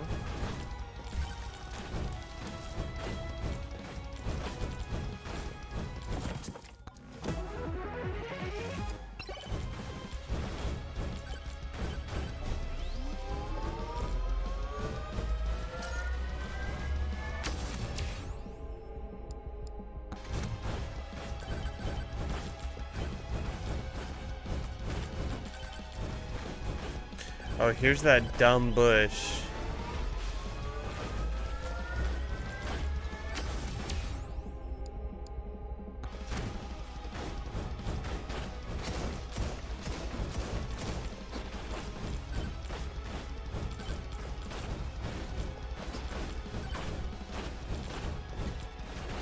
Oh, fuck off, man. God damn it. Oh, that stupid bush, bro. That stupid bush, bro. Oh, man. That's fine. That's fine. I'm good. I'm good, dude.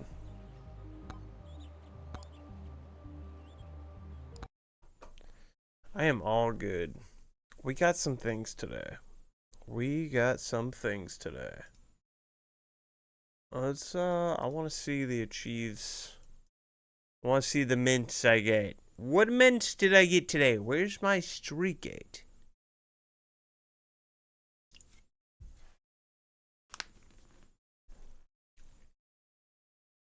Moist. It says I only got 3. Oh, yeah. You know why? Because for some reason, Steam achievements, true Steam achievements, they don't go into a big rush for... What is this sorted by? I guess recent Recents. Yeah, Silent Hill for some reason isn't on the site right away. I guess people just gotta fill in the stuff, right? It might not be automatic. May not be automatic. But 3 more at least for the old counter. Tomorrow, assuming I remember and do it, get into that third space, that third place, which is cool. It's fun. It's exciting, I guess, for me. Probably not for you. Probably couldn't care less. That's fine. That's fine. That's fine. Megabank has such a weird art for their header versus the game. It's so different. Yeah. But I think it kind of works for its style, for that almost internet meme style it has. Well, I'm going to call it there. I hope everyone has a wonderful weekend. We'll be back on Monday with probably more Silent Hill, maybe another some roguelike, more Silent Hill. Party time, USA. Have a great one, everybody. Thanks for watching. Have a great weekend. Peace out. Vacuuming sucks. Taking out the trash. How about these ones? Okay, this one's easy. Cleaning the kitchen. How about this one, dude? Cleaning the bathroom. Dude, talk about a worse, like, that is the worst chore in the world because, I mean, the list is so